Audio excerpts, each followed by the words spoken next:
The Odyssey by Homer, Part 2, Book 13 to Book 24. Book 13. Thus did he speak, and they all held their peace throughout the covered cloister, enthralled by the charm of his story, till presently Alcinous began to speak. "Ulysses," said he, "now that you have reached my house I doubt not you will get home without further misadventure, no matter how much you have suffered in the past. To you others, however, who come here night after night to drink my choicest wine and listen to my bard, I would insist as follows. Our guest has already packed up the clothes, wrought gold, 108 and other valuables which you have brought for his acceptance. Let us now, therefore, present him further, each one of us, with a large tripod and a cauldron. We will recoup ourselves by the levy of a general rate, for private individuals cannot be expected to bear the burden of such a handsome present." Every one approved of this, and then they went home to bed each in his own abode.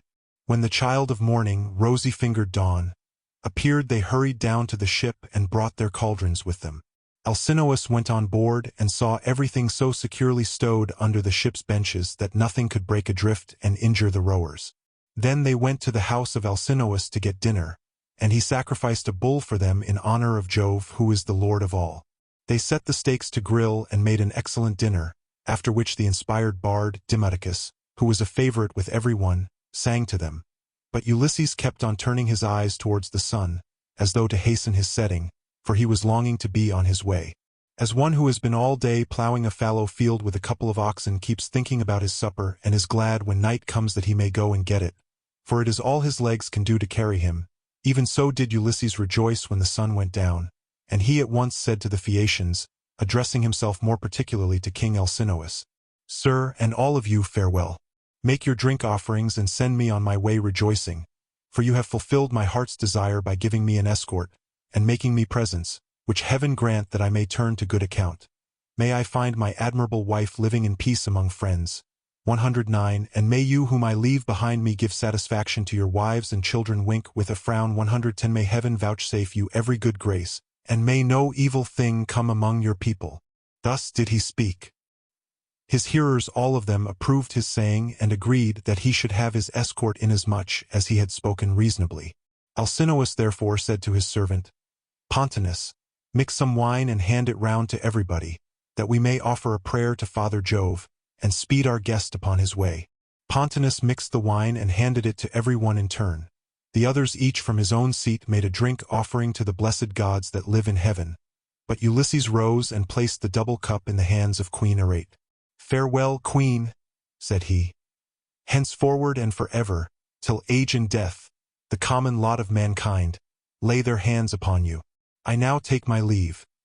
Be happy in this house with your children, your people, and with King Alcinous."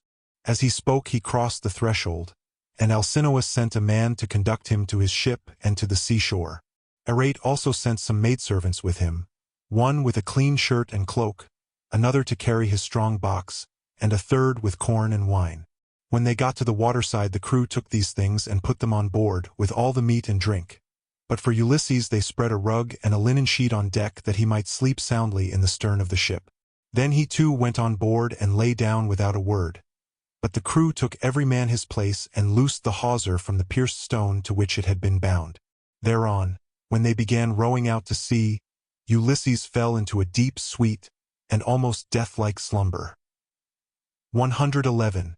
The ship bounded forward on her way as a four-in-hand chariot flies over the course when the horses feel the whip. Her prow curveted as it were the neck of a stallion, and a great wave of dark blue water seethed in her wake. She held steadily on her course, and even a falcon, swiftest of all birds, could not have kept pace with her.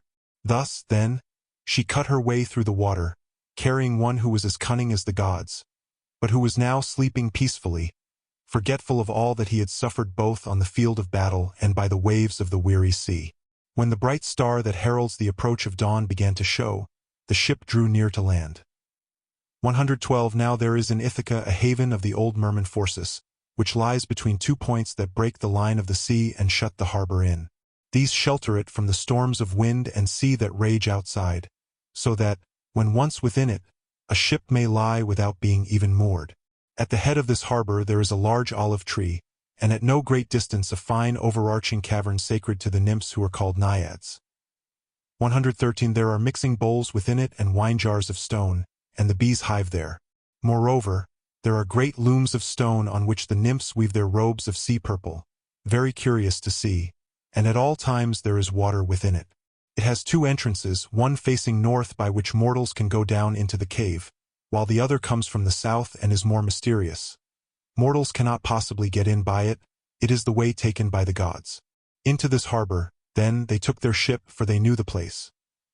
114 She had so much way upon her that she ran half her own length on to the shore wink with a frown. 115 When, however, they had landed, the first thing they did was to lift Ulysses with his rug and linen sheet out of the ship, and lay him down upon the sand still fast asleep.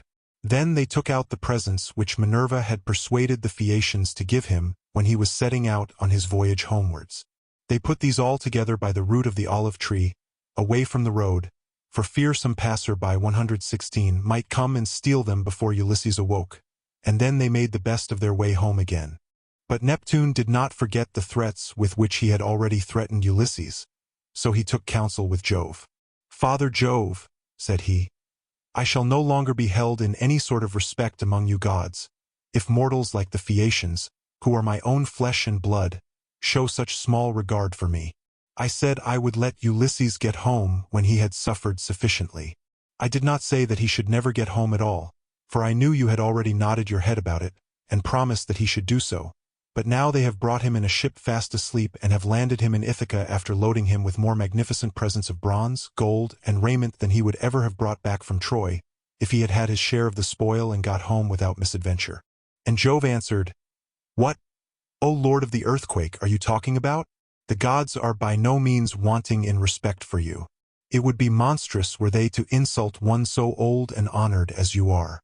As regards mortals, however, if any of them is indulging in insolence and treating you disrespectfully, it will always rest with yourself to deal with him as you may think proper, so do just as you please." "I should have done so at once," replied Neptune, "if I were not anxious to avoid anything that might displease you. Now, therefore, I should like to wreck the Phaeacian ship as it is returning from its escort. This will stop them from escorting people in future, and I should also like to bury their city under a huge mountain."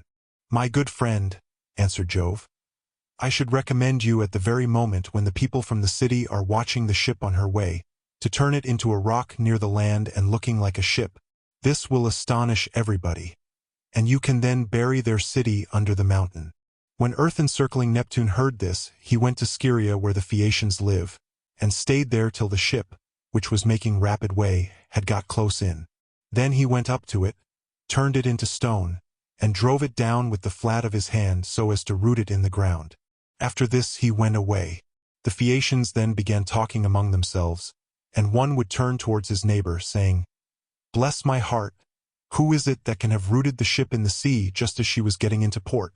We could see the whole of her only a moment ago." This was how they talked, but they knew nothing about it. And Alcinous said, "I remember now the old prophecy of my father. He said that Neptune would be angry with us for taking everyone so safely over the sea, and would one day wreck a Phaeacian ship as it was returning from an escort, and bury our city under a high mountain. This was what my old father used to say, and now it is all coming true. 117 Now therefore let us all do as I say. In the first place we must leave off giving people escorts when they come here, and in the next let us sacrifice 12 picked bulls to Neptune that he may have mercy upon us, and not bury our city under the high mountain." When the people heard this they were afraid and got ready the bulls.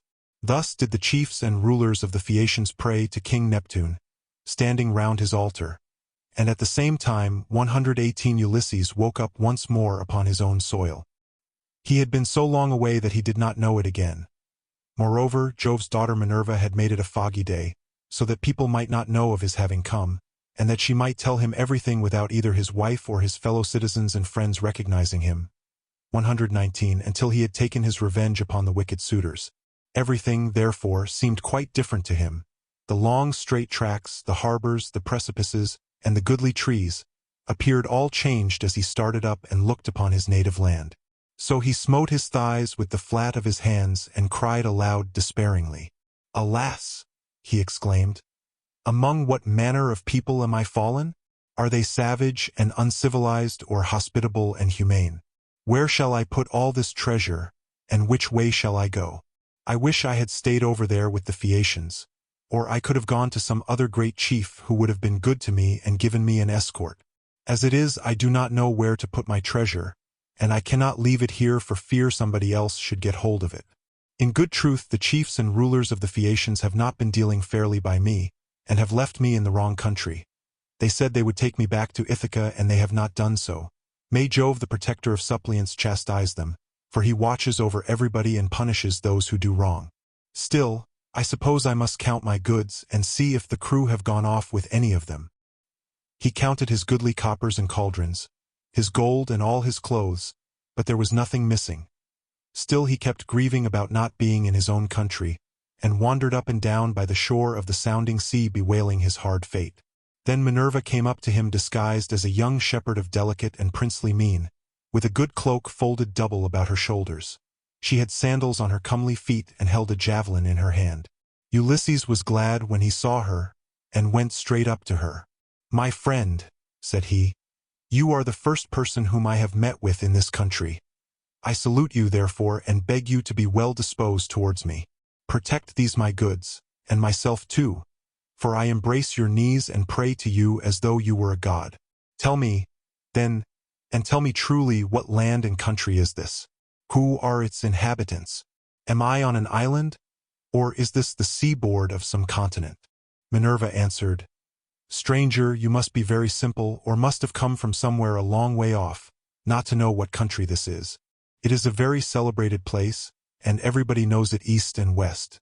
It is rugged and not a good driving country, but it is by no means a bad island for what there is of it.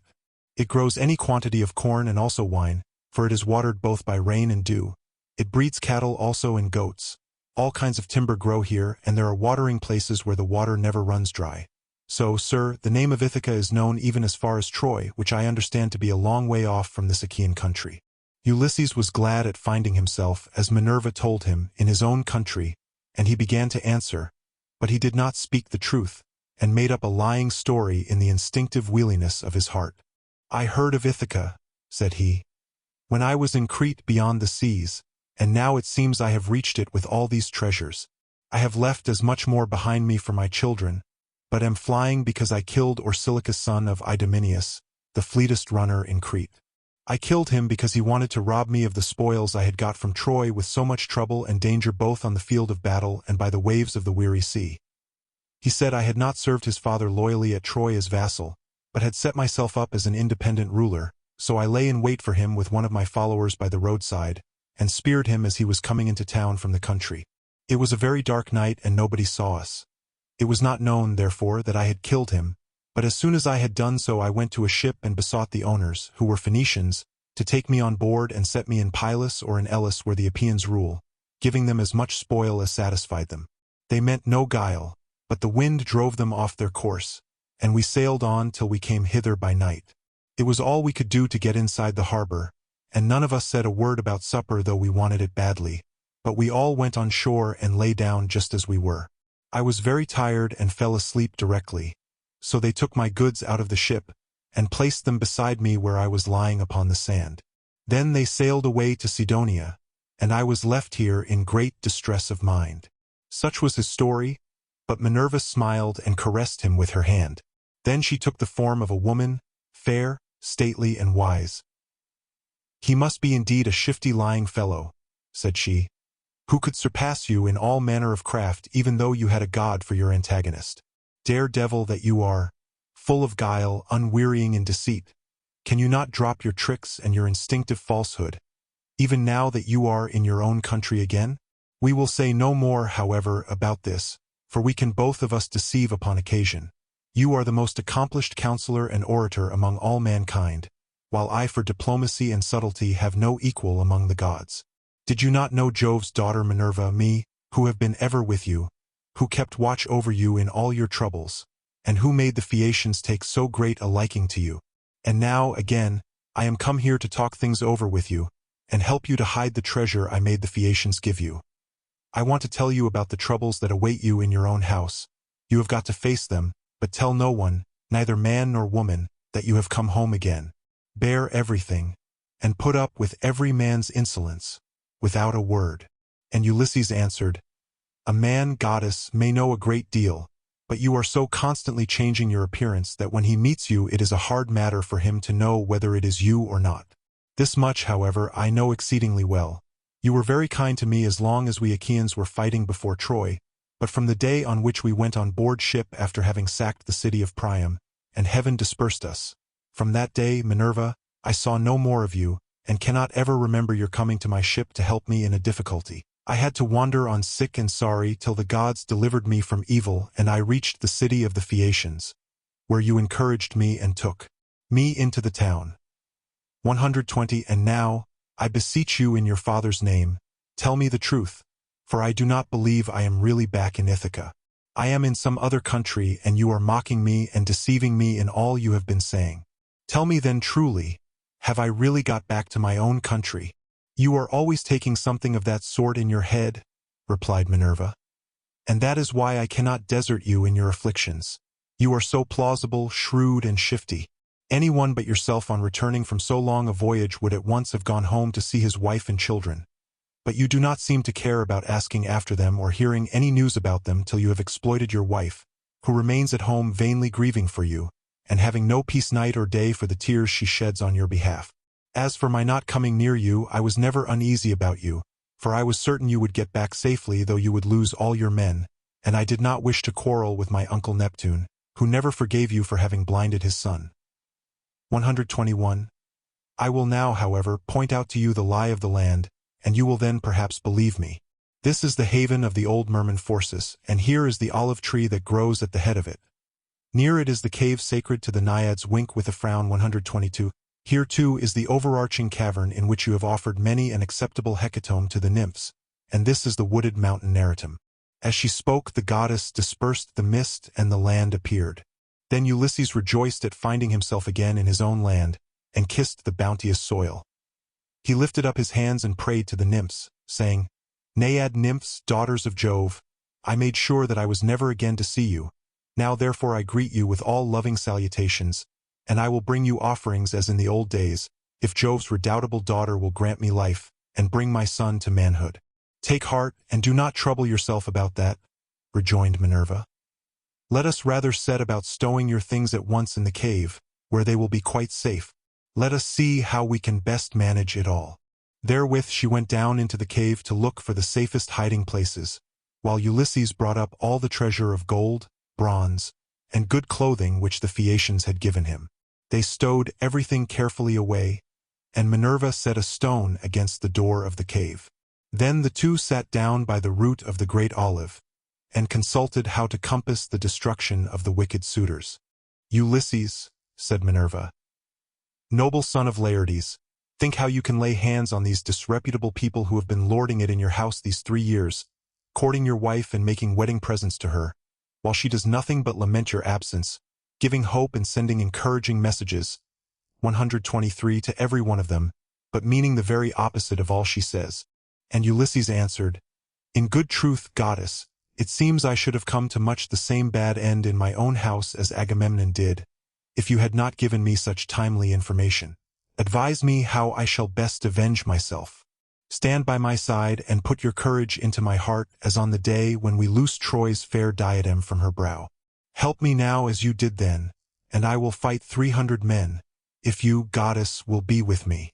Trust me for that, said she.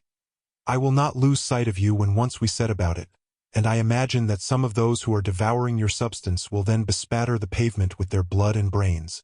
I will begin by disguising you so that no human being shall know you. I will cover your body with wrinkles. You shall lose all your yellow hair. I will clothe you in a garment that shall fill all who see it with loathing. I will blear your fine eyes for you, and make you an unseemly object in the sight of the suitors of your wife, and of the son whom you left behind you.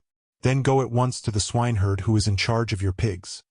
He has been always well affected towards you, and is devoted to Penelope and your son.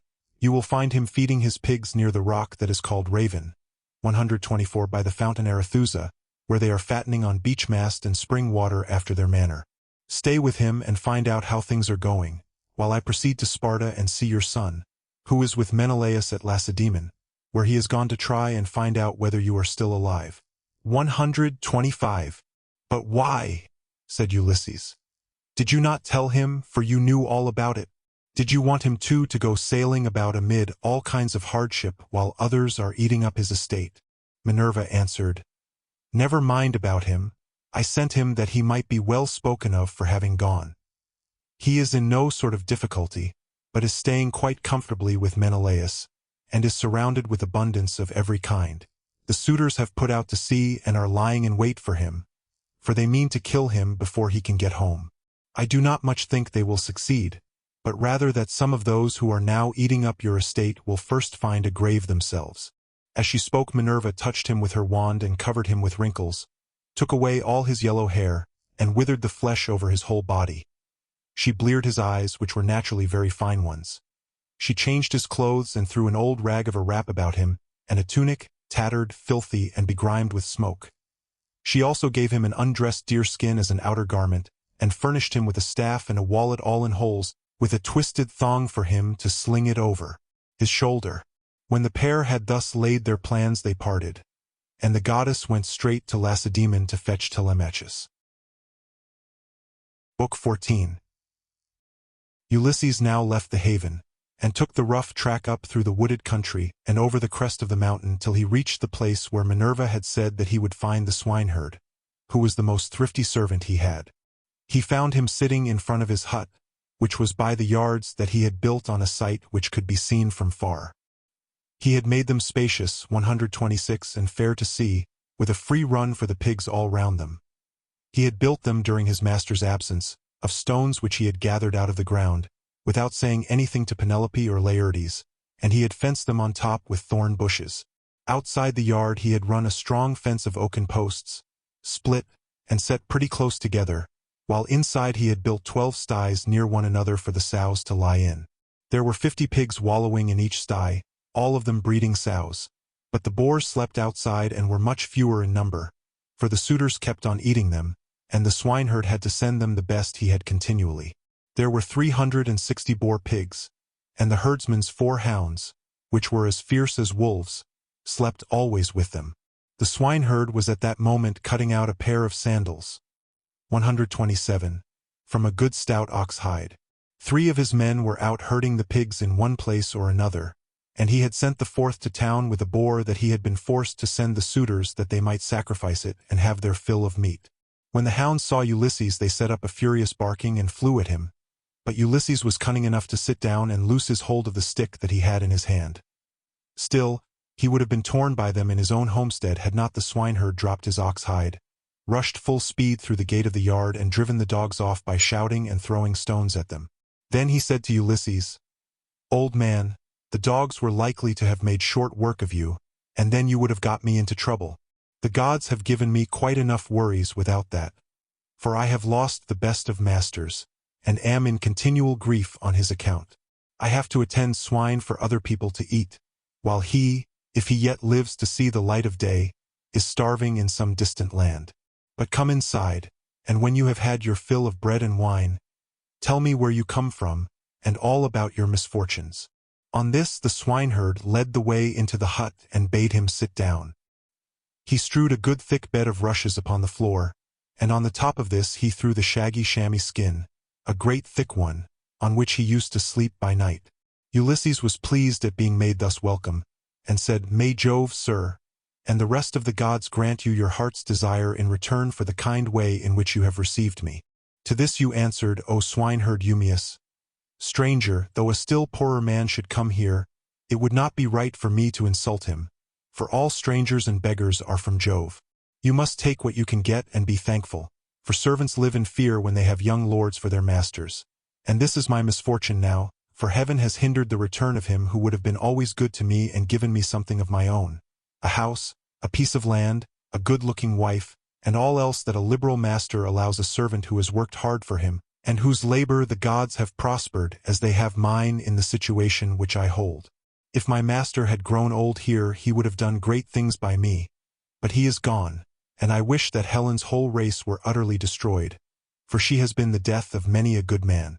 It was this matter that took my master to Ilius, the land of noble steeds, to fight the Trojans in the cause of King Agamemnon. As he spoke, he bound his girdle round him and went to the sties where the young sucking pigs were penned. He picked out 2 which he brought back with him and sacrificed. He singed them, cut them up, and spitted them. When the meat was cooked, he brought it all in and set it before Ulysses, hot and still on the spit, whereon Ulysses sprinkled it over with white barley meal. The swineherd then mixed wine in a bowl of ivy wood, and taking a seat opposite Ulysses told him to begin. "Fall to, stranger," said he. "On a dish of servant's pork, the fat pigs have to go to the suitors, who eat them up without shame or scruple. But the blessed gods love not such shameful doings, and respect those who do what is lawful and right. Even the fierce freebooters who go raiding on other people's land, and Jove gives them their spoil, even they, when they have filled their ships and got home again, live conscience-stricken, and look fearfully for judgment. But some god seems to have told these people that Ulysses is dead and gone. They will not, therefore, go back to their own homes and make their offers of marriage in the usual way, but waste his estate by force, without fear or stint. Not a day or night comes out of heaven, but they sacrifice not 1 victim nor 2 only, and they take the run of his wine, for he was exceedingly rich. No other great man either in Ithaca or on the mainland is as rich as he was. He had as much as 20 men put together. I will tell you what he had. There are 12 herds of cattle upon the mainland, and as many flocks of sheep. There are also 12 droves of pigs, while his own men and hired strangers feed him 12 widely spreading herds of goats. Here in Ithaca he runs even large flocks of goats on the far end of the island, and they are in the charge of excellent goat herds. Each one of these sends the suitors the best goat in the flock every day. As for myself, I am in charge of the pigs that you see here, and I have to keep picking out the best I have and sending it to them." This was his story, but Ulysses went on eating and drinking ravenously without a word, brooding his revenge. When he had eaten enough and was satisfied, the swineherd took the bowl from which he usually drank, filled it with wine, and gave it to Ulysses, who was pleased, and said as he took it in his hands, "My friend, who was this master of yours that bought you and paid for you, so rich and so powerful as you tell me? You say he perished in the cause of King Agamemnon. Tell me who he was, in case I may have met with such a person. Jove and the other gods know, but I may be able to give you news of him, for I have traveled much." Eumaeus answered, "Old man, no traveler who comes here with news will get Ulysses' wife and son to believe his story. Nevertheless, tramps in want of a lodging keep coming with their mouths full of lies, and not a word of truth. Everyone who finds his way to Ithaca goes to my mistress and tells her falsehoods, whereon she takes them in, makes much of them, and asks them all manner of questions, crying all the time as women will when they have lost their husbands. And you too, old man, for a shirt and a cloak would doubtless make up a very pretty story. But the wolves and birds of prey have long since torn Ulysses to pieces, or the fishes of the sea have eaten him, and his bones are lying buried deep in sand upon some foreign shore. He is dead and gone, and a bad business it is for all his friends, for me especially. Go where I may, I shall never find so good a master, not even if I were to go home to my mother and father where I was bred and born. I do not so much care, however, about my parents now, though I should dearly like to see them again in my own country. It is the loss of Ulysses that grieves me most. I cannot speak of him without reverence, though he is here no longer, for he was very fond of me, and took such care of me that wherever he may be I shall always honor his memory." "My friend," replied Ulysses, "you are very positive and very hard of belief about your master's coming home again. Nevertheless, I will not merely say, but will swear that he is coming. Do not give me anything for my news till he has actually come. You may then give me a shirt and cloak of good wear if you will. I am in great want, but I will not take anything at all till then. For I hate a man, even as I hate hell fire, who lets his poverty tempt him into lying. I swear by King Jove, by the rights of hospitality, and by that hearth of Ulysses to which I have now come, that all will surely happen as I have said it will. Ulysses will return in this self-same year. With the end of this moon and the beginning of the next, he will be here to do vengeance on all those who are ill-treating his wife and son." To this you answered, O swineherd Eumaeus, "Old man, you will neither get paid for bringing good news, nor will Ulysses ever come home. Drink your wine in peace and let us talk about something else. Do not keep on reminding me of all this. It always pains me when anyone speaks about my honored master. As for your oath, we will let it alone, But I only wish he may come, as do Penelope, his old father Laertes, and his son Telemachus. I am terribly unhappy too about this same boy of his. He was running up fast into manhood, and bade fair to be no worse man, face and figure, than his father, but someone, either God or man, has been unsettling his mind, so he has gone off to Pylos to try and get news of his father, and the suitors are lying in wait for him as he is coming home, in the hope of leaving the house of Arcesius without a name in Ithaca. But let us say no more about him, and leave him to be taken, or else to escape if the son of Saturn holds his hand over him to protect him. And now, old man, tell me your own story. Tell me also, for I want to know, who you are and where you come from. Tell me of your town and parents, what manner of ship you came in, how crew brought you to Ithaca, and from what country they professed to come, for you cannot have come by land. And Ulysses answered, I will tell you all about it. If there were meat and wine enough, and we could stay here in the hut with nothing to do but to eat and drink while the others go to their work, I could easily talk on for a whole 12 months without ever finishing the story of the sorrows with which it has pleased heaven to visit me. I am by birth a Cretan. My father was a well-to-do man who had many sons born in marriage, whereas I was the son of a slave whom he had purchased for a concubine. Nevertheless, my father Castor, son of Hylax, whose lineage I claim, and who was held in the highest honor among the Cretans for his wealth, prosperity, and the valor of his sons, put me on the same level with my brothers who had been born in wedlock. When, however, death took him to the house of Hades, his sons divided his estate and cast lots for their shares, but to me they gave a holding and little else. Nevertheless, my valor enabled me to marry into a rich family, for I was not given to bragging or shirking on the field of battle. It is all over now.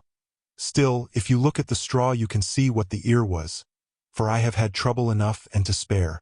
Mars and Minerva made me doughty in war.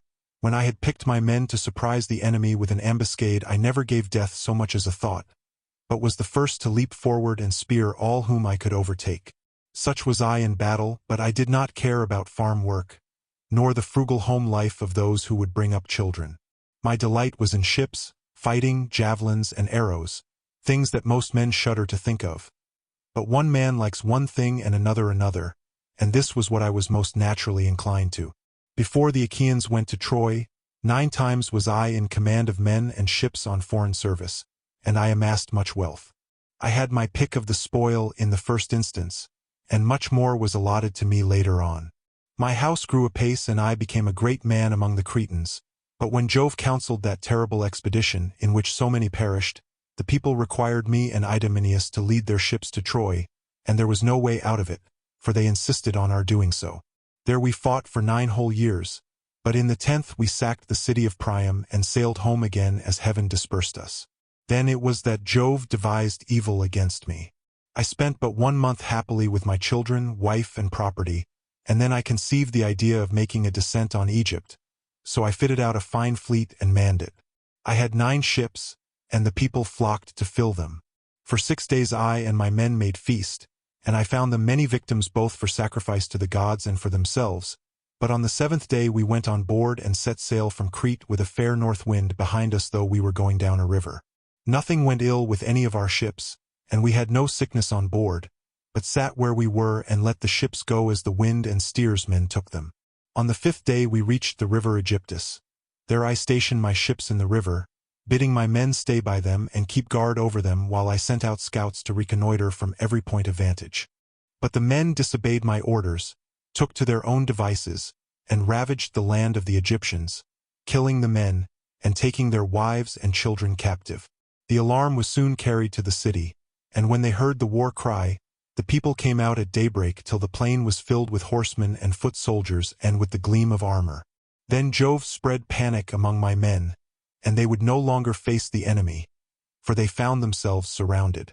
The Egyptians killed many of us, and took the rest alive to do forced labor for them. Jove, however, put it in my mind to do thus, and I wish I had died then and there in Egypt instead, for there was much sorrow in store for me. I took off my helmet and shield and dropped my spear from my hand. Then I went straight up to the king's chariot, clasped his knees and kissed them, whereon he spared my life, bade me get into his chariot and took me weeping to his own home. Many made at me with their ashen spears and tried to kill me in their fury, but the king protected me, for he feared the wrath of Jove, the protector of strangers, who punishes those who do evil. I stayed there for 7 years and got together much money among the Egyptians, for they all gave me something. But when it was now going on for 8 years, there came a certain Phoenician, a cunning rascal, who had already committed all sorts of villainy, and this man talked me over into going with him to Phoenicia, where his house and his possessions lay. I stayed there for a whole 12 months, but at the end of that time, when months and days had gone by till the same season had come round again, he set me on board a ship bound for Libya, on a pretense that I was to take a cargo along with him to that place, but really that he might sell me as a slave and take the money I fetched. I suspected his intention, but went on board with him, for I could not help it. The ship ran before a fresh north wind till we had reached the sea that lies between Crete and Libya. There, however, Jove counseled their destruction, for as soon as we were well out from Crete and could see nothing but sea and sky, he raised a black cloud over our ship and the sea grew dark beneath it. Then Jove let fly with his thunderbolts, and the ship went round and was filled with fire and brimstone as the lightning struck it. The men fell all into the sea. They were carried about in the water round the ship looking like so many seagulls, but the god presently deprived them of all chance of getting home again. I was all dismayed. Jove, however, sent the ship's mast within my reach, which saved my life, for I clung to it, and drifted before the fury of the gale. 9 days did I drift, but in the darkness of the 10th night a great wave bore me on to the Thesprotian coast. There Phidon, king of the Thesprotians, entertained me hospitably without charging me anything at all, for his son found me when I was nearly dead with cold and fatigue, whereon he raised me by the hand, took me to his father's house, and gave me clothes to wear. There it was that I heard news of Ulysses, for the king told me he had entertained him, and shown him much hospitality while he was on his homeward journey. He showed me also the treasure of gold and wrought iron that Ulysses had got together. There was enough to keep his family for 10 generations, so much had he left in the house of King Phidon. But the king said Ulysses had gone to Dodona that he might learn Jove's mind from the god's high oak tree, and know whether after so long an absence he should return to Ithaca openly, or in secret. Moreover, the king swore in my presence, making drink offerings in his own house as he did so, that the ship was by the waterside, and the crew found that should take him to his own country. He sent me off, however, before Ulysses returned, for there happened to be a Thesprotian ship sailing for the wheat-growing island of Dulichium, and he told those in charge of her to be sure and take me safely to King Acastus. These men hatched a plot against me that would have reduced me to the very extreme of misery, for when the ship had got some way out from land they resolved on selling me as a slave. They stripped me of the shirt and cloak that I was wearing, and gave me instead the tattered old clouts in which you now see me. Then, towards nightfall, they reached the tilled lands of Ithaca, and there they bound me with a strong rope fast in the ship, while they went on shore to get supper by the seaside. But the gods soon undid my bonds for me, and having drawn my rags over my head I slid down the rudder into the sea, where I struck out and swam till I was well clear of them, and came ashore near a thick wood in which I lay concealed. They were very angry at my having escaped and went searching about for me, till at last they thought it was no further use and went back to their ship. The gods, having hidden me thus easily, then took me to a good man's door, for it seems that I am not to die yet a while. To this you answered, O swineherd Eumaeus, poor unhappy stranger, I have found the story of your misfortunes extremely interesting, but that part about Ulysses is not right, and you will never get me to believe it. Why should a man like you go about telling lies in this way? I know all about the return of my master. The gods one and all of them detest him, or they would have taken him before Troy, or let him die with friends around him when the days of his fighting were done. For then the Achaeans would have built a mound over his ashes and his son would have been heir to his renown. But now the storm winds have spirited him away we know not whither. As for me, I live out of the way here with the pigs, and never go to the town unless when Penelope sends for me on the arrival of some news about Ulysses. Then they all sit round and ask questions, both those who grieve over the king's absence, and those who rejoice at it because they can eat up his property without paying for it. For my own part, I have never cared about asking anyone else since the time when I was taken in by an Aetolian, who had killed a man and come a long way till at last he reached my station, and I was very kind to him. He said he had seen Ulysses with Idomeneus among the Cretans, refitting his ships which had been damaged in a gale. He said Ulysses would return in the following summer or autumn with his men, and that he would bring back much wealth. And now you unfortunate old man, since fate has brought you to my door, Do not try to flatter me in this way with vain hopes. It is not for any such reason that I shall treat you kindly, but only out of respect for Jove the god of hospitality, as fearing him and pitying you." Ulysses answered, "I see that you are of an unbelieving mind. I have given you my oath, and yet you will not credit me. Let us then make a bargain and call all the gods in heaven to witness it. If your master comes home, give me a cloak and shirt of good wear, and send me to Dulichium where I want to go. But if he does not come as I say he will, set your men on to me, and tell them to throw me from yonder precipice, as a warning to tramps not to go about the country telling lies." "And a pretty figure I should cut then," replied Eumaeus. "Both now and hereafter, if I were to kill you after receiving you into my hut and showing you hospitality. I should have to say my prayers in good earnest if I did. But it is just supper time, and I hope my men will come in directly, that we may cook something savory for supper." Thus did they converse, and presently the swineherds came up with the pigs, which were then shut up for the night in their sties, and a tremendous squealing they made as they were being driven into them. But Eumaeus called to his men and said, "Bring in the best pig you have, that I may sacrifice him for this stranger, and we will take toll of him ourselves. We have had trouble enough this long time feeding pigs, while others reap the fruit of our labor." On this he began chopping firewood, while the others brought in a fine fat 5-year-old boar pig, and set it at the altar. Eumaeus did not forget the gods, for he was a man of good principles, so the first thing he did was to cut bristles from the pig's face and throw them into the fire, praying to all the gods as he did so that Ulysses might return home again. Then he clubbed the pig with a billet of oak which he had kept back when he was chopping the firewood, and stunned it, while the others slaughtered and singed it. Then they cut it up, and Eumaeus began by putting raw pieces from each joint on to some of the fat. These he sprinkled with barley meal and laid upon the embers. They cut the rest of the meat up small, put the pieces upon the spits and roasted them till they were done. When they had taken them off the spits they threw them on to the dresser in a heap. The swineherd, who was a most equitable man, then stood up to give everyone his share. He made 7 portions. One of these he set apart for Mercury the son of Maia and the nymphs, praying to them as he did so. The others he dealt out to the men man by man. He gave Ulysses some slices cut lengthways down the loin as a mark of especial honor, and Ulysses was much pleased. "I hope, Eumaeus," said he, "that Jove will be as well disposed towards you as I am, for the respect you are showing to an outcast like myself." To this you answered, "O swineherd Eumaeus, eat, my good fellow, and enjoy your supper, such as it is. God grants this and withholds that, just as he thinks right, for he can do whatever he chooses." As he spoke he cut off the first piece and offered it as a burnt sacrifice to the immortal gods.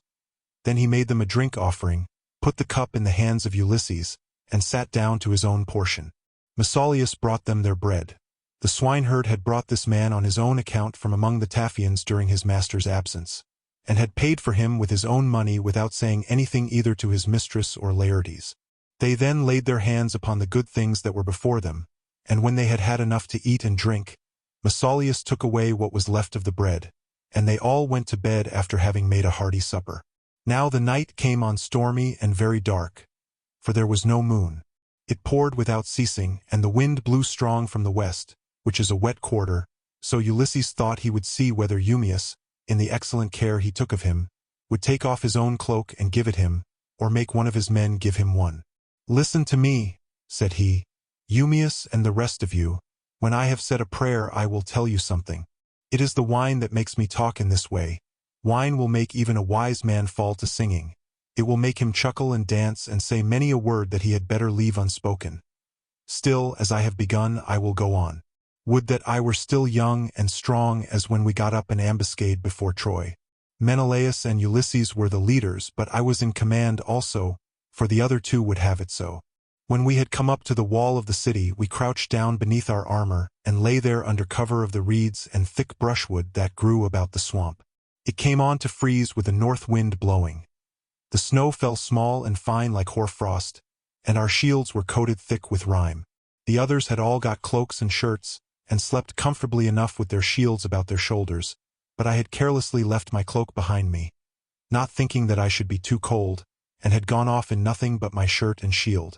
When the night was 2/3 through and the stars had shifted their places, I nudged Ulysses, who was close to me, with my elbow, and he at once gave me his ear.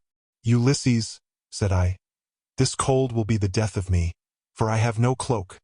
Some god fooled me into setting off with nothing on but my shirt, and I do not know what to do."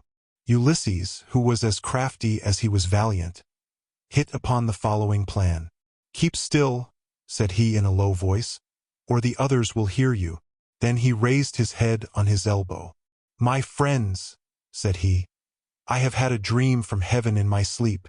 We are a long way from the ships. I wish someone would go down and tell Agamemnon to send us up more men at once." On this Thoas, son of Andremon, threw off his cloak and set out running to the ships, whereon I took the cloak and lay in it comfortably enough till morning. Would that I were still young and strong as I was in those days, for then some one of you swineherds would give me a cloak, both out of good will and for the respect due to a brave soldier. But now people look down upon me because my clothes are shabby. And Eumaeus answered, "Old man, you have told us an excellent story, and have said nothing so far but what is quite satisfactory.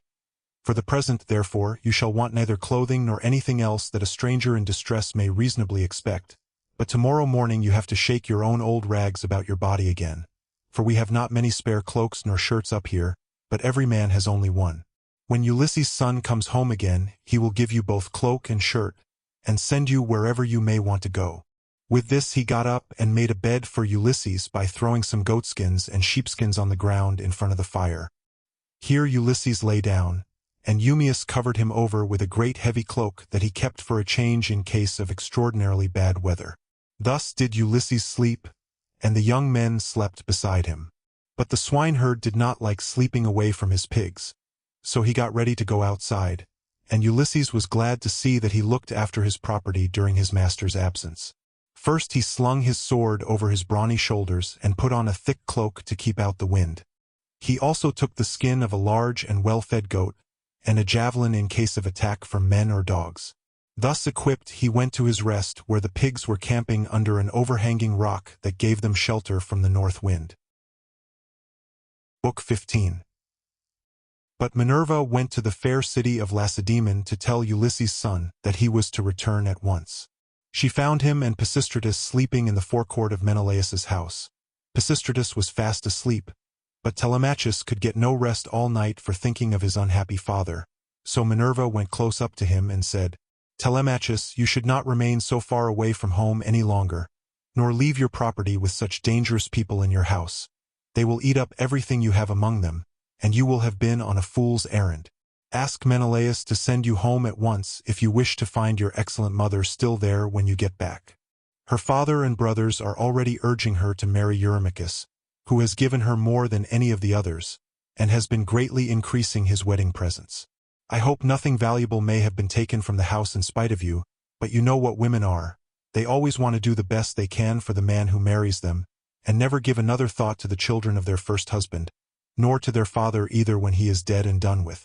Go home, therefore, and put everything in charge of the most respectable woman servant that you have, until it shall please heaven to send you a wife of your own. Let me tell you also of another matter which you had better attend to. The chief men among the suitors are lying in wait for you in the strait 128 between Ithaca and Samos, and they mean to kill you before you can reach home. I do not much think they will succeed. It is more likely that some of those who are now eating up your property will find a grave themselves. Sail night and day, and keep your ship well away from the islands. The god who watches over you and protects you will send you a fair wind.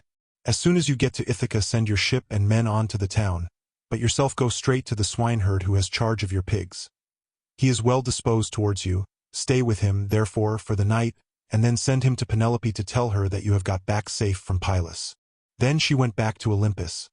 But Telemachus stirred Pisistratus with his heel to rouse him, and said, "Wake up, Pisistratus, and yoke the horses to the chariot, for we must set off home." 129. But Pisistratus said, "No matter what hurry we are in, we cannot drive in the dark. It will be morning soon. Wait till Menelaus has brought his presents and put them in the chariot for us, and let him say good-bye to us in the usual way. So long as he lives, a guest should never forget a host who has shown him kindness." As he spoke, day began to break, and Menelaus, who had already risen, leaving Helen in bed, came towards them. When Telemachus saw him, he put on his shirt as fast as he could, threw a great cloak over his shoulders, and went out to meet him. "Menelaus," said he, "let me go back now to my own country, for I want to get home." And Menelaus answered, "Telemachus, if you insist on going, I will not detain you. I do not like to see a host either too fond of his guest or too rude to him. Moderation is best in all things, and not letting a man go when he wants to do so is as bad as telling him to go if he would like to stay. One should treat a guest well as long as he is in the house and speed him when he wants to leave it. Wait, then, till I can get your beautiful presents into your chariot, and till you have yourself seen them. I will tell the women to prepare a sufficient dinner for you of what there may be in the house. It will be at once more proper and cheaper for you to get your dinner before setting out on such a long journey. If, moreover, you have a fancy for making a tour in Hellas or in the Peloponnese, I will yoke my horses, and will conduct you myself through all our principal cities. No one will send us away empty-handed. Everyone will give us something. A bronze tripod, a couple of mules, or a gold cup." "Menelaus," replied Telemachus, "I want to go home at once, for when I came away I left my property without protection, and fear that while looking for my father I shall come to ruin myself, or find that something valuable has been stolen during my absence." When Menelaus heard this, he immediately told his wife and servants to prepare a sufficient dinner from what there might be in the house. At this moment Eumaeus joined him, for he lived close by and had just got up. So Menelaus told him to light the fire and cook some meat, which he at once did. Then Menelaus went down into his fragrant storeroom. 130 Not alone, but Helen went too with Megapenthes. When he reached the place where the treasures of his house were kept, he selected a double cup, and told his son Megapenthes to bring also a silver mixing bowl. Meanwhile Helen went to the chest where she kept the lovely dresses which she had made with her own hands, and took out one that was largest and most beautifully enriched with embroidery. It glittered like a star, and lay at the very bottom of the chest. 131.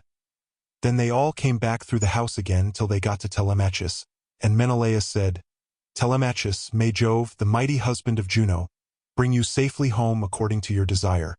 I will now present you with the finest and most precious piece of plate in all my house. It is a mixing bowl of pure silver, except the rim, which is inlaid with gold, and it is the work of Vulcan. Phaedimus, king of the Sidonians, made me a present of it in the course of a visit that I paid him while I was on my return home. I should like to give it to you." With these words he placed the double cup in the hands of Telemachus, while Megapenthes brought the beautiful mixing bowl and set it before him. Hard by stood lovely Helen with the robe ready in her hand. "I too, my son," said she, "have something for you as a keepsake from the hand of Helen. It is for your bride to wear upon her wedding day. Till then, get your dear mother to keep it for you. Thus may you go back rejoicing to your own country and to your home." So saying, she gave the robe over to him, and he received it gladly. Then Pisistratus put the presents into the chariot, and admired them all as he did so. Presently Menelaus took Telemachus and Pisistratus into the house, and they both of them sat down to table. A maidservant brought them water in a beautiful golden ewer, and poured it into a silver basin for them to wash their hands, and she drew a clean table beside them. An upper servant brought them bread and offered them many good things of what there was in the house. Eumaeus carved the meat and gave them each their portions, while Megapenthes poured out the wine. Then they laid their hands upon the good things that were before them, but as soon as they had had enough to eat and drink, Telemachus and Pisistratus yoked the horses, and took their places in the chariot. They drove out through the inner gateway and under the echoing gatehouse of the outer court, and Menelaus came after them with a golden goblet of wine in his right hand, that they might make a drink offering before they set out. He stood in front of the horses and pledged them, saying, "Farewell to both of you. See that you tell Nestor how I have treated you, for he was as kind to me as any father could be while we Achaeans were fighting before Troy." "We will be sure, sir," answered Telemachus, "to tell him everything as soon as we see him. I wish I were as certain of finding Ulysses returned when I get back to Ithaca, that I might tell him of the very great kindness you have shown me and of the many beautiful presents I am taking with me." As he was thus speaking, a bird flew on his right hand, an eagle with a great white goose in its talons which it had carried off from the farmyard, and all the men and women were running after it and shouting. It came quite close up to them and flew away on their right hands in front of the horses. When they saw it they were glad, and their hearts took comfort within them, whereon Pisistratus said, "Tell me, Menelaus, has heaven sent this omen for us or for you?" Menelaus was thinking what would be the most proper answer for him to make, but Helen was too quick for him and said, "I will read this matter as heaven has put it in my heart, and as I doubt not that it will come to pass. The eagle came from the mountain where it was bred and has its nest, and in like manner Ulysses, after having traveled far and suffered much, will return to take his revenge, if indeed he is not back already and hatching mischief for the suitors." "May Jove so grant it," replied Telemachus.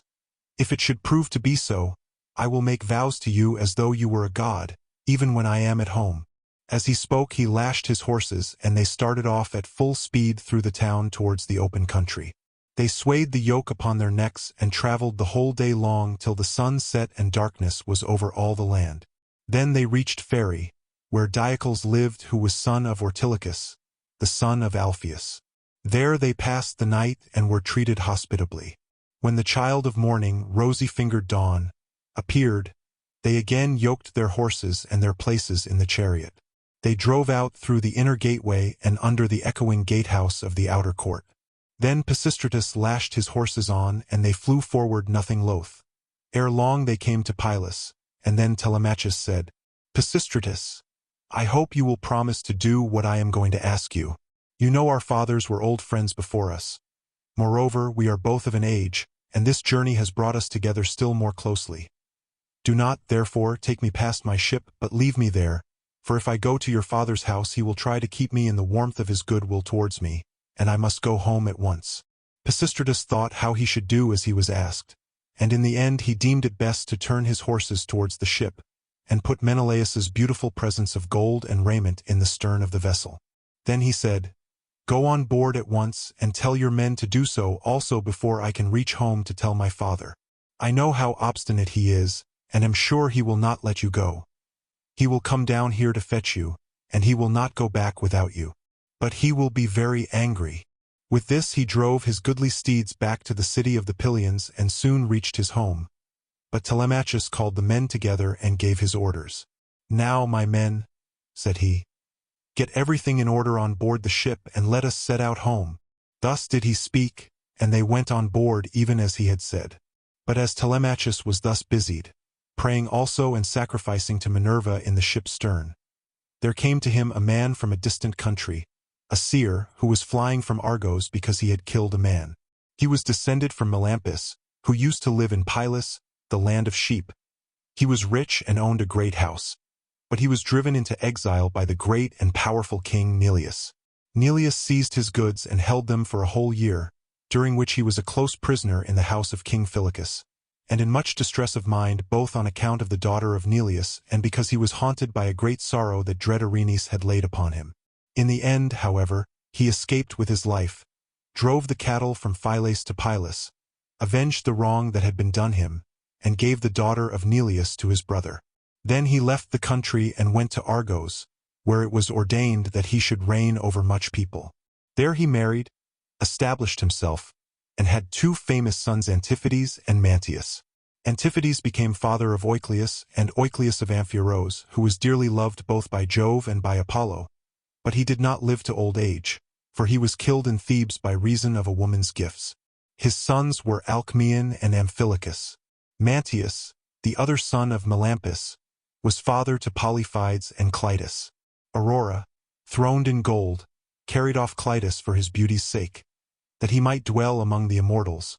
But Apollo made Polyphides the greatest seer in the whole world now that Amphiorus was dead. He quarreled with his father and went to live in Hyperesia, where he remained and prophesied for all men. His son, Theoclymenus, it was who now came up to Telemachus as he was making drink offerings and praying in his ship.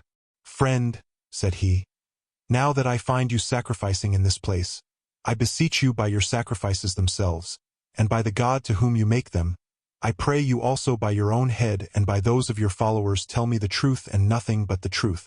Who and whence are you? Tell me also of your town and parents." Telemachus said, "I will answer you quite truly. I am from Ithaca, and my father is Ulysses, as surely as that he ever lived. But he has come to some miserable end. Therefore I have taken this ship and got my crew together to see if I can hear any news of him, for he has been away a long time. I too, answered Theoclymenus, am an exile, for I have killed a man of my own race. He has many brothers and kinsmen in Argos, and they have great power among the Argives. I am flying to escape death at their hands, and am thus doomed to be a wanderer on the face of the earth. I am your suppliant. Take me, therefore, on board your ship that they may not kill me, for I know they are in pursuit. I will not refuse you, replied Telemachus. If you wish to join us, come, therefore, and in Ithaca we will treat you hospitably according to what we have. On this he received Theoclymenus' spear and laid it down on the deck of the ship. He went on board and sat in the stern, bidding Theoclymenus sit beside him. Then the men let go the hawsers. Telemachus told them to catch hold of the ropes, and they made all haste to do so. They set the mast in its socket in the cross-plank, raised it and made it fast with the forestays, and they hoisted their white sails with sheets of twisted ox hide. Minerva sent them a fair wind that blew fresh and strong to take the ship on her course as fast as possible. Thus then they passed by Crowne and Chalcis. Presently the sun set and darkness was over all the land. The vessel made a quick passage to Phae and thence on to Elis, where the Epeans rule. Telemachus then headed her for the flying islands. 132 wondering within himself whether he should escape death or should be taken prisoner. Meanwhile Ulysses and the swineherd were eating their supper in the hut, and the men supped with them. As soon as they had had to eat and drink, Ulysses began trying to prove the swineherd and see whether he would continue to treat him kindly, and ask him to stay on at the station or pack him off to the city. So he said, Eumaeus and all of you, tomorrow I want to go away and begin begging about the town, so as to be no more trouble to you or to your men. Give me your advice therefore, and let me have a good guide to go with me and show me the way. I will go the round of the city begging as I needs must, to see if anyone will give me a drink and a piece of bread. I should like also to go to the house of Ulysses and bring news of her husband to Queen Penelope. I could then go about among the suitors and see if out of all their abundance they will give me a dinner. I should soon make them an excellent servant in all sorts of ways. Listen and believe when I tell you that by the blessing of Mercury who gives grace and good name to the works of all men, there is no one living who would make a more handy servant than I should, to put fresh wood on the fire, chop fuel, carve, cook, pour out wine, and do all those services that poor men have to do for their betters. The swineherd was very much disturbed when he heard this. Heaven help me, he exclaimed. Whatever can have put such a notion as that into your head? If you go near the suitors you will be undone to a certainty, for their pride and insolence reach the very heavens. They would never think of taking a man like you for a servant. Their servants are all young men, well-dressed, wearing good cloaks and shirts, with well-looking faces and their hair always tidy. The tables are kept quite clean and are loaded with bread, meat, and wine. Stay where you are, then. You are not in anybody's way.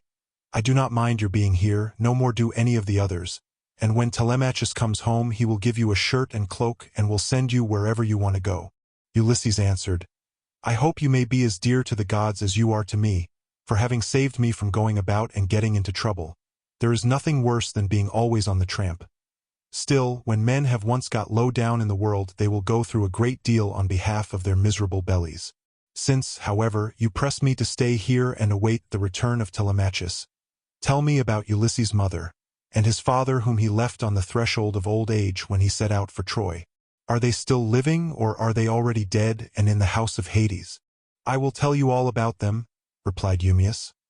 Laertes is still living and prays heaven to let him depart peacefully in his own house, for he is terribly distressed about the absence of his son, and also about the death of his wife, which grieved him greatly and aged him more than anything else did.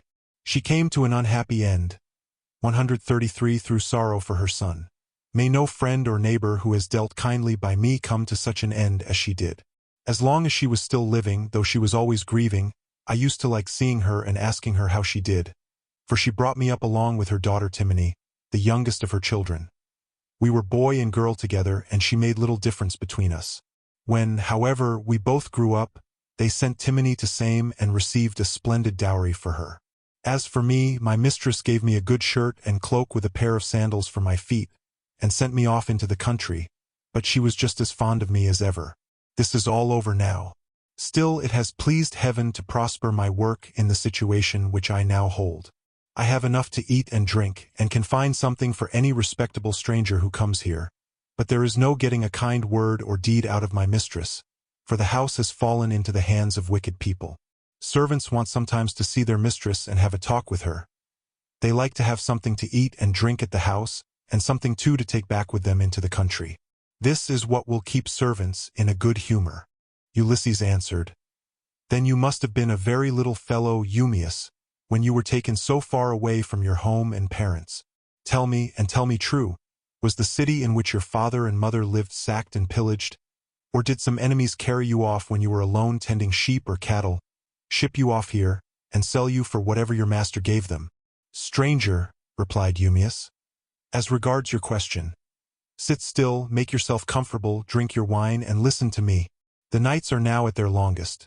There is plenty of time both for sleeping and sitting up talking together. You ought not to go to bed till bedtime. Too much sleep is as bad as too little. If any one of the others wishes to go to bed, let him leave us and do so. He can then take my master's pigs out when he has done breakfast in the morning. We two will sit here eating and drinking in the hut, and telling one another stories about our misfortunes.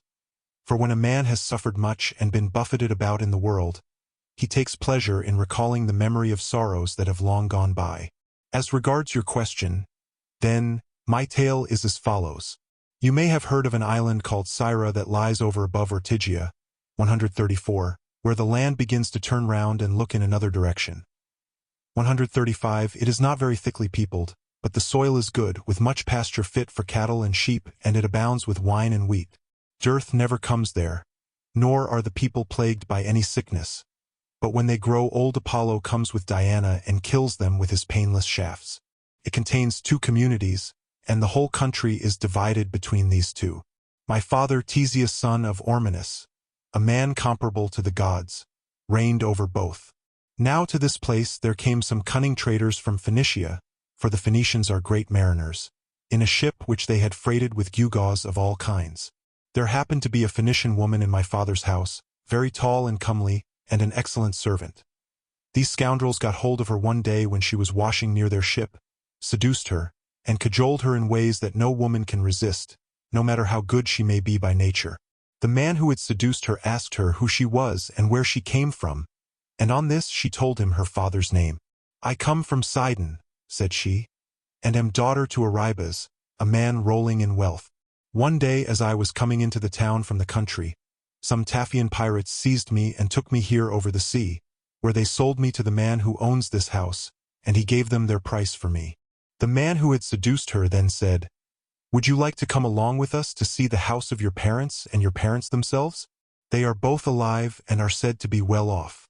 I will do so gladly, answered she, if you men will first swear me a solemn oath that you will do me no harm by the way. They all swore as she told them, and when they had completed their oath the woman said, Hush, and if any of your men meets me in the street or at the well, do not let him speak to me, for fear someone should go and tell my master, in which case he would suspect something. He would put me in prison and would have all of you murdered. Keep your own counsel, therefore. Buy your merchandise as fast as you can, and send me word when you have done loading. I will bring as much gold as I can lay my hands on, and there is something else also that I can do towards paying my fare. I am nurse to the son of the good man of the house, a funny little fellow just able to run about. I will carry him off in your ship, and you will get a great deal of money for him if you take him and sell him in foreign parts. On this she went back to the house. The Phoenicians stayed a whole year till they had loaded their ship with much precious merchandise. And then, when they had got freight enough, they sent to tell the woman. Their messenger, a very cunning fellow, came to my father's house bringing a necklace of gold with amber beads strung among it. And while my mother and the servants had it in their hands admiring it and bargaining about it, he made a sign quietly to the woman and then went back to the ship, whereon she took me by the hand and led me out of the house. In the forepart of the house she saw the tables set with the cups of guests who had been feasting with my father, as being in attendance on him. These were now all gone to a meeting of the public assembly, so she snatched up 3 cups and carried them off in the bosom of her dress, while I followed her, for I knew no better. The sun was now set, and darkness was over all the land. So we hurried on as fast as we could till we reached the harbor, where the Phoenician ship was lying. When they had got on board they sailed their ways over the sea, taking us with them, and Jove sent then a fair wind. 6 days did we sail both night and day, but on the 7th day Diana struck the woman, and she fell heavily down into the ship's hold as though she were a sea-gull alighting on the water. So they threw her overboard to the seals and fishes, and I was left all sorrowful and alone. Presently the winds and waves took the ship to Ithaca, where Laertes gave sundry of his chattels for me, and thus it was that ever I came to set eyes upon this country. Ulysses answered, Eumaeus, I have heard the story of your misfortunes with the most lively interest and pity. But Jove has given you good as well as evil, for in spite of everything you have a good master, who sees that you always have enough to eat and drink, and you lead a good life, whereas I am still going about begging my way from city to city. Thus did they converse, and they had only a very little time left for sleep, for it was soon daybreak. In the meantime Telemachus and his crew were nearing land, so they loosed the sails, took down the mast, and rowed the ship into the harbor. 136 They cast out their mooring stones and made fast the hawsers. They then got out upon the seashore, mixed their wine, and got dinner ready. As soon as they had had enough to eat and drink, Telemachus said, Take the ship on to the town, but leave me here, for I want to look after the herdsmen on one of my farms. In the evening, when I have seen all I want, I will come down to the city, and tomorrow morning in return for your trouble I will give you all a good dinner with meat and wine. Then Theoclymenus said, And what, my dear young friend, is to become of me? To whose house, among all your chief men, am I to repair? Or shall I go straight to your own house and to your mother? At any other time, replied Telemachus, I should have bidden you go to my own house, for you would find no want of hospitality. At the present moment, however, you would not be comfortable there, for I shall be away, and my mother will not see you. She does not often show herself even to the suitors, but sits at her loom weaving in an upper chamber out of their way. But I can tell you a man whose house you can go to, I mean Eurymachus, the son of Polybus, who is held in the highest estimation by every one in Ithaca. He is much the best man and the most persistent wooer of all those who are paying court to my mother and trying to take Ulysses' place. Jove, however, in heaven alone knows whether or no they will come to a bad end before the marriage takes place. As he was speaking, a bird flew by upon his right hand, a hawk, Apollo's messenger. It held a dove in its talons, and the feathers, as it tore them off, 138 fell to the ground midway between Telemachus and the ship. On this Theoclymenus called him apart and caught him by the hand. Telemachus, said he, that bird did not fly on your right hand without having been sent there by some god. As soon as I saw it I knew it was an omen. It means that you will remain powerful, and that there will be no house in Ithaca more royal than your own. I wish it may prove so, answered Telemachus. If it does, I will show you so much goodwill and give you so many presents that all who meet you will congratulate you. Then he said to his friend Piraeus, Piraeus, son of Clitius, you have throughout shown yourself the most willing to serve me of all those who have accompanied me to Pylos. I wish you would take the stranger to your own house and entertain him hospitably till I can come for him. And Piraeus answered, Telemachus, you may stay away as long as you please, but I will look after him for you, and he shall find no lack of hospitality. As he spoke he went on board, and bade the others do so also and loose the hawsers. So they took their places in the ship. But Telemachus bound on his sandals, and took a long and doughty spear with a head of sharpened bronze from the deck of the ship. Then they loosed the hawsers, thrust the ship off from land, and made on towards the city as they had been told to do, while Telemachus strode on as fast as he could, till he reached the homestead where his countless herds of swine were feeding, and where dwelt the excellent swineherd, who was so devoted a servant to his master. Book 16. Meanwhile Ulysses and the swineherd had lit a fire in the hut and were getting breakfast ready at daybreak, for they had sent the men out with the pigs. When Telemachus came up, the dogs did not bark but fawned upon him. So Ulysses, hearing the sound of feet and noticing that the dogs did not bark, said to Eumaeus, Eumaeus, I hear footsteps. I suppose one of your men or some one of your acquaintance is coming here, for the dogs are fawning upon him and not barking. The words were hardly out of his mouth before his son stood at the door. Eumaeus sprang to his feet, and the bowls in which he was mixing wine fell from his hands, as he made towards his master. He kissed his head and both his beautiful eyes, and wept for joy.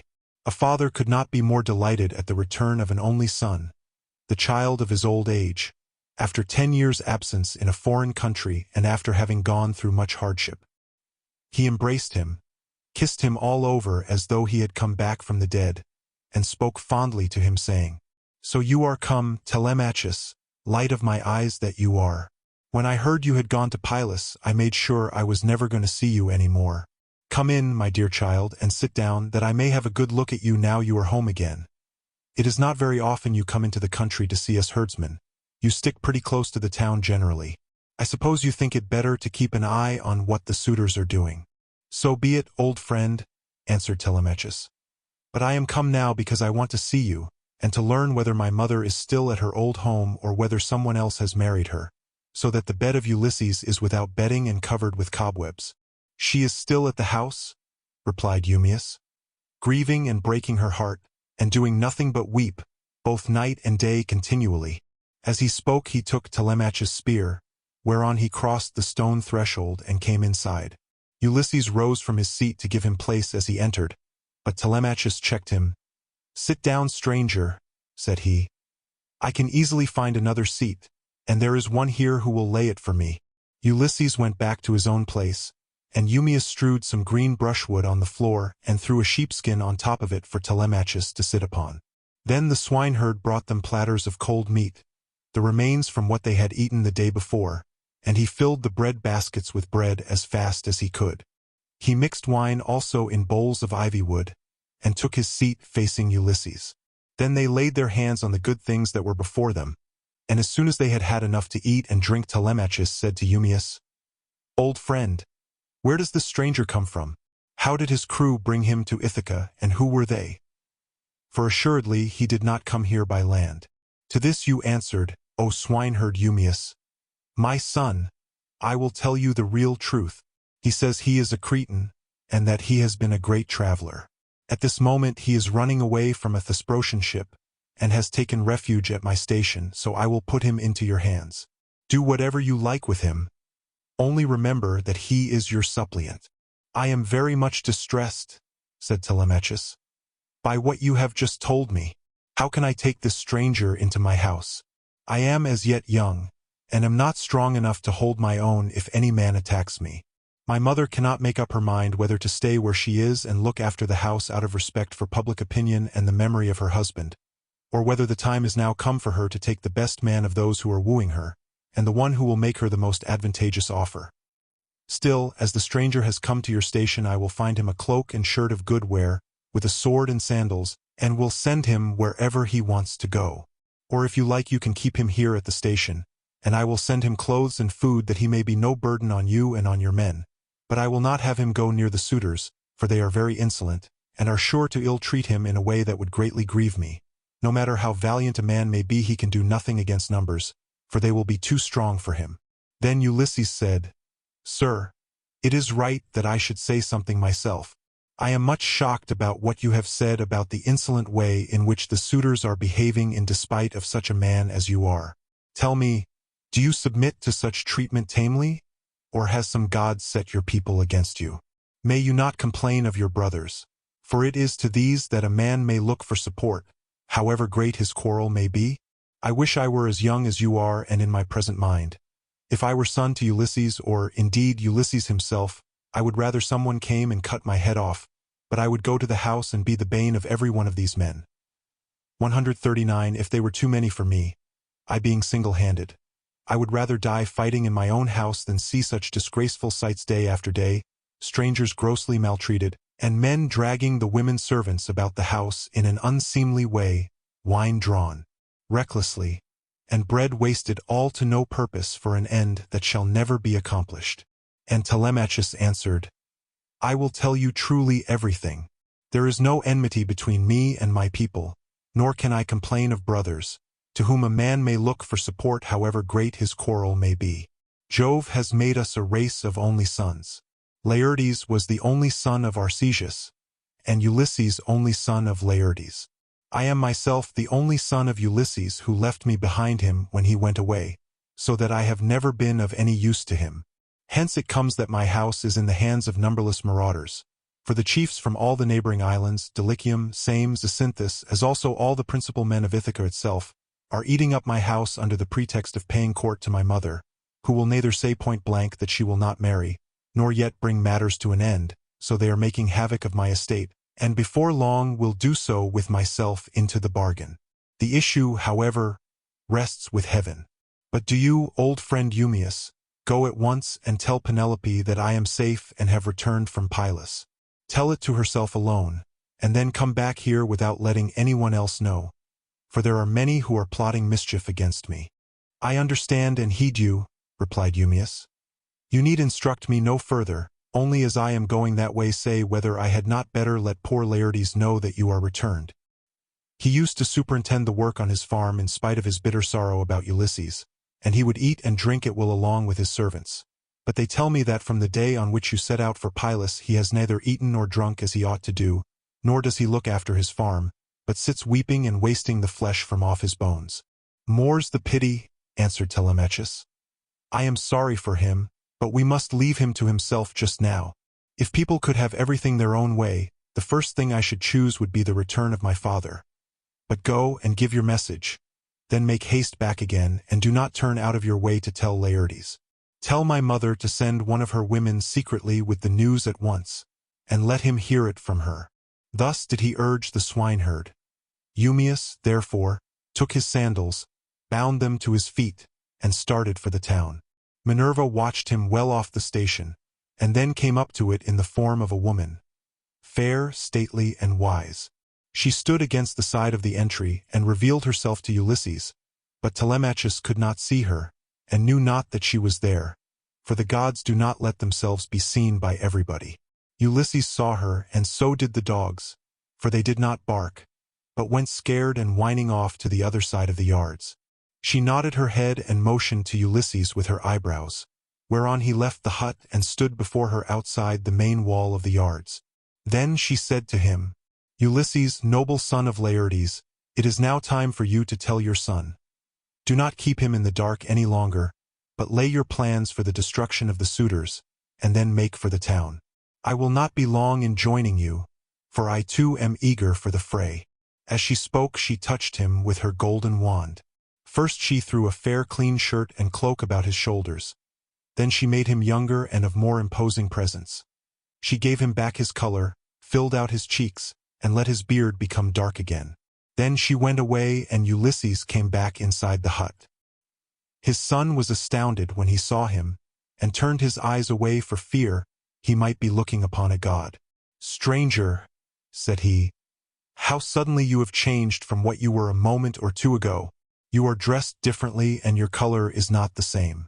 Are you some one or other of the gods that live in heaven? If so, be propitious to me till I can make you due sacrifice and offerings of wrought gold. Have mercy upon me. And Ulysses said, I am no god. Why should you take me for one? I am your father, on whose account you grieve and suffer so much at the hands of lawless men. As he spoke, he kissed his son, and a tear fell from his cheek onto the ground, for he had restrained all tears till now. But Telemachus could not yet believe that it was his father, and said, You are not my father, but some god is flattering me with vain hopes that I may grieve the more hereafter. No mortal man could of himself contrive to do as you have been doing, and make yourself old and young at a moment's notice, unless a god were with him. A second ago you were old and all in rags, and now you are like some god come down from heaven. Ulysses answered, Telemachus, you ought not to be so immeasurably astonished at my being really here. There is no other Ulysses who will come hereafter. Such as I am, it is I, who after long wandering and much hardship have got home in the 20th year to my own country. What you wonder at is the work of the redoubtable goddess Minerva, who does with me whatever she will, for she can do what she pleases. At one moment she makes me like a beggar, and the next I am a young man with good clothes on my back. It is an easy matter for the gods who live in heaven to make any man look either rich or poor.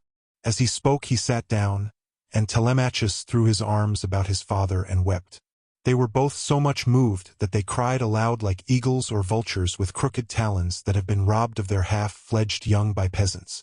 Thus piteously did they weep, and the sun would have gone down upon their mourning if Telemachus had not suddenly said, "In what ship, my dear father, did your crew bring you to Ithaca? Of what nation did they declare themselves to be? For you cannot have come by land." "I will tell you the truth, my son," replied Ulysses. "It was the Phaeacians who brought me here. They are great sailors, and are in the habit of giving escorts to anyone who reaches their coasts.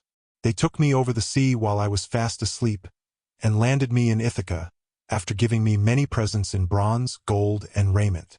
These things by heaven's mercy are lying concealed in a cave, and I am now come here on the suggestion of Minerva that we may consult about killing our enemies. First, therefore, give me a list of the suitors with their number, that I may learn who and how many they are. I can then turn the matter over in my mind, and see whether we too can fight the whole body of them ourselves, or whether we must find others to help us." To this Telemachus answered, "Father, I have always heard of your renown both in the field and in council, but the task you talk of is a very great one. I am awed at the mere thought of it. 2 men cannot stand against many and brave ones. There are not 10 suitors only, nor twice 10, but 10 many times over. You shall learn their number at once. There are 52 chosen youths from Dulichium, and they have 6 servants. From Same there are 24, 20 young Achaeans from Zacynthus, and 12 from Ithaca itself, all of them well-born.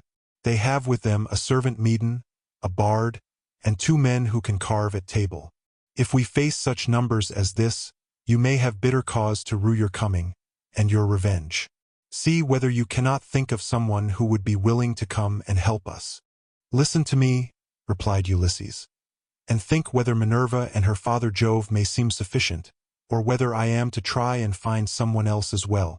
"Those whom you have named," answered Telemachus, "are a couple of good allies, for though they dwell high up among the clouds they have power over both gods and men. These two," continued Ulysses, "will not keep long out of the fray, when the suitors and we join fight in my house. Now, therefore, return home early tomorrow morning, and go about among the suitors as before. Later on the swineherd will bring me to the city disguised as a miserable old beggar. If you see them ill-treating me, steel your heart against my sufferings. Even though they drag me feet foremost out of the house, or throw things at me, look on and do nothing beyond gently trying to make them behave more reasonably. But they will not listen to you, for the day of their reckoning is at hand. Furthermore I say, and lay my saying to your heart, when Minerva shall put it in my mind, I will nod my head to you, and on seeing me do this you must collect all the armor that is in the house and hide it in the strong storeroom. Make some excuse when the suitors ask you why you are removing it. Say that you have taken it to be out of the way of the smoke, inasmuch as it is no longer what it was when Ulysses went away, but has become soiled and begrimed with soot. Add to this more particularly that you are afraid Jove may set them on to quarrel over their wine, and that they may do each other some harm which may disgrace both banquet and wooing, for the sight of arms sometimes tempts people to use them. But leave a sword and a spear apiece for yourself and me, and a couple of oxhide shields so that we can snatch them up at any moment. Jove and Minerva will then soon quiet these people. There is also another matter. If you are indeed my son and my blood runs in your veins, let no one know that Ulysses is within the house. Neither Laertes, nor yet the swineherd, nor any of the servants, nor even Penelope herself. Let you and me exploit the women alone, and let us also make trial of some other of the men servants, to see who is on our side and whose hand is against us." "Father," replied Telemachus, "you will come to know me by and by, and when you do you will find that I can keep your counsel. I do not think, however, the plan you propose will turn out well for either of us. Think it over. It will take us a long time to go the round of the farms and exploit the men, and all the time the suitors will be wasting your estate with impunity and without compunction. Prove the women by all means, to see who are disloyal and who guiltless, but I am not in favor of going round and trying the men. We can attend to that later on, if you really have some sign from Jove that he will support you." Thus did they converse, and meanwhile the ship which had brought Telemachus and his crew from Pylos had reached the town of Ithaca. When they had come inside the harbor they drew the ship on to the land. Their servants came and took their armor from them, and they left all the presents at the house of Clitius. Then they sent a servant to tell Penelope that Telemachus had gone into the country, but had sent the ship to the town to prevent her from being alarmed and made unhappy. This servant and Eumaeus happened to meet when they were both on the same errand of going to tell Penelope. When they reached the house, the servant stood up and said to the queen in the presence of the waiting women, "Your son, madame, is now returned from Pylos." But Eumaeus went close up to Penelope, and said privately all that her son had bidden him tell her. When he had given his message, he left the house with its outbuildings and went back to his pigs again. The suitors were surprised and angry at what had happened. So they went outside the great wall that ran round the outer court, and held a council near the main entrance. Eumaeus, son of Polybus, was the first to speak. "My friends," said he, "this voyage of Telemachus's is a very serious matter. We had made sure that it would come to nothing.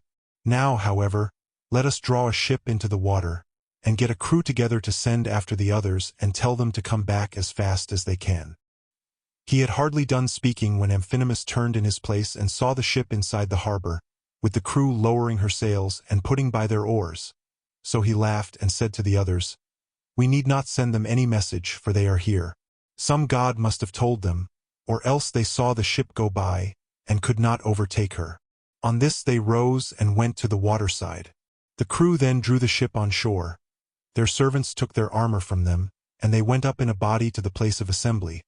But they would not let anyone old or young sit along with them, and Antinous, son of Eumaeus, spoke first. "Good heavens," said he, "see how the gods have saved this man from destruction.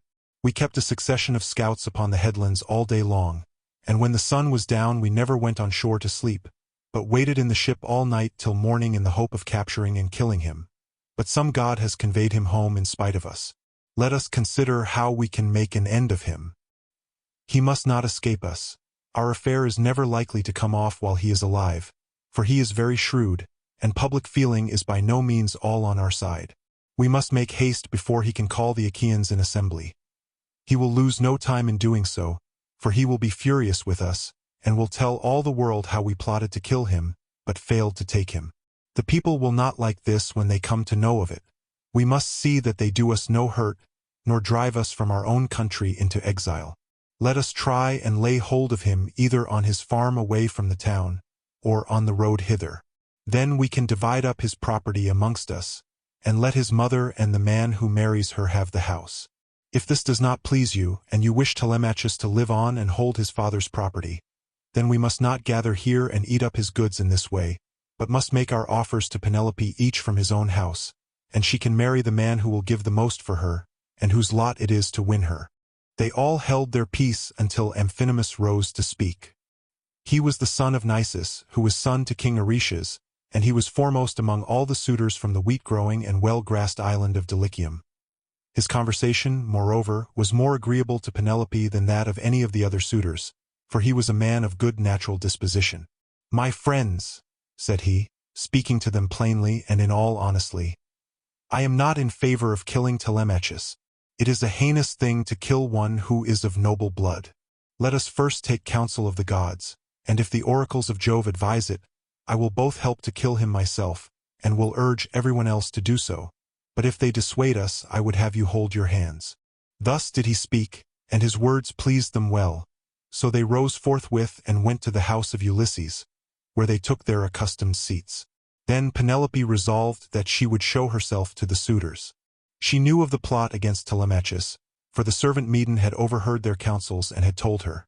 She went down therefore to the court attended by her maidens, and when she reached the suitors she stood by one of the bearing posts supporting the roof of the cloister holding a veil before her face, and rebuked Antinous saying, "Antinous, insolent and wicked schemer, they say you are the best speaker and counselor of any man your own age in Ithaca, but you are nothing of the kind. Madman, why should you try to compass the death of Telemachus, and take no heed of suppliants, whose witness is Jove himself? It is not right for you to plot thus against one another. Do you not remember how your father fled to this house in fear of the people, who were enraged against him for having gone with some Taphian pirates and plundered the Thesprotians who were at peace with us? They wanted to tear him in pieces and eat up everything he had, but Ulysses stayed their hands although they were infuriated, and now you devour his property without paying for it, and break my heart by wooing his wife and trying to kill his son. Leave off doing so, and stop the others also." To this Eurymachus son of Polybus answered, "Take heart, Queen Penelope daughter of Icarius, and do not trouble yourself about these matters. The man is not yet born, nor never will be, who shall lay hands upon your son Telemachus, while I yet live to look upon the face of the earth. I say, and it shall surely be, that my spear shall be reddened with his blood. For many a time has Ulysses taken me on his knees, held wine up to my lips to drink, and put pieces of meat into my hands. Therefore Telemachus is much the dearest friend I have, and has nothing to fear from the hands of us suitors. Of course, if death comes to him from the gods, he cannot escape it." He said this to quiet her, but in reality he was plotting against Telemachus. Then Penelope went upstairs again and mourned her husband till Minerva shed sleep over her eyes. In the evening Eumaeus got back to Ulysses and his son, who had just sacrificed a young pig of a year old and were helping one another to get supper ready. Minerva therefore came up to Ulysses, turned him into an old man with a stroke of her wand, and clad him in his old clothes again, for fear that the swineherd might recognize him and not keep the secret, but go and tell Penelope. Telemachus was the first to speak. "So you have got back, Eumaeus," said he. "What is the news of the town? Have the suitors returned, or are they still waiting over yonder, to take me on my way home?" "I did not think of asking about that," replied Eumaeus. "When I was in the town, I thought I would give my message and come back as soon as I could. I met a man sent by those who had gone with you to Pylos, and he was the first to tell the news to your mother, but I can say what I saw with my own eyes. I had just got on to the crest of the hill of Mercury above the town when I saw a ship coming into harbor with a number of men in her. They had many shields and spears, and I thought it was the suitors, but I cannot be sure." On hearing this Telemachus smiled to his father, but so that Eumaeus could not see him. Then, when they had finished their work and the meal was ready, they ate it, and every man had his full share so that all were satisfied. As soon as they had had enough to eat and drink, they laid down to rest and enjoyed the boon of sleep. Book 17. When the child of morning, rosy-fingered dawn, appeared, Telemachus bound on his sandals and took a strong spear that suited his hands, for he wanted to go into the city. "Old friend," said he to the swineherd, "I will now go to the town and show myself to my mother, for she will never leave off grieving till she has seen me. As for this unfortunate stranger, take him to the town and let him beg there of anyone who will give him a drink and a piece of bread. I have trouble enough of my own, and cannot be burdened with other people. If this makes him angry, so much the worse for him, but I like to say what I mean." Then Ulysses said, "Sir, I do not want to stay here. A beggar can always do better in town than country, for anyone who likes can give him something. I am too old to care about remaining here at the beck and call of a master. Therefore let this man do as you have just told him, and take me to the town as soon as I have had a warm by the fire, and the day has got a little heat in it. My clothes are wretchedly thin, and this frosty morning I shall be perished with cold, for you say the city is some way off." On this Telemachus strode off through the yards, brooding his revenge upon the suitors. When he reached home he stood his spear against a bearing post of the cloister, crossed the stone floor of the cloister itself, and went inside. Nurse Euryclea saw him long before anyone else did. She was putting the fleeces onto the seats, and she burst out crying as she ran up to him. All the other maids came up too, and covered his head and shoulders with their kisses. Penelope came out of her room looking like Diana or Venus, and wept as she flung her arms about her son. She kissed his forehead and both his beautiful eyes. "Light of my eyes," she cried as she spoke fondly to him. "So you are come home again. I made sure I was never going to see you any more. To think of your having gone off to Pylos without saying anything about it or obtaining my consent. But come, tell me what you saw." "Do not scold me, mother," answered Telemachus, "nor vex me, seeing what a narrow escape I have had, but wash your face, change your dress, go upstairs with your maids, and promise full and sufficient hecatombs to all the gods if Jove will only grant us our revenge upon the suitors. I must now go to the place of assembly to invite a stranger who has come back with me from Pylos. I sent him on with my crew, and told Piraeus to take him home and look after him till I could come for him myself. She heeded her son's words, washed her face, changed her dress, and vowed full and sufficient hecatombs to all the gods if they would only vouchsafe her revenge upon the suitors. Telemachus went through and out of the cloister spear in hand. Not alone, for his 2 fleet dogs went with him. Minerva endowed him with a presence of such divine comeliness that all marveled at him as he went by, and the suitors gathered round him with fair words in their mouths and malice in their hearts. But he avoided them and went to sit with Mentor, Antiphus, and Halitherses, old friends of his father's house, and they made him tell them all that had happened to him. Then Piraeus came up with Theoclymenus, whom he had escorted through the town to the place of assembly, whereon Telemachus at once joined them. Piraeus was first to speak. "Telemachus," said he, "I wish you would send some of your women to my house to take away the presents Menelaus gave you."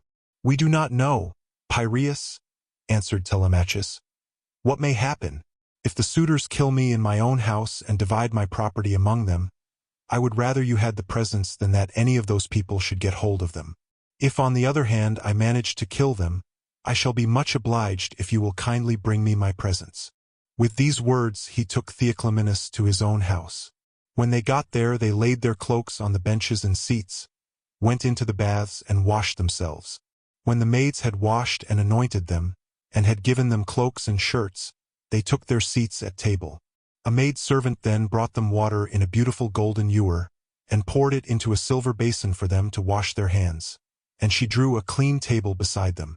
An upper servant brought them bread and offered them many good things of what there was in the house. Opposite them sat Penelope, reclining on a couch by one of the bearing posts of the cloister, and spinning.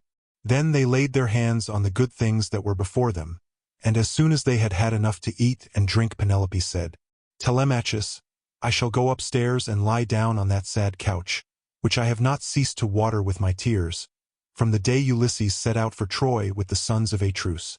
You failed, however, to make it clear to me before the suitors came back to the house, whether or no you had been able to hear anything about the return of your father." "I will tell you then truth," replied her son. "We went to Pylos and saw Nestor, who took me to his house and treated me as hospitably as though I were a son of his own who had just returned after a long absence. So also did his sons. But he said he had not heard a word from any human being about Ulysses, whether he was alive or dead. He sent me, therefore, with a chariot and horses to Menelaus. There I saw Helen, for whose sake so many, both Argives and Trojans, were in heaven's wisdom doomed to suffer. Menelaus asked me what it was that had brought me to Lacedaemon, and I told him the whole truth, whereon he said, 'So, then, these cowards would usurp a brave man's bed?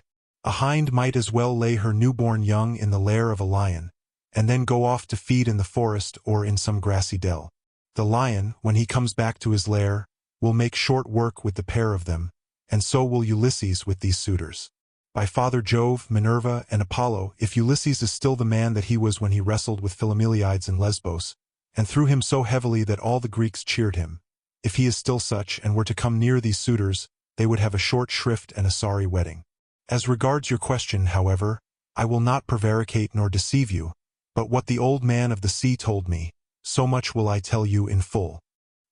He said he could see Ulysses on an island sorrowing bitterly in the house of the nymph Calypso, who was keeping him prisoner, and he could not reach his home, for he had no ships nor sailors to take him over the sea.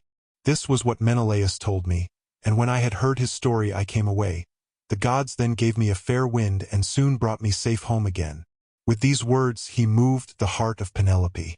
Then Theoclymenus said to her, "Madam, wife of Ulysses, Telemachus does not understand these things. Listen therefore to me, for I can divine them surely, and will hide nothing from you. May Jove the king of heaven be my witness, and the rites of hospitality, with that hearth of Ulysses to which I now come, that Ulysses himself is even now in Ithaca, and, either going about the country or staying in one place, is inquiring into all these evil deeds and preparing a day of reckoning for the suitors. I saw an omen when I was on the ship which meant this, and I told Telemachus about it." "May it be even so," answered Penelope. "If your words come true, you shall have such gifts and such good will from me that all who see you shall congratulate you." Thus did they converse. Meanwhile the suitors were throwing discs, or aiming with spears at a mark on the leveled ground in front of the house, and behaving with all their old insolence. But when it was now time for dinner, and the flock of sheep and goats had come into the town from all the country round, 140 with their shepherds as usual, then Medon, who was their favorite servant, and who waited upon them at table, said, "Now then, my young masters, you have had enough sport, so come inside that we may get dinner ready." Dinner is not a bad thing at dinner time. They left their sports as he told them, and when they were within the house, they laid their cloaks on the benches and seats inside, and then sacrificed some sheep, goats, pigs, and a heifer, all of them fat and well grown. 141 Thus they made ready for their meal. In the meantime Ulysses and the swineherd were about starting for the town, and the swineherd said, "Stranger, I suppose you still want to go to town today, as my master said you were to do. For my own part one should have liked you to stay here as a station hand, but I must do as my master tells me, or he will scold me later on, and a scolding from one's master is a very serious thing. Let us then be off, for it is now broad day. It will be night again directly, and then you will find it colder." 142. "I know and understand you," replied Ulysses. "You need say no more. Let us be going, but if you have a stick ready cut, let me have it to walk with, for you say the road is a very rough one." As he spoke he threw his shabby old tattered wallet over his shoulders, by the cord from which it hung, and Eumaeus gave him a stick to his liking. The two then started, leaving the station in charge of the dogs and herdsmen who remained behind. The swineherd led the way and his master followed after, looking like some broken-down old tramp as he leaned upon his staff, and his clothes were all in rags. When they had got over the rough steep ground and were nearing the city, they reached the fountain from which the citizens drew their water. This had been made by Ithaca, Nereidus, and Polyctor. There was a grove of water-loving poplars planted in a circle all round it, and the clear cold water came down to it from a rock high up, 143, while above the fountain there was an altar to the nymphs, at which all wayfarers used to sacrifice. Here Melanthius son of Dolius overtook them as he was driving down some goats, the best in his flock, for the suitors' dinner, and there were 2 shepherds with him. When he saw Eumaeus and Ulysses, he reviled them with outrageous and unseemly language, which made Ulysses very angry. "There you go," cried he, "and a precious pair you are. See how heaven brings birds of the same feather to one another. Where, pray, master swineherd, are you taking this poor miserable object? It would make anyone sick to see such a creature at table. A fellow like this never won a prize for anything in his life, but will go about rubbing his shoulders against every man's door-post, and begging not for swords and cauldrons." 144. "Like a man, but only for a few scraps not worth begging for. If you would give him to me for a hand on my station, he might do to clean out the folds or bring a bit of sweet feed to the kids, and he could fatten his thighs as much as he pleased on way. But he has taken to bad ways and will not go about any kind of work. He will do nothing but beg victuals all the town over to feed his insatiable belly. I say, therefore, and it shall surely be, if he goes near Ulysses' house he will get his head broken by the stools they will fling at him, till they turn him out." On this, as he passed, he gave Ulysses a kick on the hip out of pure wantonness, but Ulysses stood firm, and did not budge from the path. For a moment he doubted whether or no to fly at Melanthius and kill him with his staff, or fling him to the ground and beat his brains out. He resolved, however, to endure it and keep himself in check, but the swineherd looked straight at Melanthius and rebuked him, lifting up his hands and praying to heaven as he did so. "Fountain nymphs," he cried, "children of Jove, if ever Ulysses burned you thigh bones covered with fat whether of lambs or kids, grant my prayer that heaven may send him home.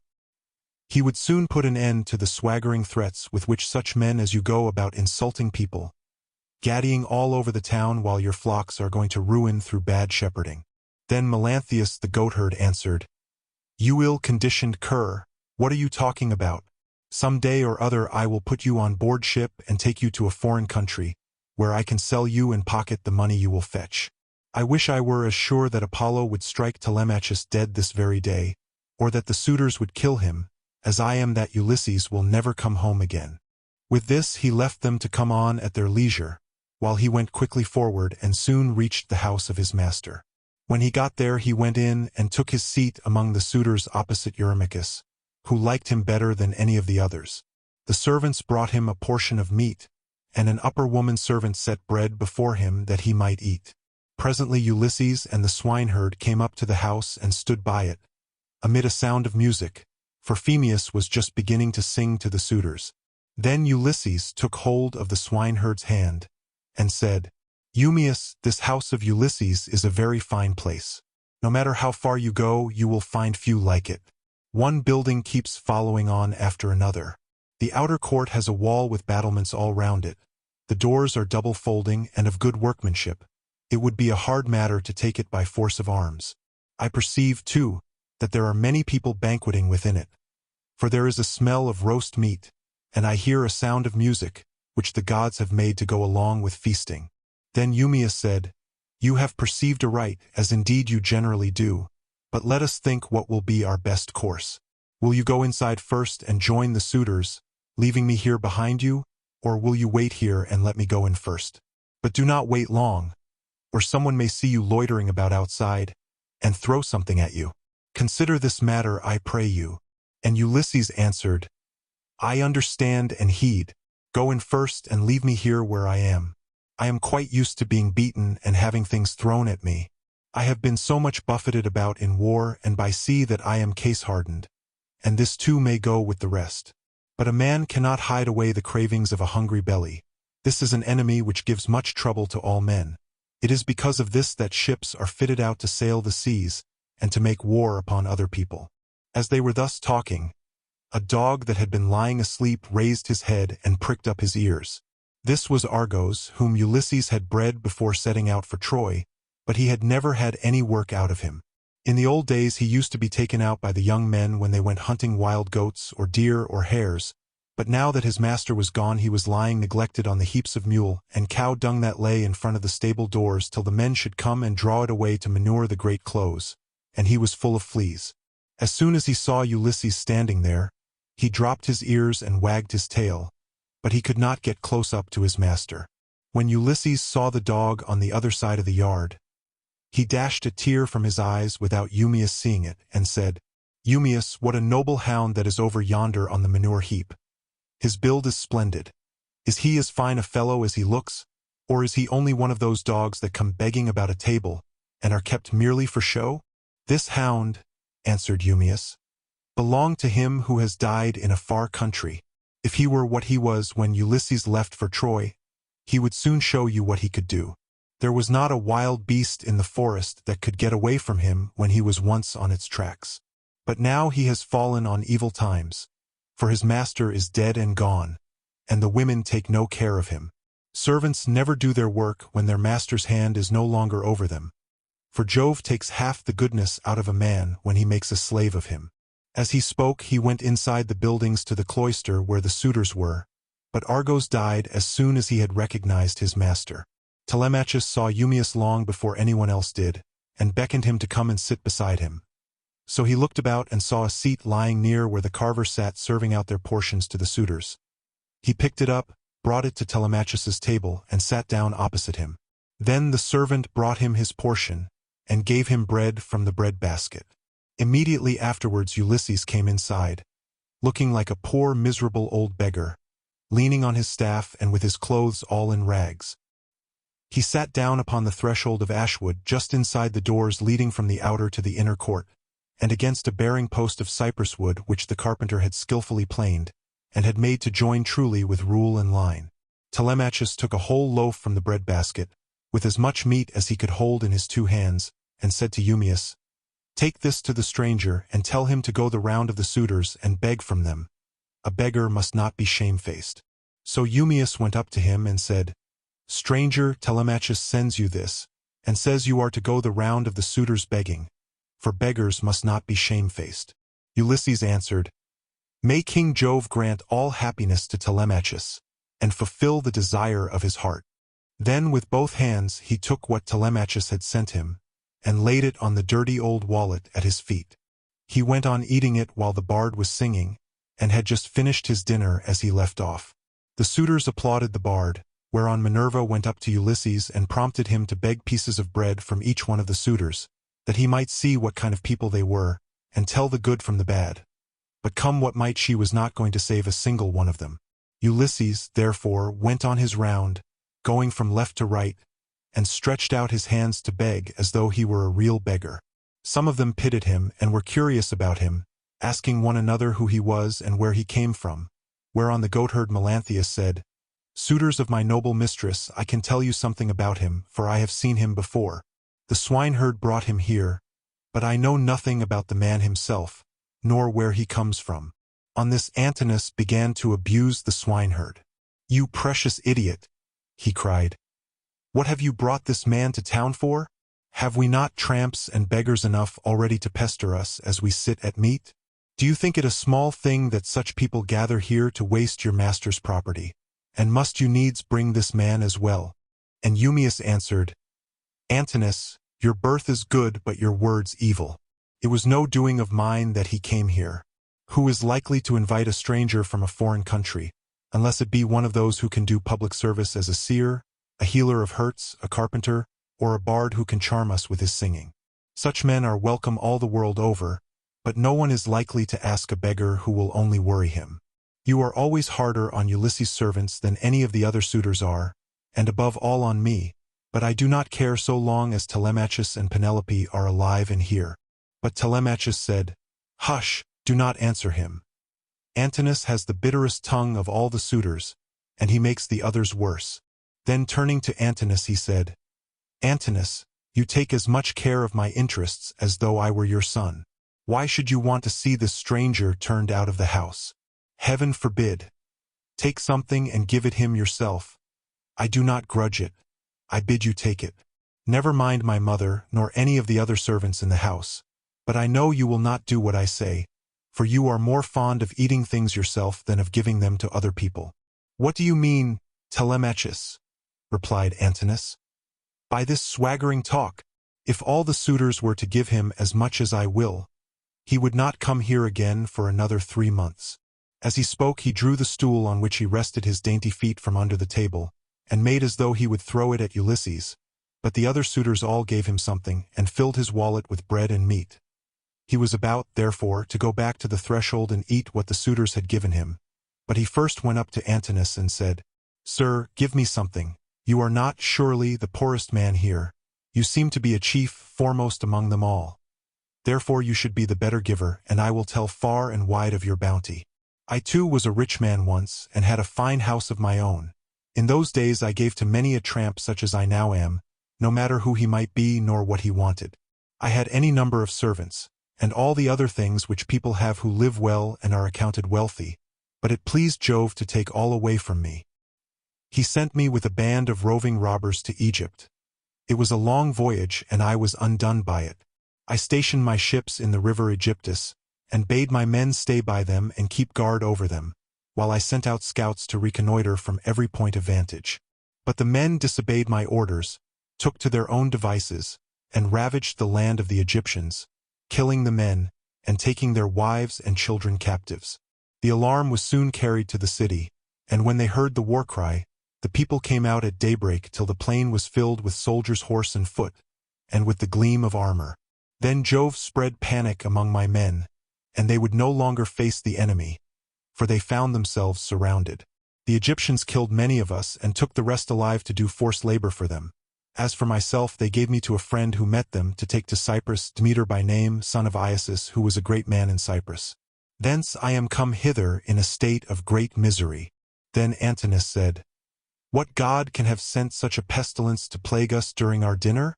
Get out into the open part of the court, 145, or I will give you Egypt and Cyprus over again for your insolence and importunity.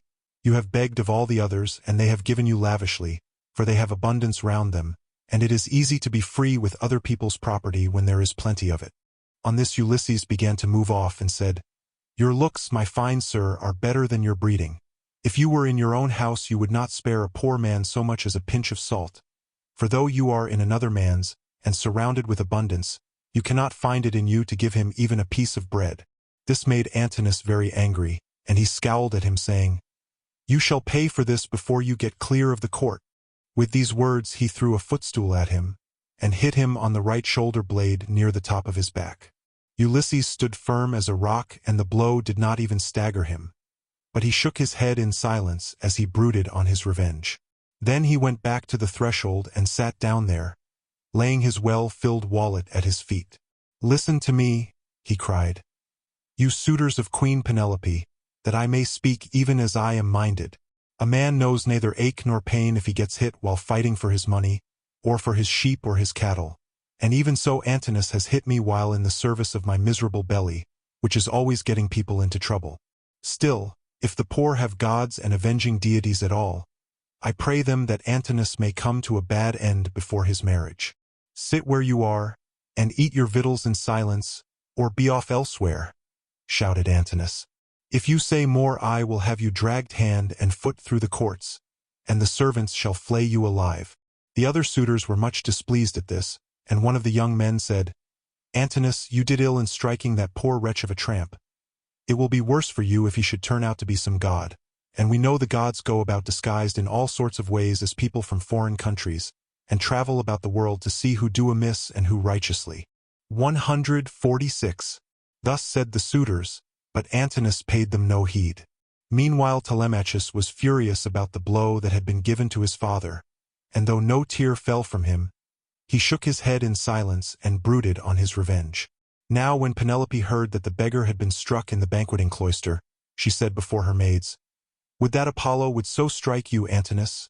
And her waiting woman Eurynomé answered, "If our prayers were answered, not one of the suitors would ever again see the sun rise." Then Penelope said, "Nurse, 147, I hate every single one of them, for they mean nothing but mischief, but I hate Antinous like the darkness of death itself. A poor unfortunate tramp has come begging about the house for sheer want. Everyone else has given him something to put in his wallet, but Antinous has hit him on the right shoulder blade with a footstool." Thus did she talk with her maids as she sat in her own room, and in the meantime Ulysses was getting his dinner.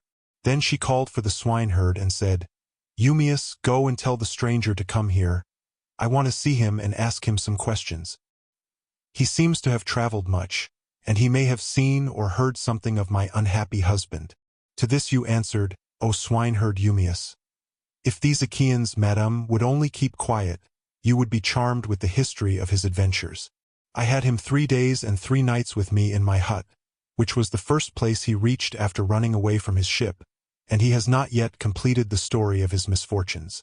If he had been the most heaven-taught minstrel in the whole world, on whose lips all hearers hang entranced, I could not have been more charmed as I sat in my hut and listened to him. He says there is an old friendship between his house and that of Ulysses, and that he comes from Crete where the descendants of Minos live, after having been driven hither and thither by every kind of misfortune.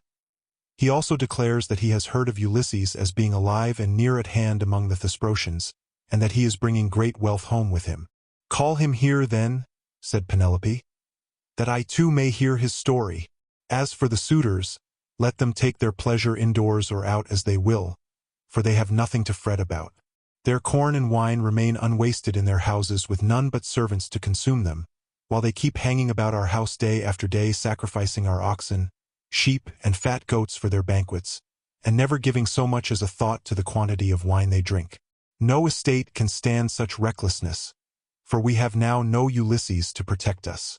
If he were to come again, he and his son would soon have their revenge." As she spoke, Telemachus sneezed so loudly that the whole house resounded with it. Penelope laughed when she heard this and said to Eumaeus, "Go and call the stranger. Did you not hear how my son sneezed just as I was speaking? This can only mean that all the suitors are going to be killed, and that not one of them shall escape. Furthermore I say, and lay my saying to your heart, if I am satisfied that the stranger is speaking the truth, I shall give him a shirt and cloak of good wear." When Eumaeus heard this, he went straight to Ulysses and said, "Father stranger, my mistress Penelope, mother of Telemachus, has sent for you. She is in great grief, but she wishes to hear anything you can tell her about her husband, and if she is satisfied that you are speaking the truth, she will give you a shirt and cloak, which are the very things that you are most in want of. As for bread, you can get enough of that to fill your belly, by begging about the town, and letting those give that will." "I will tell Penelope," answered Ulysses, "nothing but what is strictly true. I know all about her husband, and have been partner with him in affliction, but I am afraid of passing through this crowd of cruel suitors, for their pride and insolence reach heaven. Just now, moreover, as I was going about the house without doing any harm, A man gave me a blow that hurt me very much, but neither Telemachus nor anyone else defended me. Tell Penelope, therefore, to be patient and wait till sundown. Let her give me a seat close up to the fire, for my clothes are worn very thin.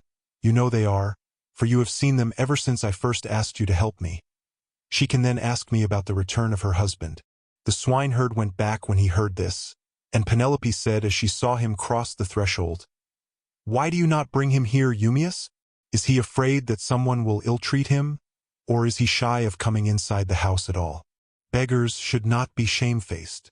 To this you answered, "O swineherd Eumaeus, the stranger is quite reasonable. He is avoiding the suitors and is only doing what anyone else would do. He asks you to wait till sundown, and it will be much better, madam, that you should have him all to yourself, when you can hear him and talk to him as you will." "The man is no fool," answered Penelope. "It would very likely be as he says, for there are no such abominable people in the whole world as these men are." When she had done speaking, Eumaeus went back to the suitors, for he had explained everything. Then he went up to Telemachus and said in his ear so that none could overhear him, "My dear sir, I will now go back to the pigs, to see after your property and my own business. You will look to what is going on here, but above all be careful to keep out of danger, for there are many who bear you ill will. May Jove bring them to a bad end before they do us a mischief." "Very well," replied Telemachus. "Go home when you have had your dinner, and in the morning come here with the victims we are to sacrifice for the day. Leave the rest to heaven and me." On this Eumaeus took his seat again, and when he had finished his dinner, he left the courts and the cloister with the men at table, and went back to his pigs. As for the suitors, they presently began to amuse themselves with singing and dancing, for it was now getting on towards evening. Book 18. Now there came a certain common tramp who used to go begging all over the city of Ithaca, and was notorious as an incorrigible glutton and drunkard. This man had no strength nor stay in him, but he was a great hulking fellow to look at. His real name, the one his mother gave him, was Arneus, but the young men of the place called him Iris, 148, because he used to run errands for anyone who would send him. As soon as he came, he began to insult Ulysses, and to try and drive him out of his own house. "Be off, old man," he cried, "from the doorway, or you shall be dragged out neck and heels. Do you not see that they are all giving me the wink, and wanting me to turn you out by force, only I do not like to do so? Get up then, and go of yourself, or we shall come to blows." Ulysses frowned on him and said, "My friend, I do you no manner of harm. People give you a great deal, but I am not jealous. There is room enough in this doorway for the pair of us, and you need not grudge me things that are not yours to give. You seem to be just such another tramp as myself, but perhaps the gods will give us better luck by and by. Do not, however, talk too much about fighting, or you will incense me, and old though I am, I shall cover your mouth and chest with blood. I shall have more peace tomorrow if I do, for you will not come to the house of Ulysses any more." Iris was very angry and answered, "You filthy glutton, you run on trippingly like an old fish-fag. I have a good mind to lay both hands about you, and knock your teeth out of your head like so many boar's tusks. Get ready, therefore, and let these people here stand by and look on. You will never be able to fight one who is so much younger than yourself."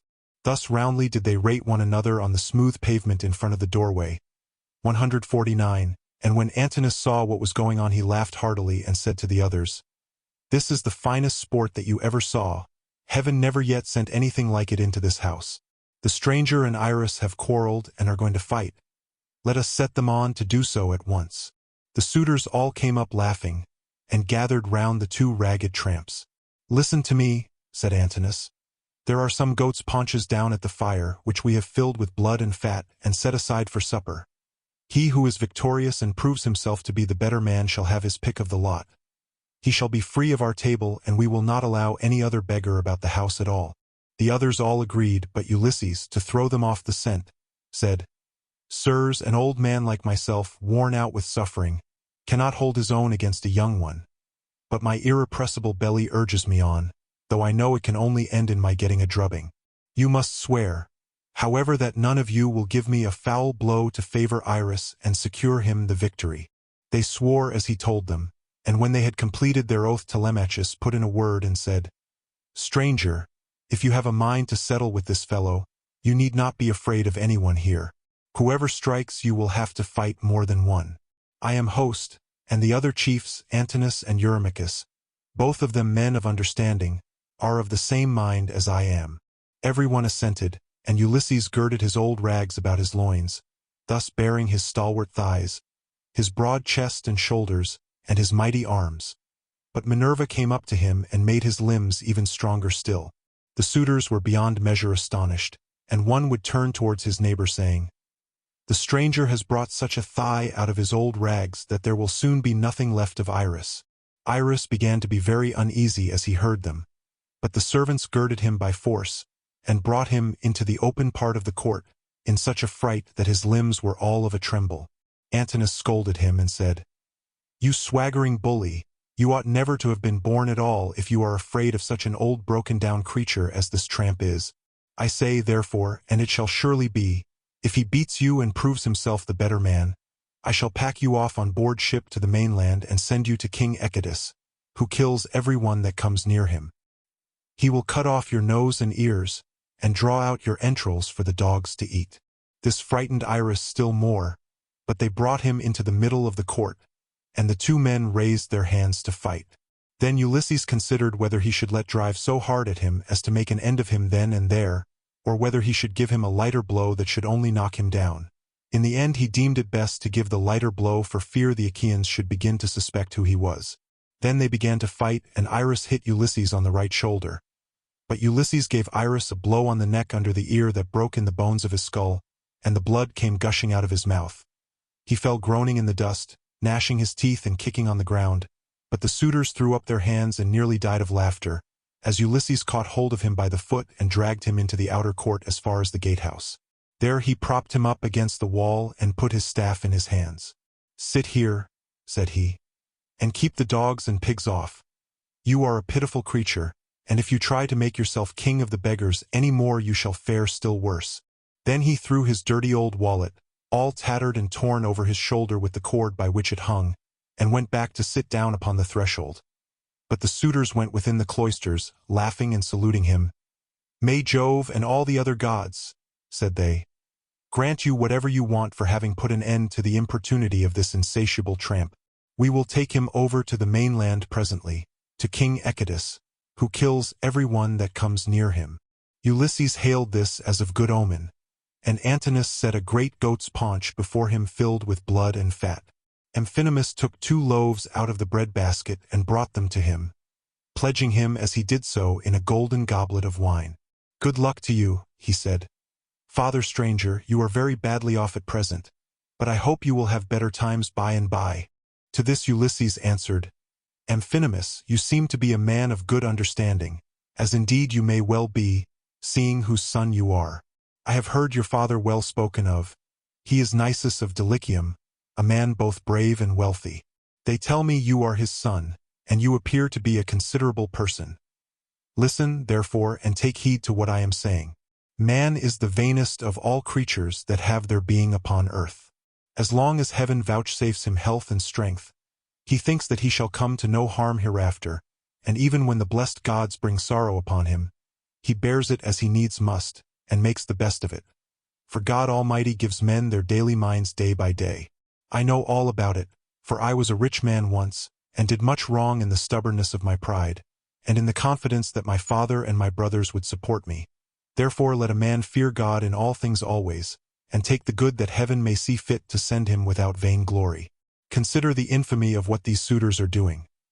See how they are wasting the estate and doing dishonor to the wife of one who is certain to return some day, and that, too, not long hence. Nay, he will be here soon. May heaven send you home quietly first, that you may not meet with him in the day of his coming. For once he is here the suitors, and he will not part bloodlessly." With these words he made a drink offering, and when he had drunk he put the gold cup again into the hands of Amphinomus, who walked away serious and bowing his head, for he foreboded evil. But even so he did not escape destruction, for Minerva had doomed him to fall by the hand of Telemachus. So he took his seat again at the place from which he had come. Then Minerva put it into the mind of Penelope to show herself to the suitors, that she might make them still more enamored of her, and win still further honor from her son and husband. So she feigned a mocking laugh and said, Eurynomé, I have changed my mind, and have a fancy to show myself to the suitors, although I detest them. I should like also to give my son a hint that he had better not have anything more to do with them. They speak fairly enough, but they mean mischief. My dear child, answered Eurynomé, all that you have said is true. Go and tell your son about it, but first wash yourself and anoint your face. Do not go about with your cheeks all covered with tears. It is not right that you should grieve so incessantly. For Telemachus, whom you always prayed that you might live to see with a beard, is already grown up. I know, Eurynomé, replied Penelope, that you mean well, but do not try and persuade me to wash and to anoint myself, for heaven robbed me of all my beauty on the day my husband sailed. Nevertheless, tell Autono and Hippodamia that I want them. They must be with me when I am in the cloister. I am not going among the men alone. It would not be proper for me to do so. On this the old woman, 150, went out of the room to bid the maids go to their mistress. In the meantime Minerva bethought her of another matter, and sent Penelope off into a sweet slumber. So she lay down on her couch, and her limbs became heavy with sleep. Then the goddess shed grace and beauty over her, that all the Achaeans might admire her. She washed her face with the ambrosial loveliness that Venus wears when she goes dancing with the Graces. She made her taller and of a more commanding figure, while as for her complexion it was whiter than sawn ivory. When Minerva had done all this she went away, whereon the maids came in from the women's room and woke Penelope with the sound of their talking. What an exquisitely delicious sleep I have been having, said she, as she passed her hands over her face. In spite of all my misery, I wish Diana would let me die so sweetly now at this very moment, that I might no longer waste in despair for the loss of my dear husband, who possessed every kind of good quality and was the most distinguished man among the Achaeans. With these words she came down from her upper room, not alone but attended by 2 of her maidens, and when she reached the suitors she stood by one of the bearing posts supporting the roof of the cloister, holding a veil before her face, and with a staid maid servant on either side of her. As they beheld her the suitors were so overpowered and became so desperately enamored of her, that each one prayed he might win her for his own bedfellow. Telemachus, said she, addressing her son, I fear you are no longer so discreet and well conducted as you used to be. When you were younger you had a greater sense of propriety. Now, however, that you are grown up, though a stranger to look at you would take you for the son of a well-to-do father as far as size and good looks go, your conduct is by no means what it should be. What is all this disturbance that has been going on? And how came you to allow a stranger to be so disgracefully ill-treated? What would have happened if he had suffered serious injury while a suppliant in our house? Surely this would have been very discreditable to you. I am not surprised, my dear mother, at your displeasure, replied Telemachus. I understand all about it and know when things are not as they should be, which I could not do when I was younger. I cannot, however, behave with perfect propriety at all times. First one and then another of these wicked people here keeps driving me out of my mind, and I have no one to stand by me. After all, however, this fight between Iris and the stranger did not turn out as the suitors meant it to do, for the stranger got the best of it. I wish Father Jove, Minerva, and Apollo would break the neck of every one of these wooers of yours, some inside the house and some out, and I wish they might all be as limp as Iris is over yonder in the gate of the outer court. See how he nods his head like a drunken man. He has had such a thrashing that he cannot stand on his feet nor get back to his home, wherever that may be, for he has no strength left in him. Thus did they converse. Eurymachus then came up and said, Queen Penelope, daughter of Icarius, if all the Achaeans in Iasian Argos could see you at this moment, you would have still more suitors in your house by tomorrow morning, for you are the most admirable woman in the whole world both as regards personal beauty and strength of understanding. To this Penelope replied, Eurymachus, heaven robbed me of all my beauty whether of face or figure when the Argives set sail for Troy and my dear husband with them. If he were to return and look after my affairs, I should both be more respected and show a better presence to the world. As it is, I am oppressed with care, and with the afflictions which heaven has seen fit to heap upon me. My husband foresaw it all, and when he was leaving home he took my right wrist in his hand. Wife, he said, We shall not all of us come safe home from Troy, for the Trojans fight well both with bow and spear. They are excellent also at fighting from chariots, and nothing decides the issue of a fight sooner than this. I know not, therefore, whether heaven will send me back to you, or whether I may not fall over there at Troy. In the meantime do you look after things here. Take care of my father and mother as at present, and even more so during my absence. But when you see our son growing a beard, then marry whom you will, and leave this your present home. This is what he said, and now it is all coming true. A night will come when I shall have to yield myself to a marriage which I detest. For Jove has taken from me all hope of happiness. This further grief, moreover, cuts me to the very heart. You suitors are not wooing me after the custom of my country.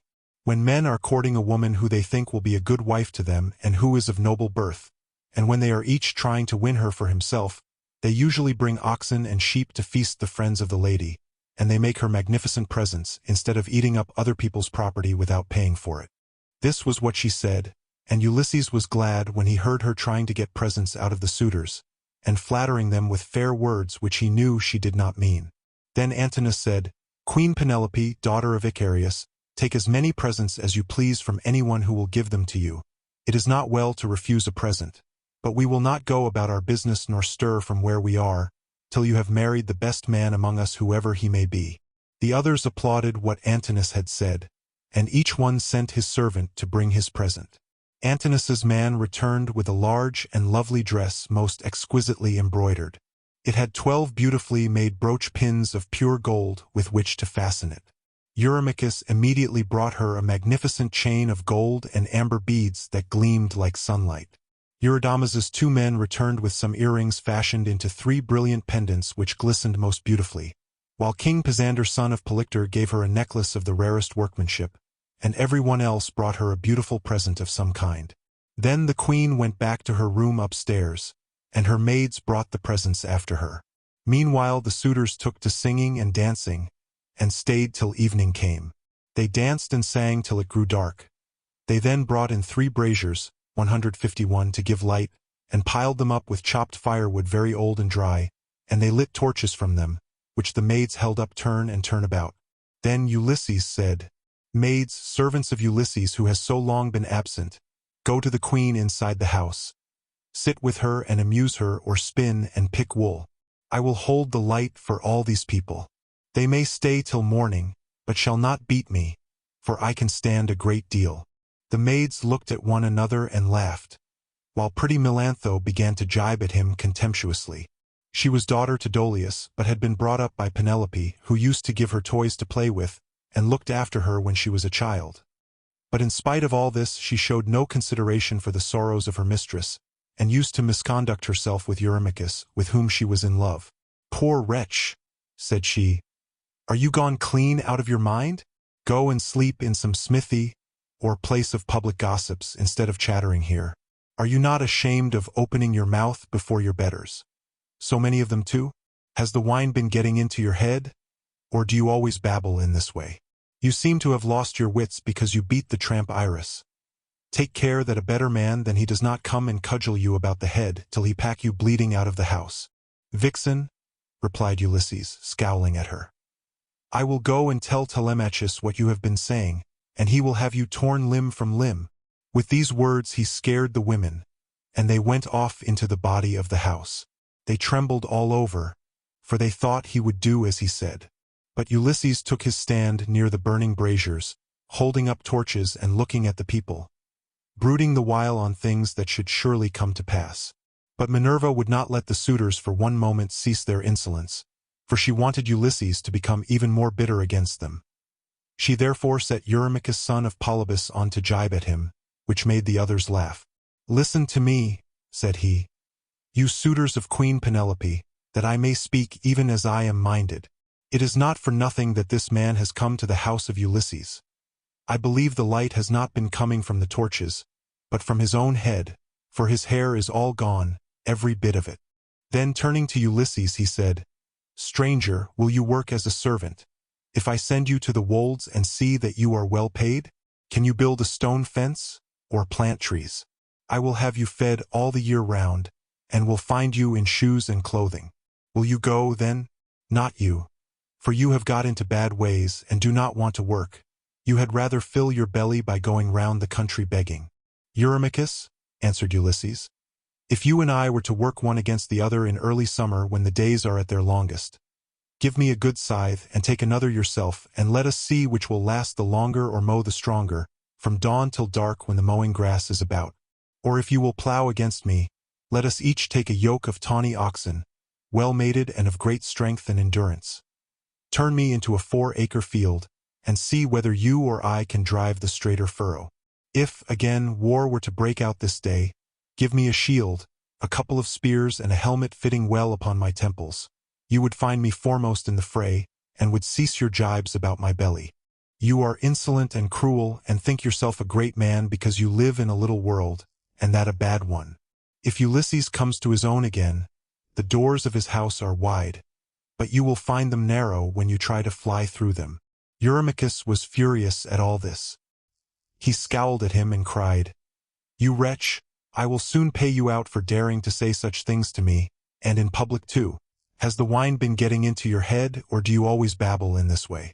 You seem to have lost your wits because you beat the tramp Iris. With this he caught hold of a footstool, but Ulysses sought protection at the knees of Amphinomus of Dulichium, for he was afraid. The stool hit the cupbearer on his right hand and knocked him down. The man fell with a cry flat on his back, and his wine jug fell ringing to the ground. The suitors in the covered cloister were now in an uproar, and one would turn towards his neighbor, saying, I wish the stranger had gone somewhere else, bad luck to him, for all the trouble he gives us. We cannot permit such disturbance about a beggar. If such ill counsels are to prevail, we shall have no more pleasure at our banquet. On this Telemachus came forward and said, Sirs, are you mad? Can you not carry your meat and your liquor decently? Some evil spirit has possessed you. I do not wish to drive any of you away, but you have had your suppers, and the sooner you all go home to bed the better. The suitors bit their lips and marveled at the boldness of his speech. But Amphinomus the son of Nisus, who was son to Oretius, said, Do not let us take offense. It is reasonable, so let us make no answer. Neither let us do violence to the stranger nor to any of Ulysses' servants. Let the cupbearer go round with the drink offerings, that we may make them and go home to our rest. As for the stranger, let us leave Telemachus to deal with him, for it is to his house that he has come. Thus did he speak, and his saying pleased them well, so Eumaeus of Dulichium, servant to Amphinomus, mixed them a bowl of wine and water and handed it round to each of them man by man, whereon they made their drink offerings to the blessed gods. Then, when they had made their drink offerings and had drunk each one as he was minded, they took their several ways each of them to his own abode. Book 19. Ulysses was left in the cloister, pondering on the means whereby, with Minerva's help, he might be able to kill the suitors. Presently he said to Telemachus, Telemachus, we must get the armor together and take it down inside. Make some excuse when the suitors ask you why you have removed it. Say that you have taken it to be out of the way of the smoke, inasmuch as it is no longer what it was when Ulysses went away, but has become soiled and begrimed with soot. Add to this more particularly that you are afraid Jove may set them on to quarrel over their wine, and that they may do each other some harm which may disgrace both banquet and wooing, for the sight of arms sometimes tempts people to use them. Telemachus approved of what his father had said, so he called Nurse Euryclea and said, Nurse, shut the women up in their room, while I take the armor that my father left behind him down into the storeroom. No one looks after it now my father is gone, and it has got all smirched with soot during my own boyhood. I want to take it down where the smoke cannot reach it. I wish, child, answered Euryclea, that you would take the management of the house into your own hands altogether, and look after all the property yourself. But who is to go with you and light you to the storeroom? The maids would have done so, but you would not let them. The stranger, said Telemachus, shall show me a light. When people eat my bread they must earn it, no matter where they come from. Euryclea did as she was told, and bolted the women inside their room. Then Ulysses and his son made all haste to take the helmets, shields, and spears inside, and Minerva went before them with a gold lamp in her hand that shed a soft and brilliant radiance, whereon Telemachus said, Father, my eyes behold a great marvel. The walls, with the rafters, crossbeams, and the supports on which they rest are all aglow as with a flaming fire. Surely there is some god here who has come down from heaven. Hush, answered Ulysses.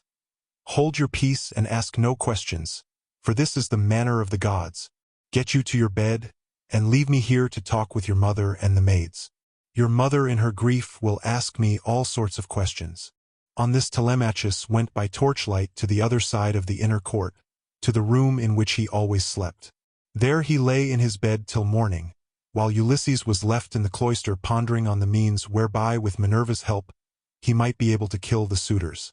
Then Penelope came down from her room looking like Venus or Diana, and they set her a seat inlaid with scrolls of silver and ivory near the fire in her accustomed place. It had been made by Eumaeus and had a footstool all in one piece with the seat itself, and it was covered with a thick fleece. On this she now sat, and the maids came from the women's room to join her. They set about removing the tables at which the wicked suitors had been dining, and took away the bread that was left, with the cups from which they had drunk. They emptied the embers out of the braziers, and heaped much wood upon them to give both light and heat. But Melantho began to rail at Ulysses a second time and said, Stranger, do you mean to plague us by hanging about the house all night and spying upon the women? Be off, you wretch, outside, and eat your supper there, or you shall be driven out with a firebrand. Ulysses scowled at her and answered, My good woman, why should you be so angry with me? Is it because I am not clean, and my clothes are all in rags, and because I am obliged to go begging about after the manner of tramps and beggars generally? I too was a rich man once, and had a fine house of my own. In those days I gave to many a tramp such as I now am, no matter who he might be nor what he wanted. I had any number of servants, and all the other things which people have who live well and are accounted wealthy, but it pleased Jove to take all away from me. Therefore, woman, beware lest you too come to lose that pride and place in which you now wanton above your fellows. Have a care lest you get out of favor with your mistress, and lest Ulysses should come home, for there is still a chance that he may do so. Moreover, though he be dead as you think he is, yet by Apollo's will he has left a son behind him, Telemachus, who will note anything done amiss by the maids in the house, for he is now no longer in his boyhood. Penelope heard what he was saying and scolded the maid. Impudent baggage, said she. I see how abominably you are behaving, and you shall smart for it. You knew perfectly well, for I told you myself, that I was going to see the stranger and ask him about my husband, for whose sake I am in such continual sorrow. Then she said to her head-waiting woman Eurynomé, Bring a seat with a fleece upon it, for the stranger to sit upon while he tells his story, and listens to what I have to say. I wish to ask him some questions. Eurynomé brought the seat at once and set a fleece upon it, and as soon as Ulysses had sat down Penelope began by saying, Stranger, I shall first ask you who and whence are you? Tell me of your town and parents. Madam, answered Ulysses, who on the face of the whole earth can dare to chide with you? Your fame reaches the firmament of heaven itself. You are like some blameless king, who upholds righteousness, as the monarch over a great and valiant nation. The earth yields its wheat and barley, the trees are loaded with fruit, the ewes bring forth lambs, and the sea abounds with fish by reason of his virtues, and his people do good deeds under him. Nevertheless, as I sit here in your house, ask me some other question and do not seek to know my race and family, or you will recall memories that will yet more increase my sorrow. I am full of heaviness, but I ought not to sit weeping and wailing in another person's house, nor is it well to be thus grieving continually. I shall have one of the servants or even yourself complaining of me, and saying that my eyes swim with tears because I am heavy with wine. Then Penelope answered, Stranger, heaven robbed me of all beauty, whether of face or figure, when the Argives set sail for Troy and my dear husband with them. If he were to return and look after my affairs, I should be both more respected and should show a better presence to the world. As it is, I am oppressed with care, and with the afflictions which heaven has seen fit to heap upon me. The chiefs from all our islands, Dulichium, Same, and Zacynthus, as also from Ithaca itself, are wooing me against my will and are wasting my estate. I can therefore show no attention to strangers nor suppliants, nor to people who say that they are skilled artisans, but am all the time broken-hearted about Ulysses. They want me to marry again at once, and I have to invent stratagems in order to deceive them. In the first place, heaven put it in my mind to set up a great tambour frame in my room, and to begin working upon an enormous piece of fine needlework. Then I said to them, Sweethearts, Ulysses is indeed dead. Still, do not press me to marry again immediately. Wait, for I would not have my skill in needlework perish unrecorded, till I have finished making a pall for the hero Laertes, to be ready against the time when death shall take him. He is very rich, and the women of the place will talk if he is laid out without a pall. This was what I said, and they assented, whereon I used to keep working at my great web all day long, but at night I would unpick the stitches again by torchlight.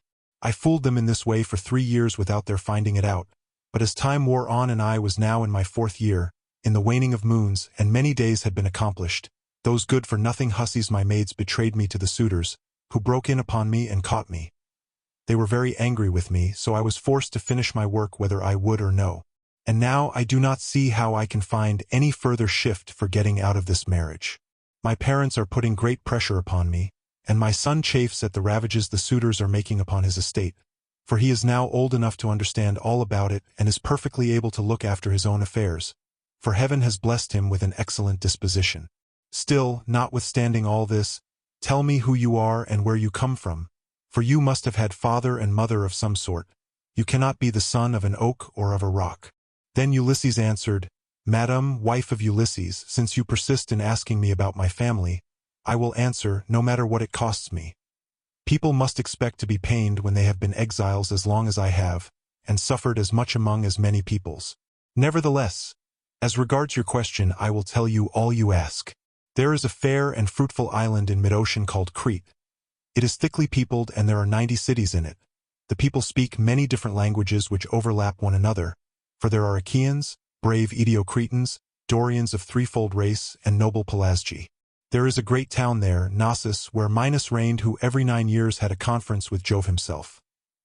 152 Minos was father to Deucalion, whose son I am, for Deucalion had 2 sons, Idomeneus and myself. Idomeneus sailed for Troy, and I, who am the younger, am called Ethon. My brother, however, was at once the older and the more valiant of the 2. Hence it was in Crete that I saw Ulysses and showed him hospitality, for the winds took him there as he was on his way to Troy, carrying him out of his course from Cape Malea and leaving him in Amnisus off the cave of Eleutheia, where the harbors are difficult to enter, and he could hardly find shelter from the winds that were then raging. As soon as he got there, he went into the town and asked for Idomeneus, claiming to be his old and valued friend. But Idomeneus had already set sail for Troy some 10 or 12 days earlier, so I took him to my own house and showed him every kind of hospitality, for I had abundance of everything. Moreover, I fed the men who were with him with barley meal from the public store, and got subscriptions of wine and oxen for them to sacrifice to their heart's content. They stayed with me 12 days, for there was a gale blowing from the north so strong that one could hardly keep one's feet on land. I suppose some unfriendly god had raised it for them, but on the 13th day the wind dropped, and they got away. Many a plausible tale did Ulysses further tell her, and Penelope wept as she listened, for her heart was melted.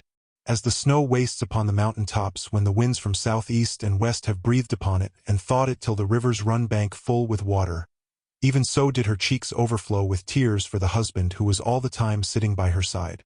Ulysses felt for her and was sorry for her, but he kept his eyes as hard as horn or iron without letting them so much as quiver. So cunningly did he restrain his tears.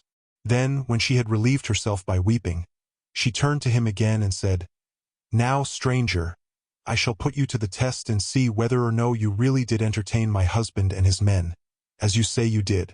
Tell me, then, how he was dressed, what kind of a man he was to look at, and so also with his companions. Madam, answered Ulysses, it is such a long time ago that I can hardly say. 20 years are come and gone since he left my home, and went elsewhither. But I will tell you as well as I can recollect.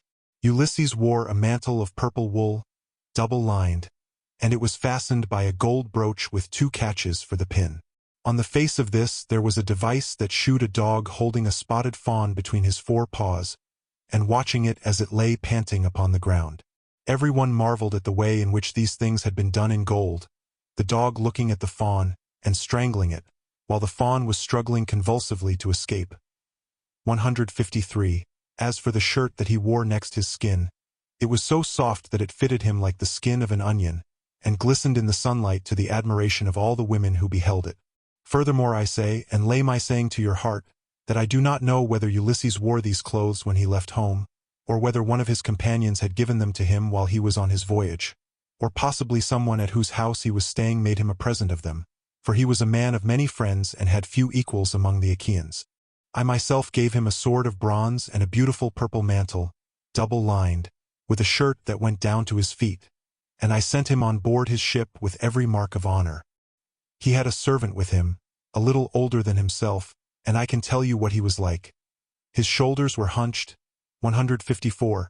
He was dark, and he had thick curly hair. His name was Eurybates, and Ulysses treated him with greater familiarity than he did any of the others, as being the most like-minded with himself.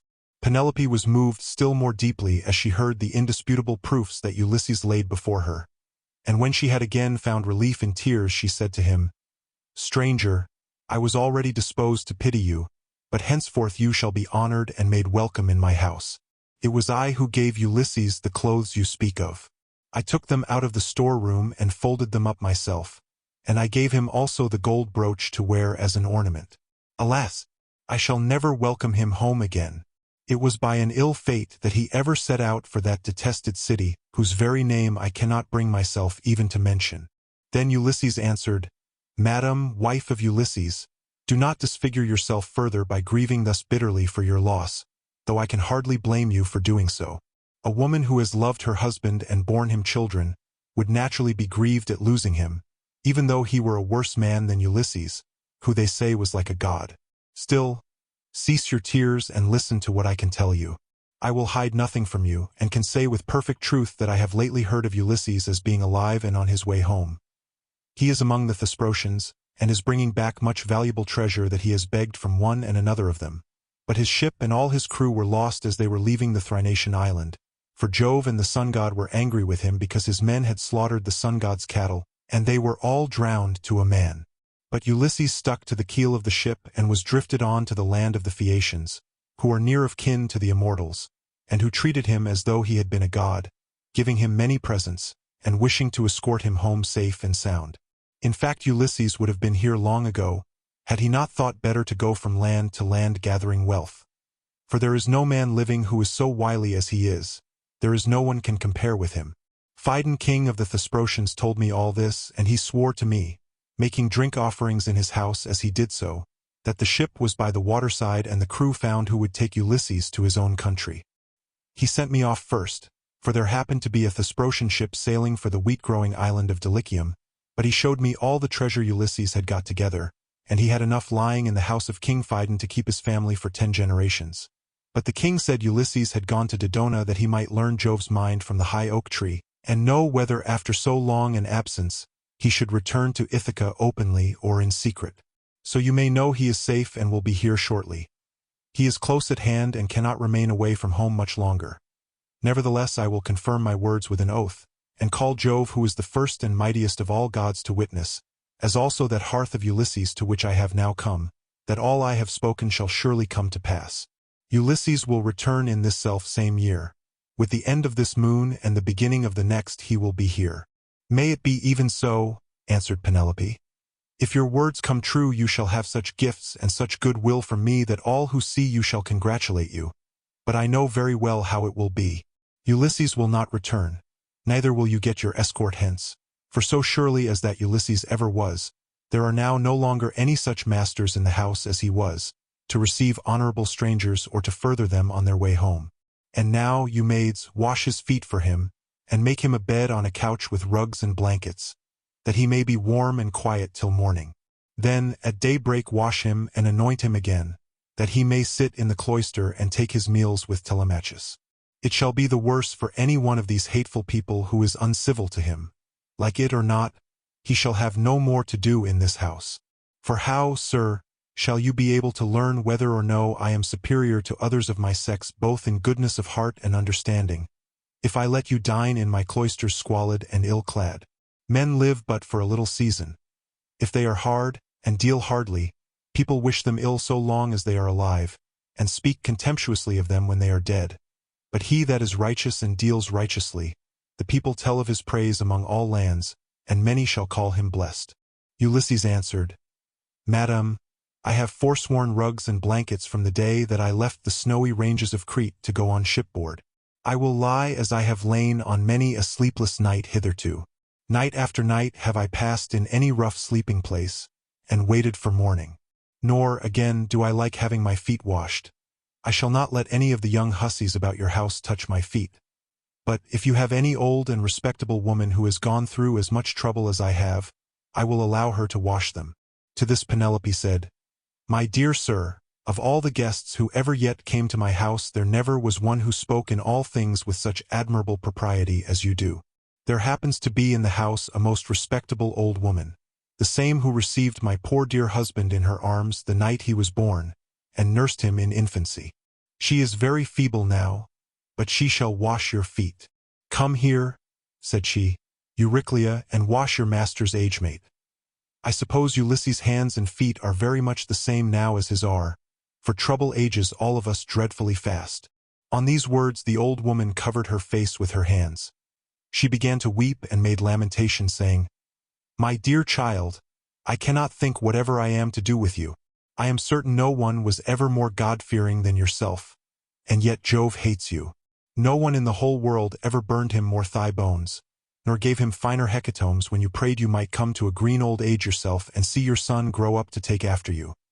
Yet see how he has prevented you alone from ever getting back to your own home. I have no doubt the women in some foreign palace which Ulysses has got to are jibing at him as all these sluts here have been jibing at you. I do not wonder at your not choosing to let them wash you after the manner in which they have insulted you. I will wash your feet myself gladly enough, as Penelope has said that I am to do so. I will wash them both for Penelope's sake and for your own, for you have raised the most lively feelings of compassion in my mind. And let me say this moreover, which pray attend to, we have had all kinds of strangers in distress come here before now, but I make bold to say that no one ever yet came who was so like Ulysses in figure, voice, and feet as you are. Those who have seen us both, answered Ulysses, have always said we were wonderfully like each other, and now you have noticed it too. Then the old woman took the cauldron in which she was going to wash his feet, and poured plenty of cold water into it, adding hot till the bath was warm enough. Ulysses sat by the fire, but ere long he turned away from the light, for it occurred to him that when the old woman had hold of his leg she would recognize a certain scar which it bore, whereon the whole truth would come out. And indeed as soon as she began washing her master, she at once knew the scar as one that had been given him by a wild boar when he was hunting on empty Parnassus with his excellent grandfather Autolycus, who was the most accomplished thief and perjurer in the whole world, and with the sons of Autolycus. Mercury himself had endowed him with this gift, for he used to burn the thigh bones of goats and kids to him, so he took pleasure in his companionship. It happened once that Autolycus had gone to Ithaca and had found the child of his daughter just born. As soon as he had done supper, Euryclea set the infant upon his knees and said, Autolycus, you must find a name for your grandson. You greatly wished that you might have one. Son-in-law and daughter, replied Autolycus, call the child thus. I am highly displeased with a large number of people in one place and another, both men and women. So name the child Ulysses, or the child of anger. When he grows up and comes to visit his mother's family on empty Parnassus, where my possessions lie, I will make him a present and will send him on his way rejoicing. Ulysses, therefore, went to Parnassus to get the presents from Autolycus, who with his sons shook hands with him and gave him welcome. His grandmother Amphithea threw her arms about him, and kissed his head, and both his beautiful eyes, while Autolycus desired his sons to get dinner ready, and they did as he told them. They brought in a 5-year-old bull, flayed it, made it ready, and divided it into joints. These they then cut carefully up into smaller pieces and spitted them. They roasted them sufficiently and served the portions round. Thus through the livelong day to the going down of the sun they feasted, and every man had his full share so that all were satisfied. But when the sun set and it came on dark, they went to bed and enjoyed the boon of sleep. When the child of morning, rosy-fingered Dawn, appeared, the sons of Autolycus went out with their hounds hunting, and Ulysses went too. They climbed the wooded slopes of Parnassus and soon reached its breezy upland valleys. But as the sun was beginning to beat upon the fields, fresh risen from the slow, still currents of Oceanus, they came to a mountain dell. The dogs were in front searching for the tracks of the beast they were chasing, and after them came the sons of Autolycus, among whom was Ulysses, close behind the dogs, and he had a long spear in his hand. Here was the lair of a huge boar among some thick brushwood, so dense that the wind and rain could not get through it, nor could the sun's rays pierce it, and the ground underneath lay thick with fallen leaves. The boar heard the noise of the men's feet, and the hounds baying on every side as the huntsmen came up to him. So he rushed from his lair, raised the bristles on his neck, and stood at bay with fire flashing from his eyes. Ulysses was the first to raise his spear and try to drive it into the brute, but the boar was too quick for him and charged him sideways, ripping him above the knee with a gash that tore deep though it did not reach the bone. As for the boar, Ulysses hit him on the right shoulder, and the point of the spear went right through him, so that he fell groaning in the dust until the life went out of him. The sons of Autolycus busied themselves with the carcass of the boar, and bound Ulysses' wound. Then, after saying a spell to stop the bleeding, they went home as fast as they could. But when Autolycus and his sons had thoroughly healed Ulysses, they made him some splendid presents, and sent him back to Ithaca with much mutual goodwill. When he got back, his father and mother were rejoiced to see him and asked him all about it, and how he had hurt himself to get the scar. So he told them how the boar had ripped him when he was out hunting with Autolycus and his sons on empty Parnassus. As soon as Euryclea had got the scarred limb in her hands and had well hold of it, she recognized it and dropped the foot at once. The leg fell into the bath, which rang out and was overturned, so that all the water was spilt on the ground. Euryclea's eyes between her joy and her grief filled with tears, and she could not speak, but she caught Ulysses by the beard and said, "My dear child, I am sure you must be Ulysses himself, only I did not know you till I had actually touched and handled you." As she spoke she looked towards Penelope, as though wanting to tell her that her dear husband was in the house, but Penelope was unable to look in that direction and observe what was going on, for Minerva had diverted her attention. So Ulysses caught Euryclea by the throat with his right hand and with his left drew her close to him and said, "Nurse, do you wish to be the ruin of me, you who nursed me at your own breast, now that after 20 years of wandering I am at last come to my own home? Again, since it has been borne in upon you by heaven to recognize me, hold your tongue, and do not say a word about it to anyone else in the house, for if you do I tell you, and it shall surely be, that if heaven grants me to take the lives of these suitors, I will not spare you, though you are my own nurse, when I am killing the other women." "My child," answered Euryclea, "what are you talking about? You know very well that nothing can either bend or break me. I will hold my tongue like a stone or a piece of iron. Furthermore let me say, and lay my saying to your heart, when heaven has delivered the suitors into your hand, I will give you a list of the women in the house who have been ill-behaved, and of those who are guiltless." And Ulysses answered, "Nurse, you ought not to speak in that way. I am well able to form my own opinion about one and all of them. Hold your tongue and leave everything to heaven."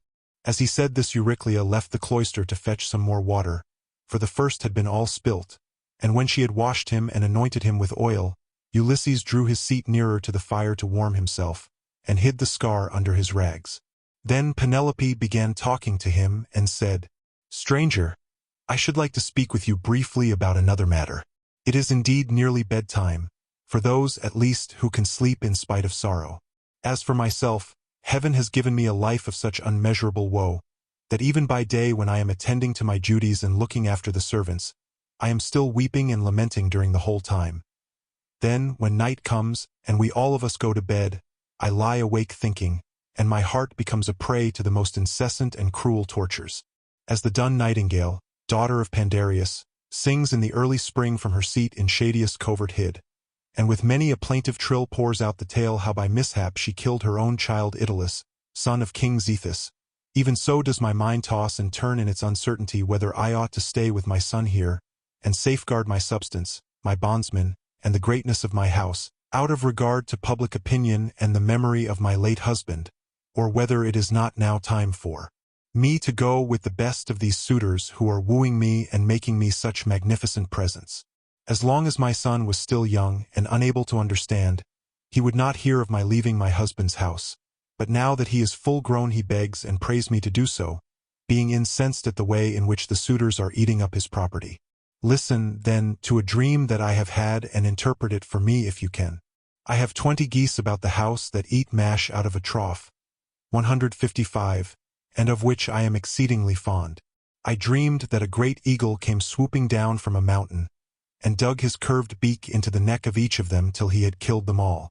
Presently he soared off into the sky, and left them lying dead about the yard, whereon I wept in my dream till all my maids gathered round me. So piteously was I grieving because the eagle had killed my geese. Then he came back again, and perching on a projecting rafter spoke to me with human voice, and told me to leave off crying. Be of good courage, he said, daughter of Icarius. This is no dream, but a vision of good omen that shall surely come to pass. The geese are the suitors, and I am no longer an eagle, but your own husband, who am come back to you, and who will bring these suitors to a disgraceful end. On this I woke, and when I looked out I saw my geese at the trough eating their mash as usual. This dream, madame, replied Ulysses, can admit but of one interpretation, for had not Ulysses himself told you how it shall be fulfilled? The death of the suitors is portended, and not one single one of them will escape. And Penelope answered, Stranger, dreams are very curious and unaccountable things, and they do not by any means invariably come true. There are two gates through which these unsubstantial fancies proceed. The one is of horn, and the other ivory. Those that come through the gate of ivory are fatuous, but those from the gate of horn mean something to those that see them. I do not think, however, that my own dream came through the gate of horn, though I and my son should be most thankful if it proves to have done so. Furthermore I say, and lay my saying to your heart, the coming dawn will usher in the ill-omened day that is to sever me from the house of Ulysses, for I am about to hold a tournament of axes. My husband used to set up 12 axes in the court, one in front of the other, like the stays upon which a ship is built. He would then go back from them and shoot an arrow through the whole 12. I shall make the suitors try to do the same thing, and whichever of them can string the bow most easily, and send his arrow through all the 12 axes, him will I follow, and quit this house of my lawful husband, so goodly and so abounding in wealth. But even so, I doubt not that I shall remember it in my dreams. Then Ulysses answered, Madam, wife of Ulysses, you need not defer your tournament, for Ulysses will return ere ever they can string the bow, handle it how they will, and send their arrows through the iron. To this Penelope said, As long, sir, as you will sit here and talk to me, I can have no desire to go to bed. Still, people cannot do permanently without sleep, and heaven has appointed us dwellers on earth a time for all things. I will therefore go upstairs and recline upon that couch which I have never ceased to flood with my tears from the day Ulysses set out for the city with a hateful name. She then went upstairs to her own room, not alone, but attended by her maidens, and when there, she lamented her dear husband till Minerva shed sweet sleep over her eyelids. Book 20. Ulysses slept in the cloister upon an undressed bullock's hide, on the top of which he threw several skins of the sheep the suitors had eaten, and Eurynomé, 156, threw a cloak over him after he had laid himself down. There, then, Ulysses lay wakefully brooding upon the way in which he should kill the suitors, and by, the women who had been in the habit of misconducting themselves with them, left the house giggling and laughing with one another. This made Ulysses very angry, and he doubted whether to get up and kill every single one of them then and there, or to let them sleep one more and last time with the suitors. His heart growled within him, and as a bitch with puppies growls and shows her teeth when she sees a stranger, so did his heart growl with anger at the evil deeds that were being done. But he beat his breast and said, Heart, be still, you had worse than this to bear on the day when the terrible Cyclops ate your brave companions. Yet you bore it in silence till your cunning got you safe out of the cave, though you made sure of being killed. Thus he chided with his heart and checked it into endurance, but he tossed about as one who turns a paunch full of blood and fat in front of a hot fire, doing it first on one side and then on the other, that he may get it cooked as soon as possible. Even so did he turn himself about from side to side, thinking all the time how, single-handed as he was, he should contrive to kill so large a body of men as the wicked suitors. But by and by Minerva came down from heaven in the likeness of a woman, and hovered over his head, saying, My poor unhappy man, why do you lie awake in this way? This is your house. Your wife is safe inside it, and so is your son, who is just such a young man as any father may be proud of. Goddess, answered Ulysses, All that you have said is true, but I am in some doubt as to how I shall be able to kill these wicked suitors single-handed, seeing what a number of them there always are. And there is this further difficulty, which is still more considerable. Supposing that with Jove's and your assistance I succeed in killing them, I must ask you to consider where I am to escape to from their avengers when it is all over. For shame, replied Minerva. Why, anyone else would trust a worse ally than myself, even though that ally were only a mortal and less wise than I am. Am I not a goddess? And have I not protected you throughout in all your troubles? I tell you plainly that even though there were 50 bands of men surrounding us and eager to kill us, you should take all their sheep and cattle, and drive them away with you. But go to sleep.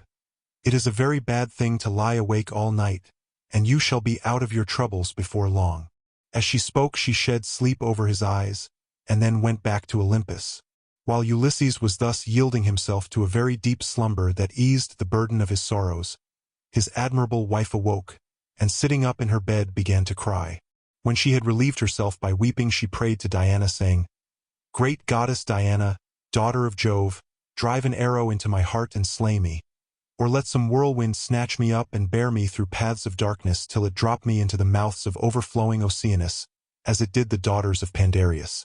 The daughters of Pandareus lost their father and mother, for the gods killed them, so they were left orphans. But Venus took care of them, and fed them on cheese, honey, and sweet wine. Juno taught them to excel all women in beauty of form and understanding. Diana gave them an imposing presence, and Minerva endowed them with every kind of accomplishment. But one day when Venus had gone up to Olympus to see Jove about getting them married, for well does he know both what shall happen and what not happen to every one, the storm winds came and spirited them away to become handmaids to the dread Erinyes. Even so I wish that the gods who live in heaven would hide me from mortal sight, or that fair Diana might strike me, for I would fain go even beneath the sad earth if I might do so, still looking towards Ulysses only, and without having to yield myself to a worse man than he was. Besides, no matter how much people may grieve by day, they can put up with it so long as they can sleep at night, for when the eyes are closed in slumber people forget good and ill alike, whereas my misery haunts me even in my dreams. This very night methought there was one lying by my side who was like Ulysses as he was when he went away with his host, and I rejoiced, for I believed that it was no dream, but the very truth itself. On this the day broke, but Ulysses heard the sound of her weeping, and it puzzled him, for it seemed as though she already knew him and was by his side. Then he gathered up the cloak and the fleeces on which he had lain, and set them on a seat in the cloister, but he took the bullock's hide out into the open. He lifted up his hands to heaven, and prayed, saying, Father Jove, since you have seen fit to bring me over land and sea to my own home after all the afflictions you have laid upon me, give me a sign out of the mouth of some one or other of those who are now waking within the house, and let me have another sign of some kind from outside. Thus did he pray. Jove heard his prayer and forthwith thundered high up among the clouds from the splendor of Olympus, and Ulysses was glad when he heard it. At the same time within the house, a miller woman from hard by in the mill room lifted up her voice and gave him another sign. There were 12 miller women whose business it was to grind wheat and barley, which are the staff of life. The others had ground their task and had gone to take their rest, but this one had not yet finished, for she was not so strong as they were, and when she heard the thunder she stopped grinding and gave the sign to her master. Father Jove, said she, you who rule over heaven and earth, you have thundered from a clear sky without so much as a cloud in it, and this means something for somebody. Grant the prayer, then, of me your poor servant who calls upon you, and let this be the very last day that the suitors dine in the house of Ulysses. They have worn me out with labor of grinding meal for them, and I hope they may never have another dinner anywhere at all. Ulysses was glad when he heard the omens conveyed to him by the woman's speech, and by the thunder, for he knew they meant that he should avenge himself on the suitors. Then the other maids in the house rose and lit the fire on the hearth. Telemachus also rose and put on his clothes. He girded his sword about his shoulder, bound his sandals on to his comely feet, and took a doughty spear with a point of sharpened bronze. Then he went to the threshold of the cloister and said to Euryclea, Nurse, did you make the stranger comfortable both as regards bed and board, or did you let him shift for himself? For my mother, good woman though she is, has a way of paying great attention to second-rate people, and of neglecting others who are in reality much better men. "Do not find fault, child," said Euryclea, "when there is no one to find fault with." The stranger sat and drank his wine as long as he liked. Your mother did ask him if he would take any more bread, and he said he would not. When he wanted to go to bed, she told the servants to make one for him. But he said he was such a wretched outcast that he would not sleep on a bed and under blankets. He insisted on having an undressed bullock's hide and some sheepskins put for him in the cloister, and I threw a cloak over him myself. 157. Then Telemachus went out of the court to the place where the Achaeans were meeting in assembly. He had his spear in his hand, and he was not alone, for his 2 dogs went with him. But Euryclea called the maids and said, "Come, wake up. Set about sweeping the cloisters and sprinkling them with water to lay the dust. Put the covers on the seats. Wipe down the tables, some of you, with a wet sponge. Clean out the mixing jugs and the cups, and go for water from the fountain at once. The suitors will be here directly. They will be here early, for it is a feast day." Thus did she speak, and they did even as she had said. 20 of them went to the fountain for water, and the others set themselves busily to work about the house. The men who were in attendance on the suitors also came up and began chopping firewood. By and by the women returned from the fountain, and the swineherd came after them with the 3 best pigs he could pick out. These he let feed about the premises, and then he said good-humoredly to Ulysses, "Stranger, are the suitors treating you any better now, or are they as insolent as ever?" "May heaven," answered Ulysses, "requite to them the wickedness with which they deal high-handedly in another man's house without any sense of shame." Thus did they converse. Meanwhile Melanthius the goatherd came up, for he too was bringing in his best goats for the suitors' dinner, and he had 2 shepherds with him. They tied the goats up under the gatehouse, and then Melanthius began gibing at Ulysses. "Are you still here, stranger?" said he, "to pester people by begging about the house? Why can you not go elsewhere? You and I shall not come to an understanding before we have given each other a taste of our fists. You beg without any sense of decency. Are there not feasts elsewhere among the Achaeans, as well as here?" Ulysses made no answer, but bowed his head and brooded. Then a 3rd man, Eumaeus, joined them, who was bringing in a barren heifer and some goats. These were brought over by the boatmen who are there to take people over when anyone comes to them. So Eumaeus made his heifer and his goats secure under the gatehouse, and then went up to the swineherd. "Who, swineherd?" said he. "Is this stranger that has lately come here? Is he one of your men? What is his family? Where does he come from? Poor fellow, he looks as if he had been some great man. But the gods give sorrow to whom they will, even to kings if it so pleases them." As he spoke he went up to Ulysses and saluted him with his right hand. "Good day to you, father stranger," said he. "You seem to be very poorly off now, but I hope you will have better times by and by. Father Jove, of all gods you are the most malicious. We are your own children, yet you show us no mercy in all our misery and afflictions.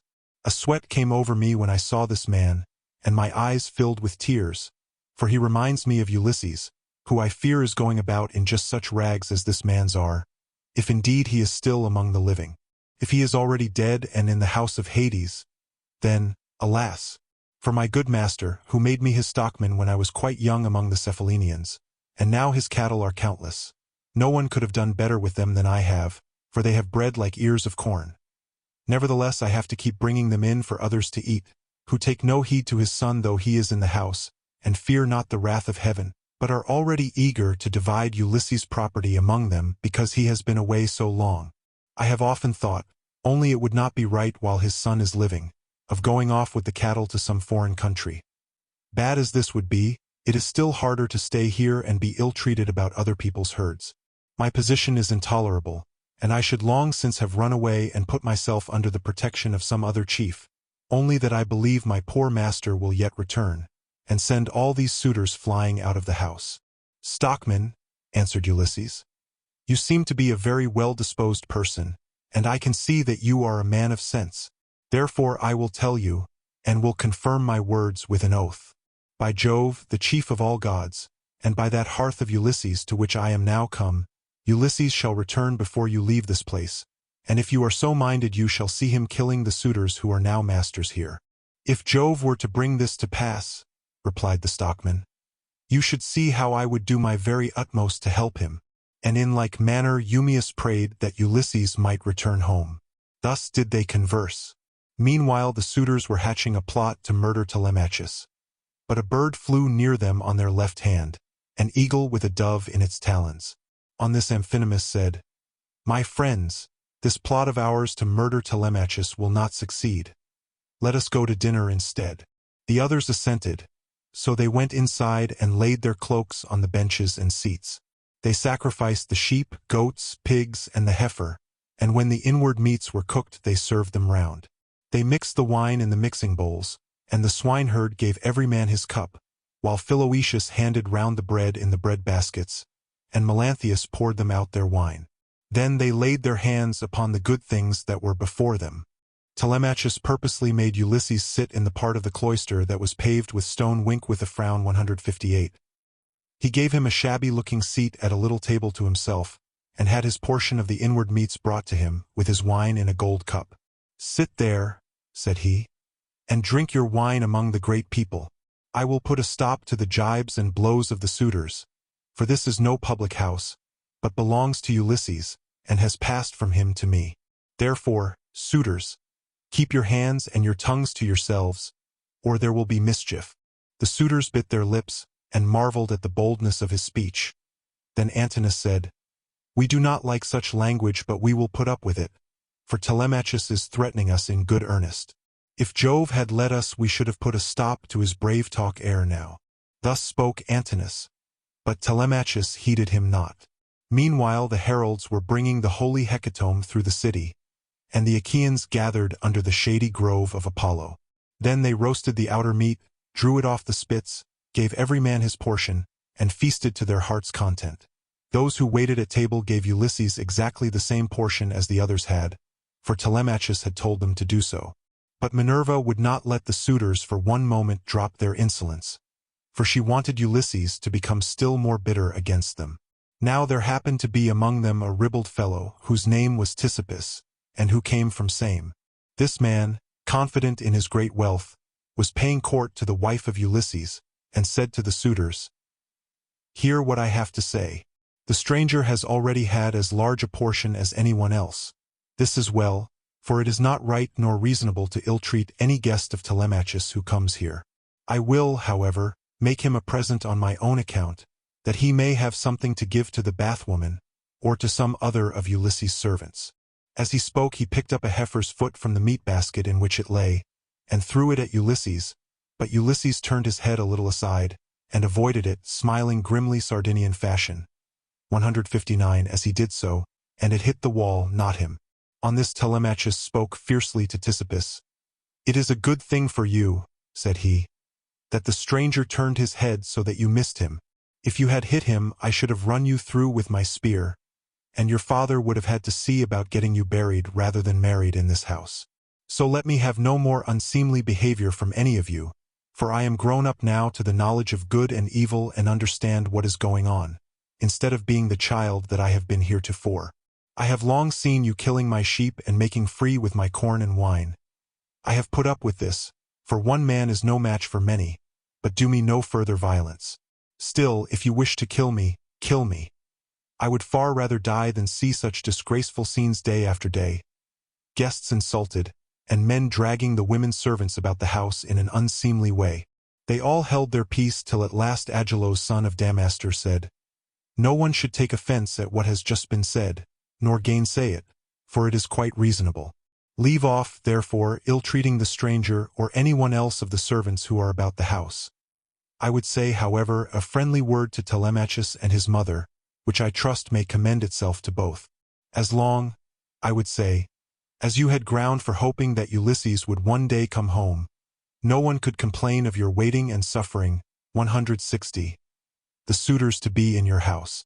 It would have been better that he should have returned, but it is now sufficiently clear that he will never do so.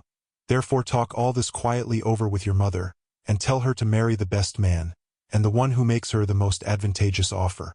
Thus you will yourself be able to manage your own inheritance, and to eat and drink in peace, while your mother will look after some other man's house, not yours." To this Telemachus answered, By Jove, Agelos, and by the sorrows of my unhappy father, who has either perished far from Ithaca, or is wandering in some distant land, I throw no obstacles in the way of my mother's marriage. On the contrary, I urge her to choose whomsoever she will, and I will give her numberless gifts into the bargain. But I dare not insist point-blank that she shall leave the house against her own wishes. Heaven forbid that I should do this. Minerva now made the suitors fall to laughing immoderately, and set their wits wandering. But they were laughing with a forced laughter. Their meat became smeared with blood. Their eyes filled with tears, and their hearts were heavy with forebodings. Theoclymenus saw this and said, "Unhappy men, what is it that ails you? There is a shroud of darkness drawn over you from head to foot. Your cheeks are wet with tears. The air is alive with wailing voices. The walls and roof beams drip blood. The gate of the cloisters and the court beyond them are full of ghosts trooping down into the night of hell. The sun is blotted out of heaven, and a blighting gloom is over all the land." Thus did he speak, and they all of them laughed heartily. Eumaeus then said, "This stranger who has lately come here has lost his senses. Servants, turn him out into the streets, since he finds it so dark here." But Theoclymenus said, "Eumaeus, you need not send anyone with me. I have eyes, ears, and a pair of feet of my own, to say nothing of an understanding mind. I will take these out of the house with me, for I see mischief overhanging you, from which not one of you men who are insulting people and plotting ill deeds in the house of Ulysses will be able to escape." He left the house as he spoke and went back to Piraeus, who gave him welcome. But the suitors kept looking at one another and provoking Telemachus by laughing at the strangers. One insolent fellow said to him, "Telemachus, you are not happy in your guests. First you have this importunate tramp, who comes begging bread and wine and has no skill for work or for hard fighting, but is perfectly useless, and now here is another fellow who is setting himself up as a prophet. Let me persuade you, for it will be much better to put them on board ship and send them off to the sickles to sell for what they will bring." Telemachus gave him no heed, but sat silently watching his father, expecting every moment that he would begin his attack upon the suitors. Meanwhile the daughter of Icarius, wise Penelope, had had a rich seat placed for her facing the court and cloisters, so that she could hear what everyone was saying. The dinner indeed had been prepared amid much merriment. It had been both good and abundant, for they had sacrificed many victims. But the supper was yet to come, and nothing can be conceived more gruesome than the meal which a goddess and a brave man were soon to lay before them, for they had brought their doom upon themselves. Book 21. Minerva now put it in Penelope's mind to make the suitors try their skill with the bow and with the iron axes, in contest among themselves, as a means of bringing about their destruction. She went upstairs and got the storeroom key, which was made of bronze and had a handle of ivory. She then went with her maidens into the storeroom at the end of the house, where her husband's treasures of gold, bronze, and wrought iron were kept, and where was also his bow, and the quiver full of deadly arrows that had been given him by a friend whom he had met in Lacedaemon, Iphitus the son of Eurytus. The two fell in with one another in Messene at the house of Ortilochus, where Ulysses was staying in order to recover a debt that was owing from the whole people. For the Messenians had carried off 300 sheep from Ithaca, and had sailed away with them and with their shepherds. In quest of these Ulysses took a long journey while still quite young, for his father and the other chieftains sent him on a mission to recover them. Iphitus had gone there also to try and get back 12 brood mares that he had lost, and the mule foals that were running with them. These mares were the death of him in the end, for when he went to the house of Jove's son, mighty Hercules, who performed such prodigies of valor, Hercules to his shame killed him, though he was his guest, for he feared not heaven's vengeance, nor yet respected his own table which he had set before Iphitus, but killed him in spite of everything, and kept the mares himself. It was when claiming these that Iphitus met Ulysses, and gave him the bow which mighty Eurytus had been used to carry, and which on his death had been left by him to his son. Ulysses gave him in return a sword and a spear, and this was the beginning of a fast friendship, although they never visited at one another's houses, for Jove's son Hercules killed Iphitus ere they could do so.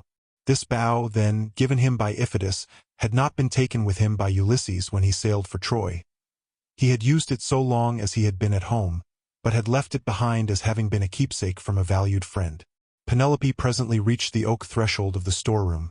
The carpenter had planed this duly, and had drawn a line on it so as to get it quite straight. He had then set the door-posts into it and hung the doors. She loosed the strap from the handle of the door, put in the key, and drove it straight home to shoot back the bolts that held the doors. Wink with a frown. 161. These flew open with a noise like a bull bellowing in a meadow, and Penelope stepped upon the raised platform, where the chest stood in which the fair linen and clothes were laid by along with fragrant herbs. Reaching thence, she took down the bow with its bow case from the peg on which it hung. She sat down with it on her knees, weeping bitterly as she took the bow out of its case, and when her tears had relieved her, she went to the cloister where the suitors were, carrying the bow and the quiver, with the many deadly arrows that were inside it. Along with her came her maidens, bearing a chest that contained much iron and bronze which her husband had won as prizes. When she reached the suitors, she stood by one of the bearing posts supporting the roof of the cloister, holding a veil before her face, and with a maid on either side of her. Then she said, "Listen to me, you suitors, who persist in abusing the hospitality of this house because its owner has been long absent, and without other pretext than that you want to marry me. This, then, being the prize that you are contending for, I will bring out the mighty bow of Ulysses, and whomsoever of you shall string it most easily and send his arrow through each one of 12 axes, him will I follow and quit this house of my lawful husband, so goodly, and so abounding in wealth. But even so I doubt not that I shall remember it in my dreams." As she spoke, she told Eumaeus to set the bow and the pieces of iron before the suitors, and Eumaeus wept as he took them to do as she had bidden him. Hard by, the stockman wept also when he saw his master's bow, but Antinous scolded them.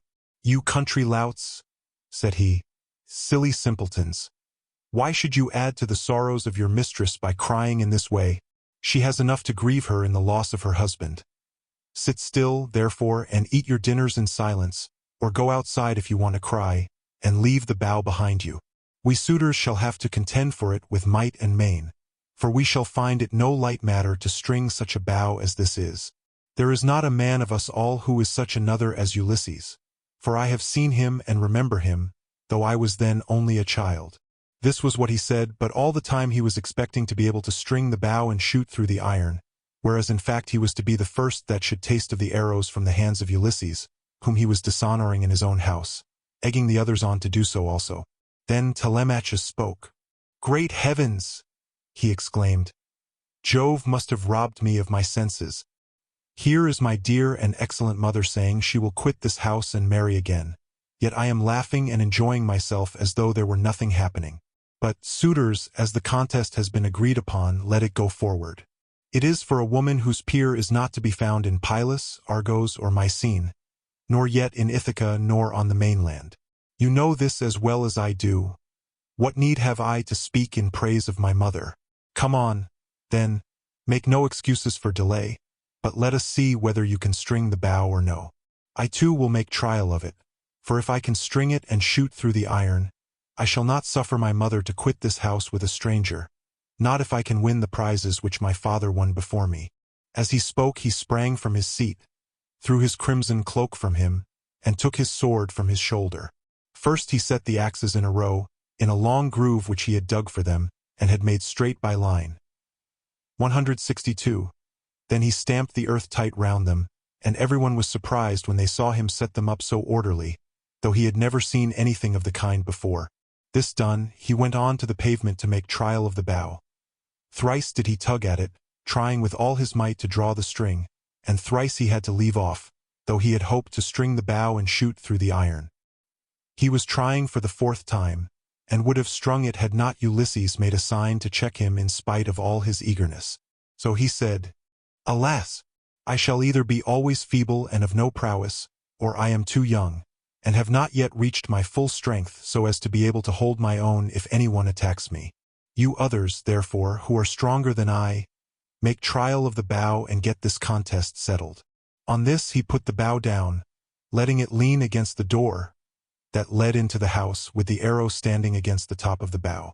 Then he sat down on the seat from which he had risen, and Antinous said, "Come on, each of you in his turn, going towards the right from the place at which the cupbearer begins when he is handing round the wine." The rest agreed, and Leod's son of Enops was the first to rise. He was sacrificial priest to the suitors, and sat in the corner near the mixing bowl. 163. He was the only man who hated their evil deeds and was indignant with the others.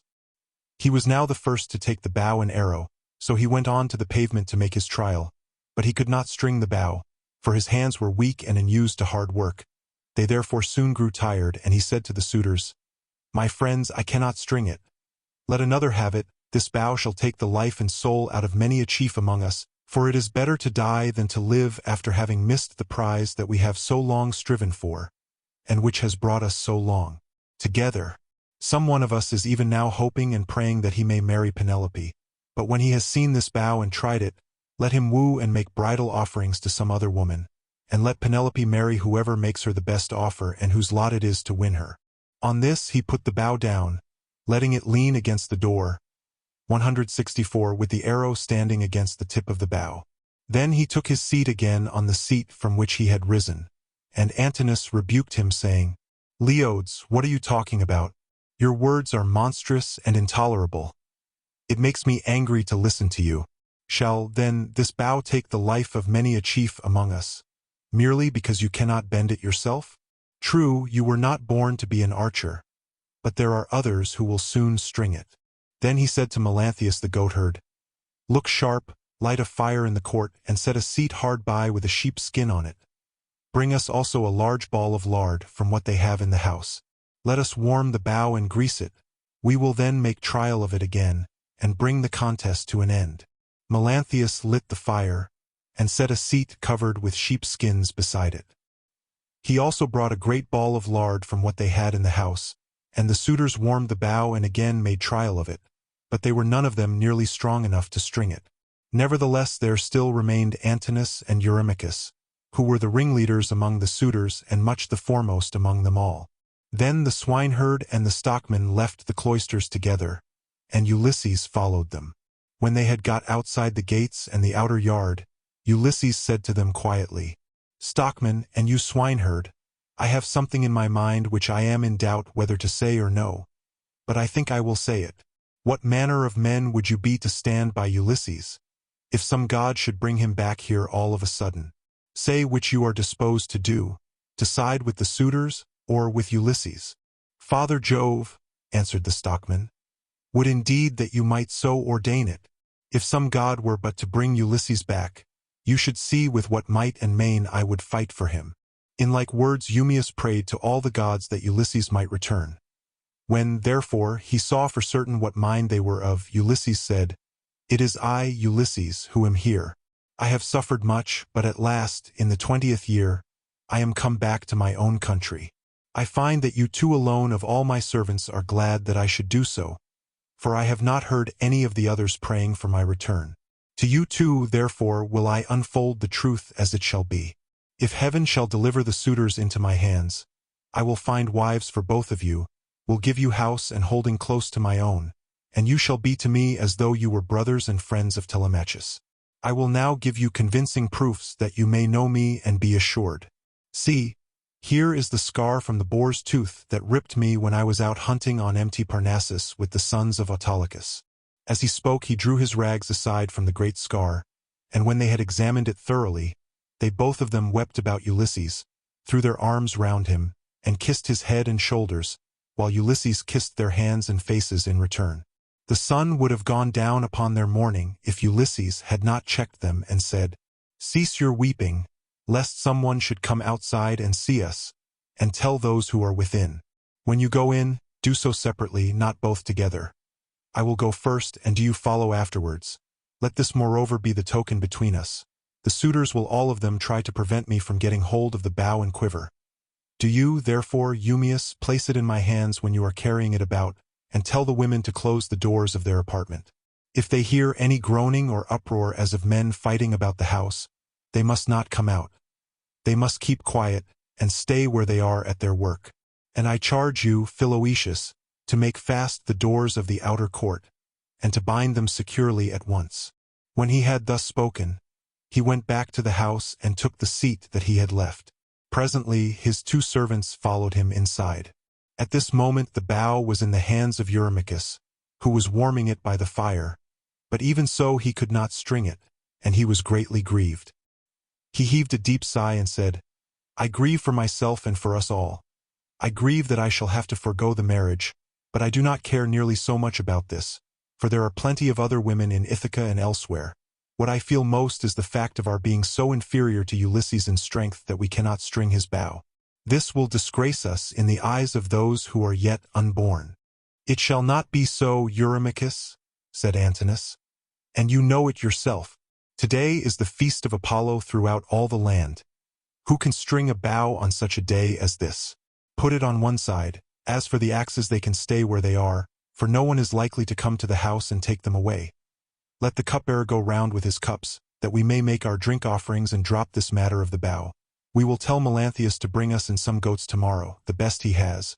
We can then offer thigh bones to Apollo the mighty archer, and again make trial of the bow, so as to bring the contest to an end." The rest approved his words, and thereon men's servants poured water over the hands of the guests, while pages filled the mixing bowls with wine and water and handed it round after giving every man his drink offering. Then, when they had made their offerings and had drunk each as much as he desired, Ulysses craftily said, "Suitors of the illustrious queen, listen that I may speak even as I am minded. I appeal more especially to Eurymachus, and to Antinous who has just spoken with so much reason. Cease shooting for the present and leave the matter to the gods. But in the morning let heaven give victory to whom it will. For the moment, however, give me the bow that I may prove the power of my hands among you all, and see whether I still have as much strength as I used to have, or whether travel and neglect have made an end of it." This made them all very angry, for they feared he might string the bow. Antinous therefore rebuked him fiercely, saying, "Wretched creature, you have not so much as a grain of sense in your whole body. You ought to think yourself lucky in being allowed to dine unharmed among your betters, without having any smaller portion served you than we others have had, and in being allowed to hear our conversation. No other beggar or stranger has been allowed to hear what we say among ourselves. The wine must have been doing you a mischief, as it does with all those who drink immoderately. It was wine that inflamed the centaur Eurytion when he was staying with Perithous among the Lapithae. When the wine had got into his head, he went mad and did ill deeds about the house of Perithous. This angered the heroes who were there assembled, so they rushed at him and cut off his ears and nostrils. Then they dragged him through the doorway out of the house, so he went away crazed, and bore the burden of his crime, bereft of understanding. Henceforth, therefore, there was war between mankind and the centaurs, but he brought it upon himself through his own drunkenness. In like manner I can tell you that it will go hardly with you if you string the bow. You will find no mercy from anyone here, for we shall at once ship you off to King Echetus, who kills every one that comes near him. You will never get away alive, so drink and keep quiet without getting into a quarrel with men younger than yourself." Penelope then spoke to him. "Antinous," said she, "it is not right that you should ill-treat any guest of Telemachus who comes to this house. If the stranger should prove strong enough to string the mighty bow of Ulysses, can you suppose that he would take me home with him and make me his wife? Even the man himself can have no such idea in his mind. None of you need let that disturb his feasting. It would be out of all reason." "Queen Penelope," answered Eurymachus, "we do not suppose that this man will take you away with him. It is impossible, but we are afraid lest some of the baser sort, men or women among the Achaeans, should go gossiping about and say, 'These suitors are a feeble folk. They are paying court to the wife of a brave man whose bow not one of them was able to string, and yet a beggarly tramp who came to the house strung it at once and sent an arrow through the iron.' This is what will be said, and it will be a scandal against us." "Eurymachus," Penelope answered, "people who persist in eating up the estate of a great chieftain and dishonoring his house must not expect others to think well of them. Why then should you mind if men talk as you think they will? This stranger is strong and well-built. He says moreover that he is of noble birth. Give him the bow, and let us see whether he can string it or no. I say, and it shall surely be, that if Apollo vouchsafes him the glory of stringing it, I will give him a cloak and shirt of good wear, with a javelin to keep off dogs and robbers, and a sharp sword. I will also give him sandals, and will see him sent safely wherever he wants to go." Then Telemachus said, "Mother, I am the only man either in Ithaca or in the islands that are over against Elis who has the right to let anyone have the bow or to refuse it. No one shall force me one way or the other, not even though I choose to make the stranger a present of the bow outright, and let him take it away with him. Go, then, within the house and busy yourself with your daily duties, your loom, your distaff, and the ordering of your servants. This bow is a man's matter, and mine above all others, for it is I who am master here." She went wondering back into the house, and laid her sons saying in her heart. Then going upstairs with her handmaids into her room, she mourned her dear husband till Minerva sent sweet sleep over her eyelids. The swineherd now took up the bow and was for taking it to Ulysses, but the suitors clamored at him from all parts of the cloisters, and one of them said, "You idiot, where are you taking the bow to? Are you out of your wits? If Apollo and the other gods will grant our prayer, your own boarhounds shall get you into some quiet little place, and worry you to death." Eumaeus was frightened at the outcry they all raised, so he put the bow down then and there, but Telemachus shouted out at him from the other side of the cloisters, and threatened him, saying, "Father Eumaeus, bring the bow on in spite of them, or young as I am I will pelt you with stones back to the country, for I am the better man of the two. I wish I was as much stronger than all the other suitors in the house as I am than you. I would soon send some of them off sick and sorry, for they mean mischief." Thus did he speak, and they all of them laughed heartily, which put them in a better humor with Telemachus. So Eumaeus brought the bow on and placed it in the hands of Ulysses. When he had done this, he called Euryclea apart and said to her, "Euryclea, Telemachus says you are to close the doors of the women's apartments. If they hear any groaning or uproar as of men fighting about the house, they are not to come out, but are to keep quiet and stay where they are at their work." Euryclea did as she was told and closed the doors of the women's apartments. Meanwhile Philoetius slipped quietly out and made fast the gates of the outer court. There was a ship's cable of byblos fiber lying in the gatehouse, so he made the gates fast with it and then came in again, resuming the seat that he had left and keeping an eye on Ulysses, who had now got the bow in his hands, and was turning it every way about, and proving it all over to see whether the worms had been eating into its two horns during his absence. Then would one turn towards his neighbor saying, "This is some tricky old bow fancier. Either he has got one like it at home or he wants to make one, in such workmanlike style does the old vagabond handle it." Another said, "I hope he may be no more successful in other things than he is likely to be in stringing this bow." But Ulysses, when he had taken it up and examined it all over, strung it as easily as a skilled bard strings a new peg of his lyre and makes the twisted gut fast at both ends. Then he took it in his right hand to prove the string, and it sang sweetly under his touch like the twittering of a swallow. The suitors were dismayed, and turned color as they heard it. At that moment, moreover, Jove thundered loudly as a sign, and the heart of Ulysses rejoiced as he heard the omen that the son of scheming Saturn had sent him. He took an arrow that was lying upon the table 165. For those which the Achaeans were so shortly about to taste were all inside the quiver. He laid it on the centerpiece of the bow, and drew the notch of the arrow and the string toward him, still seated on his seat. When he had taken aim he let fly, and his arrow pierced every one of the handle holes of the axes from the first onwards till it had gone right through them, and into the outer courtyard. Then he said to Telemachus, "Your guest has not disgraced you, Telemachus. I did not miss what I aimed at, and I was not long in stringing my bow. I am still strong, and not as the suitors twit me with being. Now, however, it is time for the Achaeans to prepare supper while there is still daylight, and then otherwise to disport themselves with song and dance, which are the crowning ornaments of a banquet."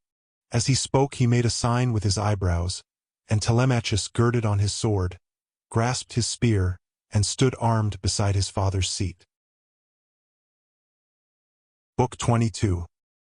Then Ulysses tore off his rags, and sprang on to the broad pavement with his bow and his quiver full of arrows. He shed the arrows onto the ground at his feet and said, "The mighty contest is at an end. I will now see whether Apollo will vouchsafe it to me to hit another mark which no man has yet hit." On this he aimed a deadly arrow at Antinous, who was about to take up a two-handled gold cup to drink his wine and already had it in his hands. He had no thought of death, who amongst all the revelers would think that one man, however brave, would stand alone among so many and kill him? The arrow struck Antinous in the throat, and the point went clean through his neck, so that he fell over and the cup dropped from his hand, while a thick stream of blood gushed from his nostrils.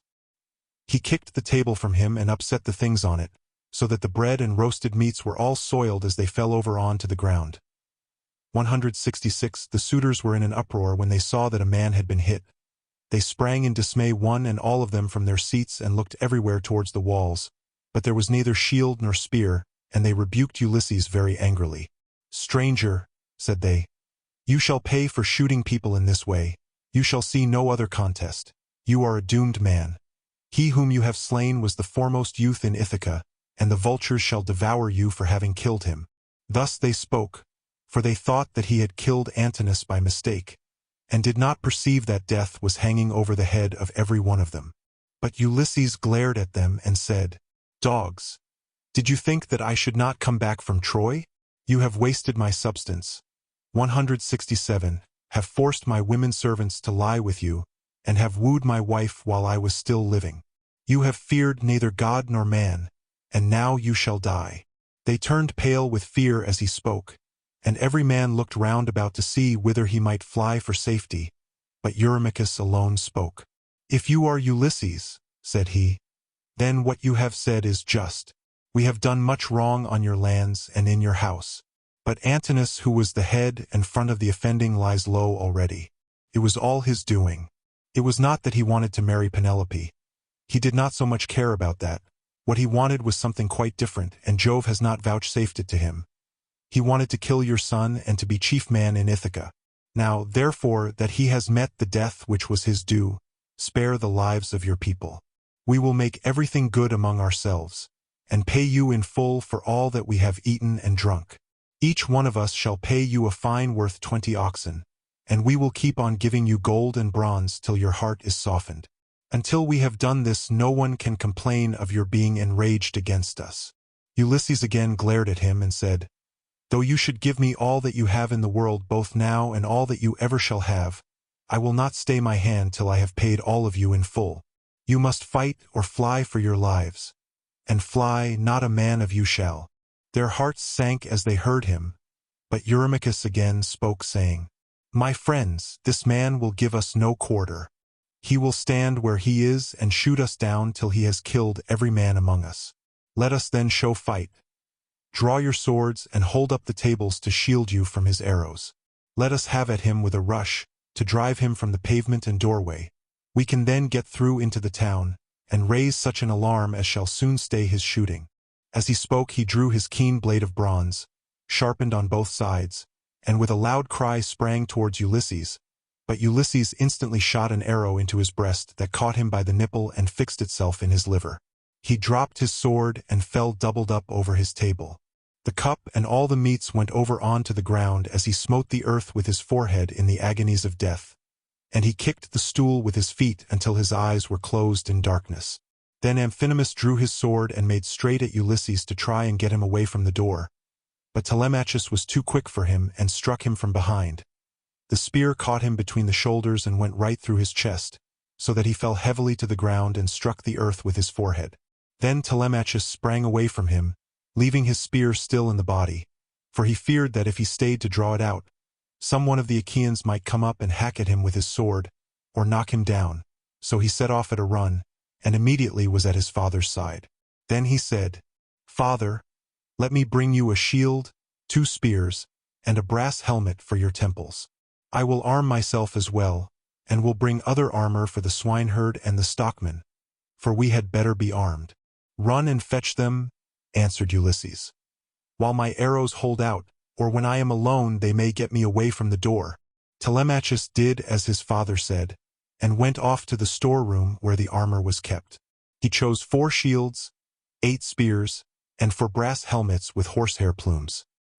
He brought them with all speed to his father, and armed himself first, while the stockman and the swineherd also put on their armor, and took their places near Ulysses. Meanwhile Ulysses, as long as his arrows lasted, had been shooting the suitors one by one, and they fell thick on one another. When his arrows gave out, he set the bow to stand against the end wall of the house by the door-post, and hung a shield 4 hides thick about his shoulders. On his comely head he set his helmet, well wrought with a crest of horsehair that nodded menacingly above it. 168. And he grasped 2 redoubtable bronze-shod spears. Now there was a trap door 169 on the wall, while at one end of the pavement 170. There was an exit leading to a narrow passage, and this exit was closed by a well-made door. Ulysses told Philoetius to stand by this door and guard it, for only one person could attack it at a time. But Agelaus shouted out, "Cannot someone go up to the trap door and tell the people what is going on? Help would come at once, and we should soon make an end of this man and his shooting." "This may not be, Agelaus," answered Melanthius. "The mouth of the narrow passage is dangerously near the entrance to the outer court. One brave man could prevent any number from getting in. But I know what I will do. I will bring you arms from the storeroom, for I am sure it is there that Ulysses and his son have put them." On this the goatherd Melanthius went by back passages to the storeroom of Ulysses' house. There he chose 12 shields, with as many helmets and spears, and brought them back as fast as he could to give them to the suitors. Ulysses' heart began to fail him when he saw the suitors, 171, putting on their armor and brandishing their spears.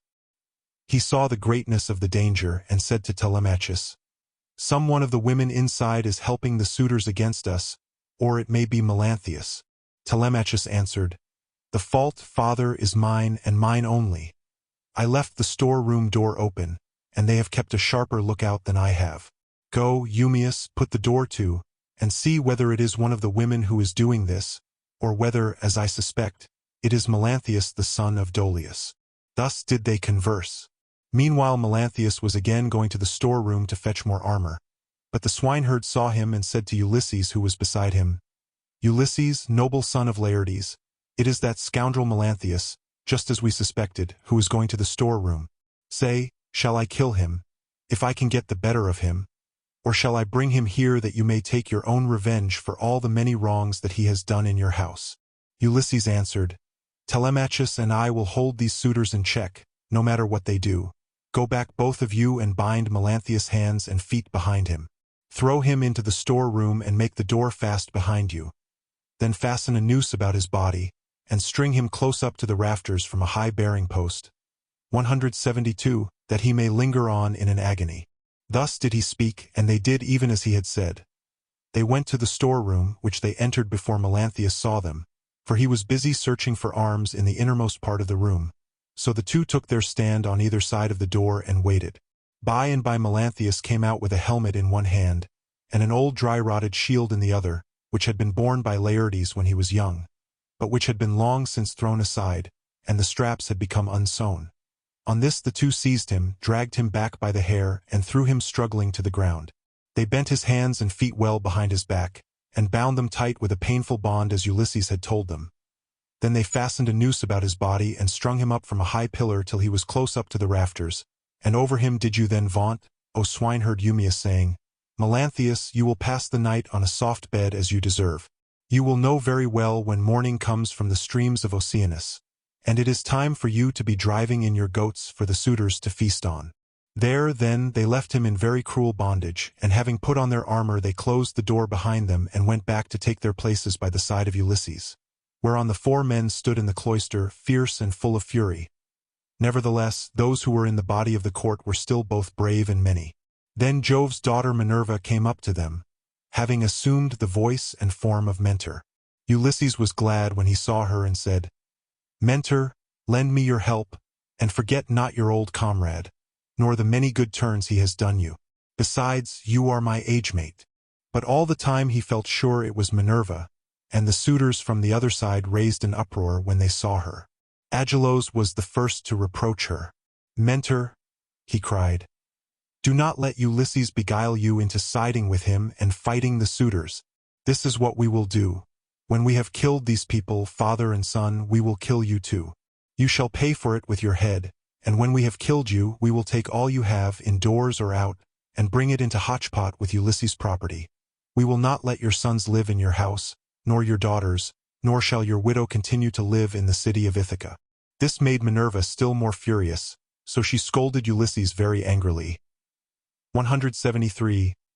"Ulysses," said she, "your strength and prowess are no longer what they were when you fought for 9 long years among the Trojans about the noble Lady Helen. You killed many a man in those days, and it was through your stratagem that Priam's city was taken. How comes it that you are so lamentably less valiant now that you are on your own ground, face to face with the suitors in your own house? Come on, my good fellow, stand by my side and see how Mentor, son of Alcimus, shall fight your foes and requite your kindnesses conferred upon him."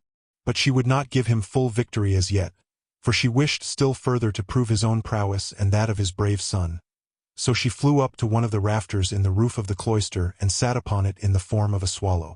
Meanwhile Agelos son of Damastor, Eurynomus, Amphimedon, Demoptolemus, Pisander, and Polybus son of Polyctor bore the brunt of the fight upon the suitors' side. Of all those who were still fighting for their lives they were by far the most valiant, for the others had already fallen under the arrows of Ulysses. Agelos shouted to them and said, "My friends, he will soon have to leave off, for Mentor has gone away after having done nothing for him but brag. They are standing at the doors unsupported. Do not aim at him all at once, but 6 of you throw your spears first, and see if you cannot cover yourselves with glory by killing him. When he has fallen we need not be uneasy about the others." They threw their spears as he bade them, but Minerva made them all of no effect. One hit the door-post, another went against the door, the pointed shaft of another struck the wall, and as soon as they had avoided all the spears of the suitors, Ulysses said to his own men, "My friends, I should say we too had better let drive into the middle of them, or they will crown all the harm they have done us by killing us outright." They therefore aimed straight in front of them and threw their spears. Ulysses killed Demoptolemus, Telemachus Euryades, Eumaeus Elatus, while the stockmen killed Pisander. These all bit the dust, and as the others drew back into a corner Ulysses and his men rushed forward and regained their spears by drawing them from the bodies of the dead. The suitors now aimed a second time, but again Minerva made their weapons for the most part without effect. One hit a bearing post of the cloister, another went against the door, while the pointed shaft of another struck the wall. Still, Amphimedon just took a piece of the top skin from off Telemachus's wrist. Anticypus managed to graze Eumaeus' shoulder above his shield, but the spear went on and fell to the ground. Then Ulysses and his men let drive into the crowd of suitors. Ulysses hit Eurydamas, Telemachus Amphimedon, and Eumaeus Polybus. After this the stockman hit Ticypus in the breast, and taunted him, saying, "Foul-mouthed son of Polytherses, do not be so foolish as to talk wickedly another time, but let heaven direct your speech, for the gods are far stronger than men. I make you a present of this advice to repay you for the foot which you gave Ulysses when he was begging about in his own house." Thus spoke the stockman, and Ulysses struck the son of Damastor with a spear in close fight, while Telemachus hit Leocritus son of Evenor in the belly, and the dart went clean through him, so that he fell forward full on his face upon the ground. Then Minerva from her seat on the rafter held up her deadly aegis, and the hearts of the suitors quailed. They fled to the other end of the court like a herd of cattle maddened by the gadfly in early summer when the days are at their longest. As eagle-beaked, crook-taloned vultures from the mountains swoop down on the smaller birds that cower in flocks upon the ground, and kill them, for they cannot either fight or fly, and lookers-on enjoy the sport. Even so did Ulysses and his men fall upon the suitors and smite them on every side. They made a horrible groaning as their brains were being battered in, and the ground seethed with their blood.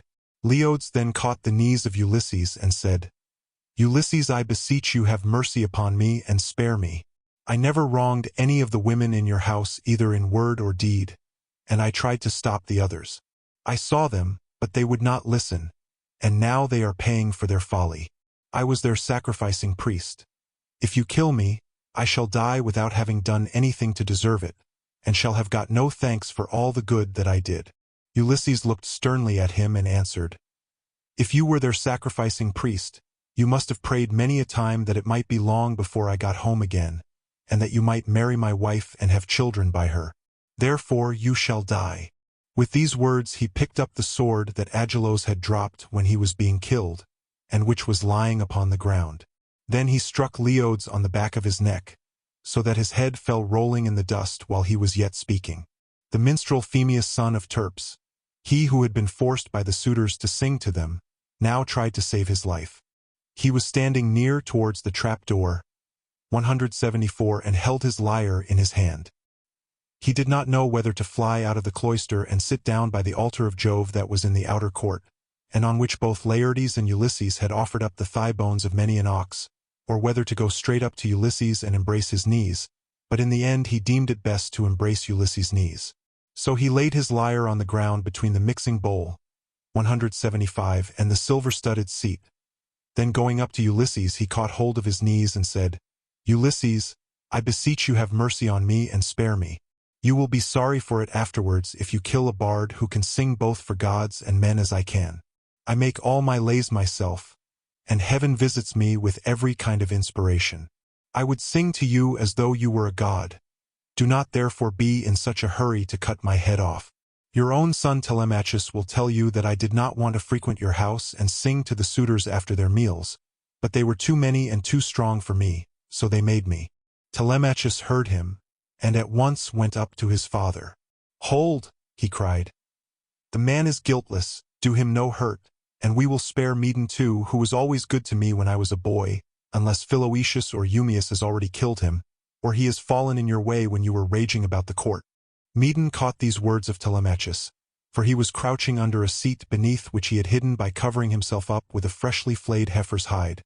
So he threw off the hide, went up to Telemachus, and laid hold of his knees. "Here I am, my dear sir," said he. "Stay your hand therefore, and tell your father, or he will kill me in his rage against the suitors for having wasted his substance and been so foolishly disrespectful to yourself." Ulysses smiled at him and answered, "Fear not. Telemachus has saved your life, that you may know in future, and tell other people, how greatly better good deeds prosper than evil ones. Go, therefore, outside the cloisters into the outer court, and be out of the way of the slaughter, you and the bard, while I finish my work here inside." The pair went into the outer court as fast as they could, and sat down by Jove's great altar, looking fearfully round, and still expecting that they would be killed.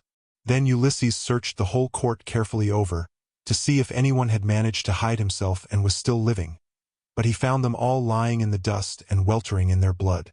They were like fishes which fishermen have netted out of the sea, and thrown upon the beach to lie gasping for water till the heat of the sun makes an end of them. Even so were the suitors lying all huddled up one against the other. Then Ulysses said to Telemachus, "Call nurse Euryclea. I have something to say to her." Telemachus went and knocked at the door of the women's room. "Make haste," said he. "You old woman who have been set over all the other women in the house, come outside. My father wishes to speak to you." When Euryclea heard this, she unfastened the door of the women's room and came out, following Telemachus. She found Ulysses among the corpses bespattered with blood and filth like a lion that has just been devouring an ox, and his breast and both his cheeks are all bloody, so that he is a fearful sight. Even so was Ulysses besmirched from head to foot with gore. When she saw all the corpses and such a quantity of blood, she was beginning to cry out for joy, for she saw that a great deed had been done. But Ulysses checked her. "Old woman," said he, "rejoice in silence. Restrain yourself and do not make any noise about it. It is an unholy thing to vaunt over dead men. Heaven's doom and their own evil deeds have brought these men to destruction, for they respected no man in the whole world, neither rich nor poor, who came near them, and they have come to a bad end as a punishment for their wickedness and folly. Now, however, tell me which of the women in the house have misconduct themselves, and who are innocent." 176. "I will tell you the truth, my son," answered Euryclea. "There are 50 women in the house whom we teach to do things, such as carding wool, and all kinds of household work. Of these, 12 in all 177 have misbehaved, and have been wanting in respect to me and also to Penelope. They showed no disrespect to Telemachus, for he has only lately grown and his mother never permitted him to give orders to the female servants. But let me go upstairs and tell your wife all that has happened, for some god has been sending her to sleep." "Do not wake her yet," answered Ulysses, "but tell the women who have misconduct themselves to come to me." Euryclea left the cloister to tell the women, and make them come to Ulysses. In the meantime he called Telemachus, the stockman, and the swineherd. "Begin," said he, "to remove the dead and make the women help you. Then, get sponges and clean water to swill down the tables and seats. When you have thoroughly cleansed the whole cloisters, take the women into the space between the domed room and the wall of the outer court, and run them through with your swords till they are quite dead, and have forgotten all about love and the way in which they used to lie in secret with the suitors. On this the women came down in a body, weeping and wailing bitterly. First they carried the dead bodies out, and propped them up against one another in the gatehouse. Ulysses ordered them about and made them do their work quickly, so they had to carry the bodies out. When they had done this, they cleaned all the tables and seats with sponges and water, while Telemachus and the two others shoveled up the blood and dirt from the ground, and the women carried it all away and put it out of doors. Then, when they had made the whole place quite clean and orderly, they took the women out and hemmed them in the narrow space between the wall of the domed room and that of the yard, so that they could not get away. And Telemachus said to the other two, "I shall not let these women die a clean death, for they were insolent to me and my mother, and used to sleep with the suitors." So saying, he made a ship's cable fast to one of the bearing posts that supported the roof of the domed room, and secured it all around the building at a good height, lest any of the women's feet should touch the ground. And as thrushes or doves beat against a net that has been set for them in a thicket just as they were getting to their nest, and a terrible fate awaits them, even so did the women have to put their heads in nooses one after the other and die most miserably. 178 Their feet moved convulsively for a while, but not for very long. As for Melanthius, they took him through the cloister into the inner court. There they cut off his nose and his ears. They drew out his vitals and gave them to the dogs raw, and then in their fury they cut off his hands and his feet. When they had done this, they washed their hands and feet and went back into the house, for all was now over. And Ulysses said to the dear old nurse Euryclea, "Bring me sulfur, which cleanses all pollution, and fetch fire also that I may burn it, and purify the cloisters. Go, moreover, and tell Penelope to come here with her attendants, and also all the maidservants that are in the house." "All that you have said is true," answered Euryclea. "But let me bring you some clean clothes, a shirt and cloak. Do not keep these rags on your back any longer. It is not right." "First light me a fire," replied Ulysses. She brought the fire and sulfur, as he had bidden her, and Ulysses thoroughly purified the cloisters and both the inner and outer courts. Then she went inside to call the women and tell them what had happened. Whereon they came from their apartment with torches in their hands, and pressed round Ulysses to embrace him, kissing his head and shoulders and taking hold of his hands. It made him feel as if he should like to weep, for he remembered every one of them. Book 23. Euryclea now went upstairs laughing to tell her mistress that her dear husband had come home. Her aged knees became young again, and her feet were nimble for joy as she went up to her mistress and bent over her head to speak to her. "Wake up, Penelope, my dear child," she exclaimed, "and see with your own eyes something that you have been wanting this long time past. Ulysses has at last indeed come home again, and has killed the suitors who were giving so much trouble in his house, eating up his estate and ill-treating his son." "My good nurse," answered Penelope, "you must be mad. The gods sometimes send some very sensible people out of their minds, and make foolish people become sensible. This is what they must have been doing to you, for you always used to be a reasonable person. Why should you thus mock me when I have trouble enough already? Talking such nonsense, and waking me up out of a sweet sleep that had taken possession of my eyes and closed them. I have never slept so soundly from the day my poor husband went to that city with the ill-omened name. Go back again into the women's room. If it had been anyone else who had woke me up to bring me such absurd news, I should have sent her away with a severe scolding. As it is, your age shall protect you." "My dear child," answered Euryclea, "I am not mocking you. It is quite true as I tell you that Ulysses is come home again. He was the stranger whom they all kept on treating so badly in the cloister. Telemachus knew all the time that he was come back, but kept his father's secret that he might have his revenge on all these wicked people." Then Penelope sprang up from her couch, threw her arms round Euryclea, and wept for joy.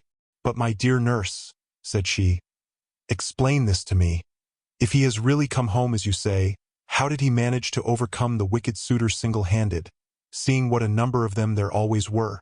"I was not there," answered Euryclea, "and do not know. I only heard them groaning while they were being killed. We sat crouching and huddled up in a corner of the women's room with the doors closed, till your son came to fetch me because his father sent him.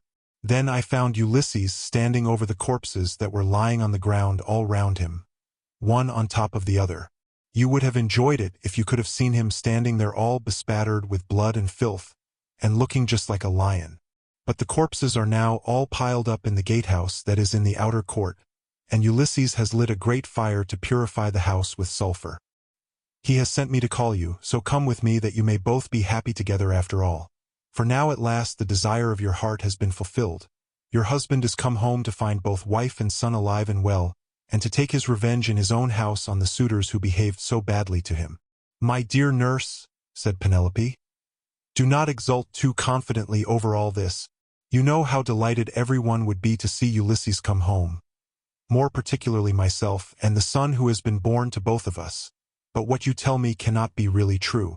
It is some god who is angry with the suitors for their great wickedness, and has made an end of them. For they respected no man in the whole world, neither rich nor poor, who came near them, and they have come to a bad end in consequence of their iniquity. Ulysses is dead far away from the Achaean land. He will never return home again. Then nurse Eurycleia said, My child, what are you talking about?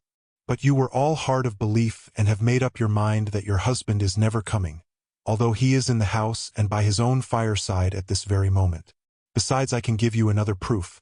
When I was washing him I perceived the scar which the wild boar gave him, and I wanted to tell you about it, but in his wisdom he would not let me, and clapped his hands over my mouth. So come with me and I will make this bargain with you. If I am deceiving you, you may have me killed by the most cruel death you can think of. My dear nurse, said Penelope, however wise you may be, you can hardly fathom the counsels of the gods. Nevertheless, we will go in search of my son, that I may see the corpses of the suitors, and the man who has killed them. On this she came down from her upper room, and while doing so she considered whether she should keep at a distance from her husband and question him, or whether she should at once go up to him and embrace him. When, however, she had crossed the stone floor of the cloister, she sat down opposite Ulysses by the fire, against the wall at right angles 180 to that by which she had entered, while Ulysses sat near one of the bearing posts, looking upon the ground, and waiting to see what his brave wife would say to him when she saw him. For a long time she sat silent and as one lost in amazement. At one moment she looked him full in the face, but then again directly. She was misled by his shabby clothes and failed to recognize him. 181. Till Telemachus began to reproach her and said, Mother, but you are so hard that I cannot call you by such a name. Why do you keep away from my father in this way? Why do you not sit by his side and begin talking to him and asking him questions? No other woman could bear to keep away from her husband when he had come back to her after 20 years of absence, and after having gone through so much. But your heart always was as hard as a stone. Penelope answered, My son, I am so lost in astonishment that I can find no words in which either to ask questions or to answer them.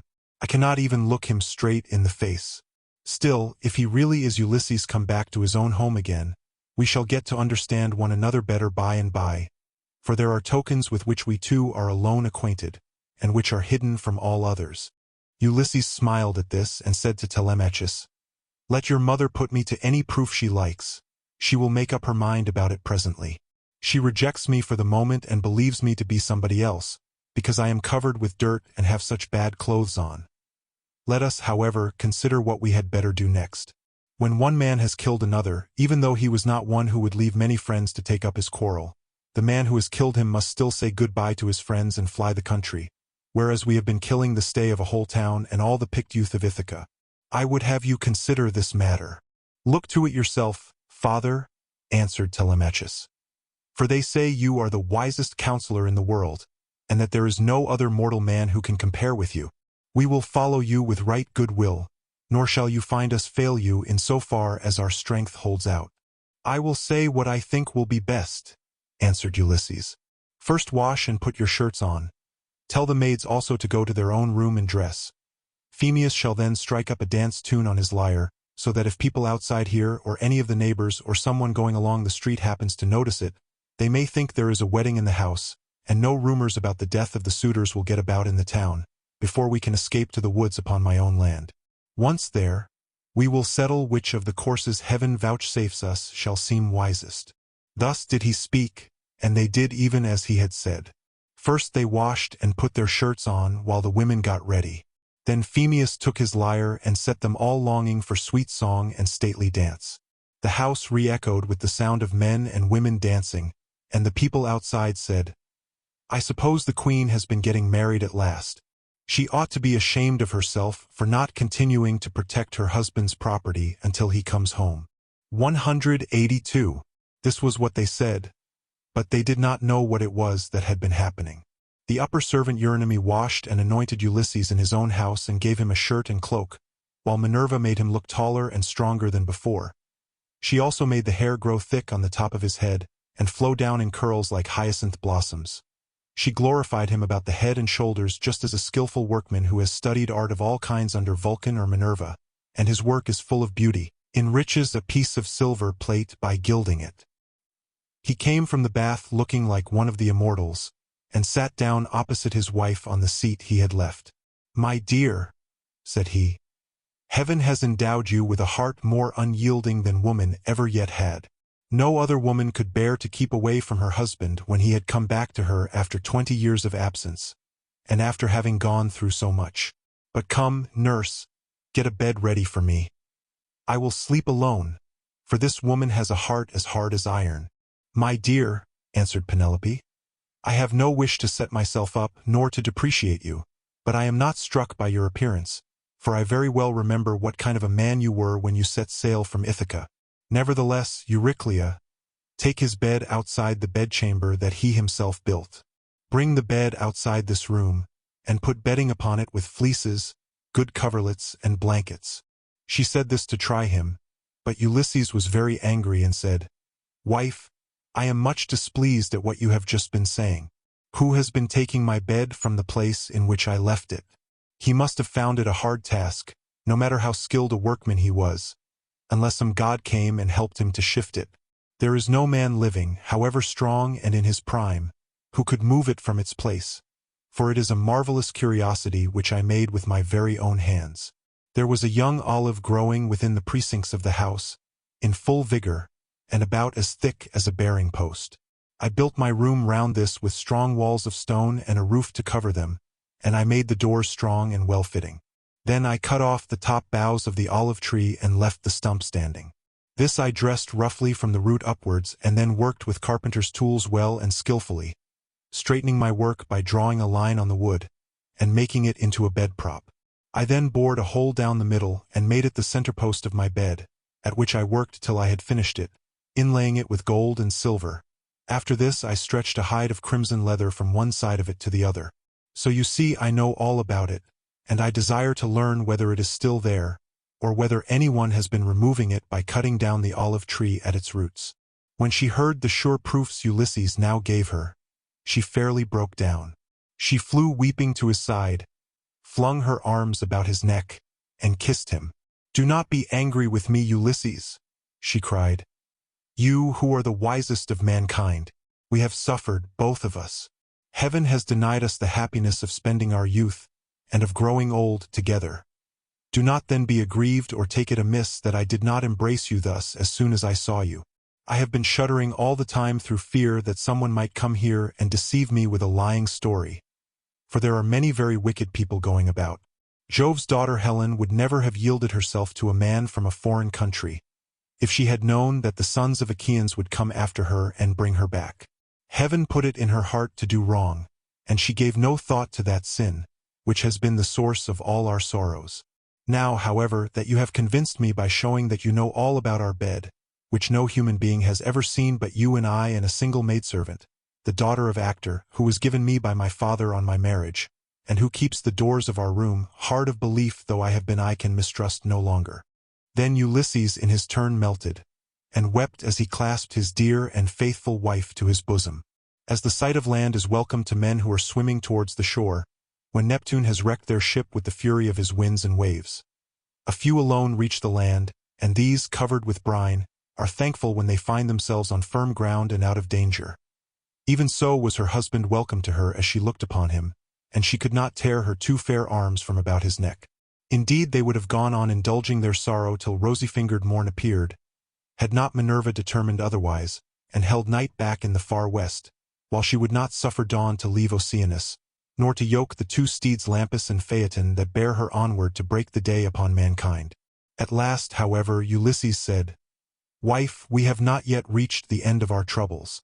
I have an unknown amount of toil still to undergo. It is long and difficult, but I must go through with it. For thus the shade of Tiresias prophesied concerning me, on the day when I went down into Hades to ask about my return and that of my companions. But now let us go to bed, that we may lie down and enjoy the blessed boon of sleep." "You shall go to bed as soon as you please," replied Penelope, "now that the gods have sent you home to your own good house and to your country. But as heaven has put it in your mind to speak of it, tell me about the task that lies before you. I shall have to hear about it later, so it is better that I should be told at once." "My dear," answered Ulysses, "why should you press me to tell you? Still, I will not conceal it from you, though you will not like it. I do not like it myself, for Tiresias bade me travel far and wide, carrying an oar, till I came to a country where the people have never heard of the sea, and do not even mix salt with their food.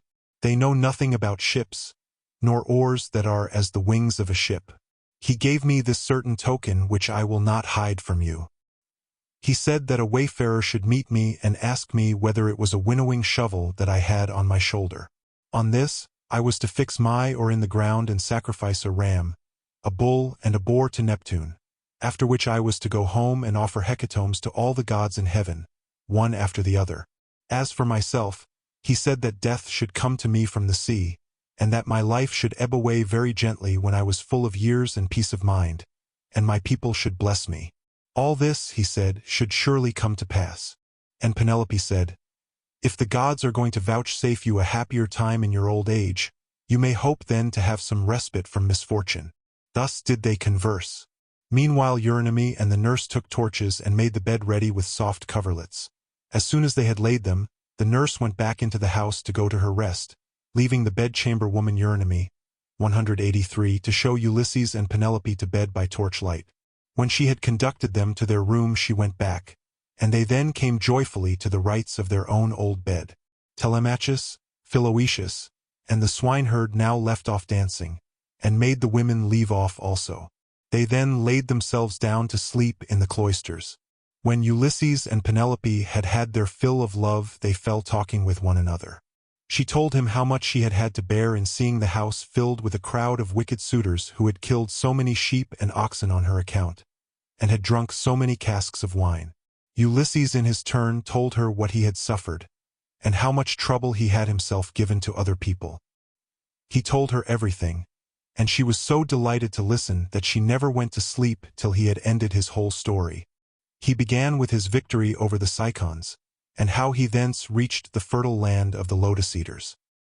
He told her all about the Cyclops and how he had punished him for having so ruthlessly eaten his brave comrades. How he then went on to Aeolus, who received him hospitably and furthered him on his way, but even so he was not to reach home, for to his great grief a hurricane carried him out to sea again. How he went on to the Laestrygonian city Telepylos, where the people destroyed all his ships with their crews, save himself and his own ship only.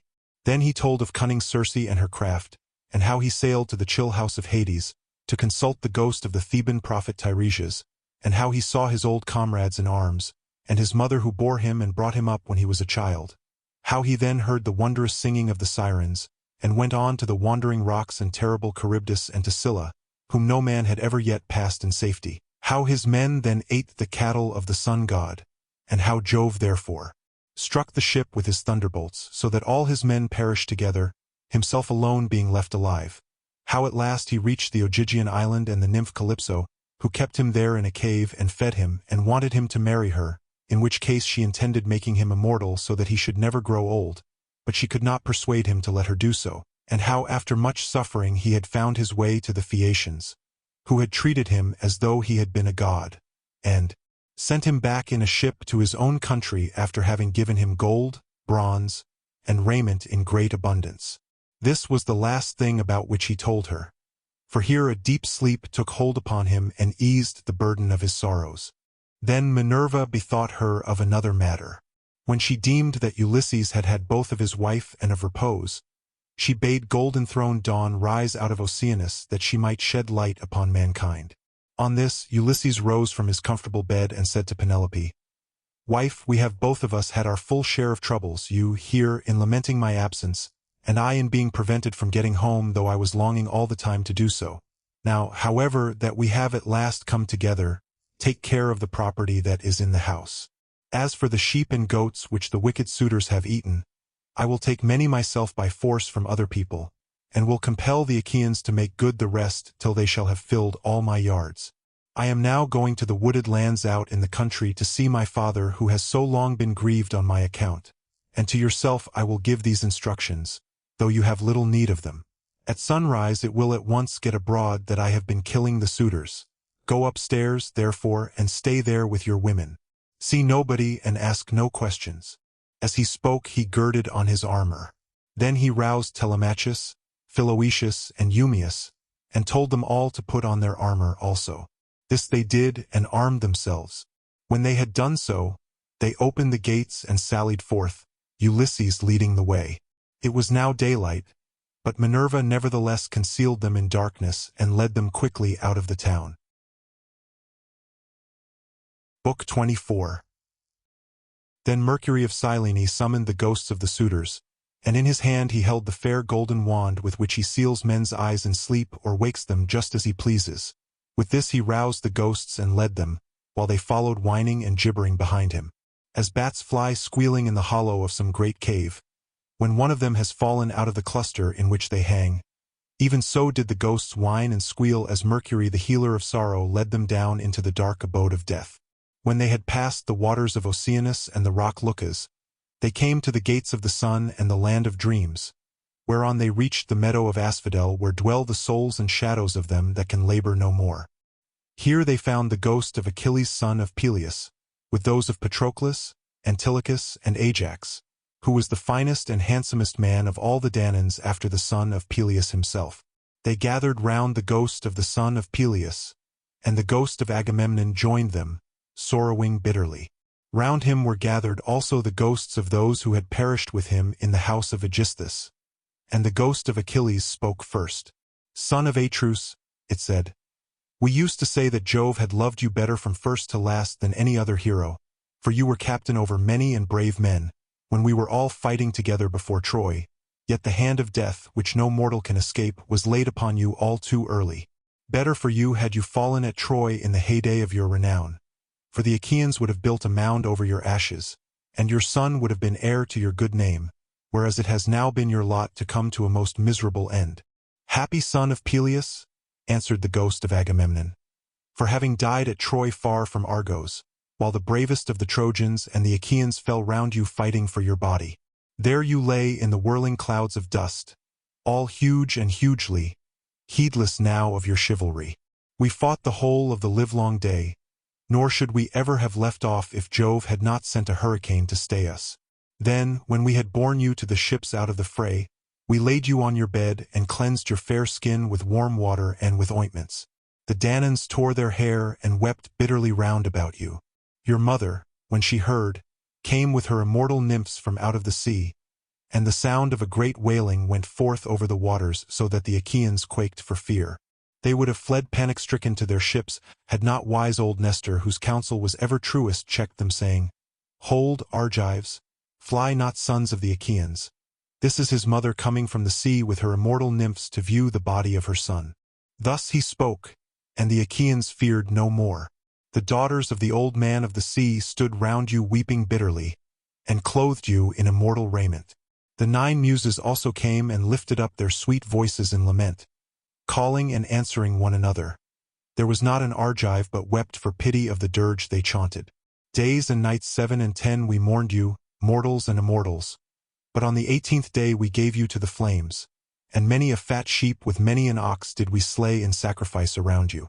You were burnt in raiment of the gods, with rich resins and with honey, while heroes, horse and foot, clashed their armor round the pile as you were burning, with the tramp as of a great multitude.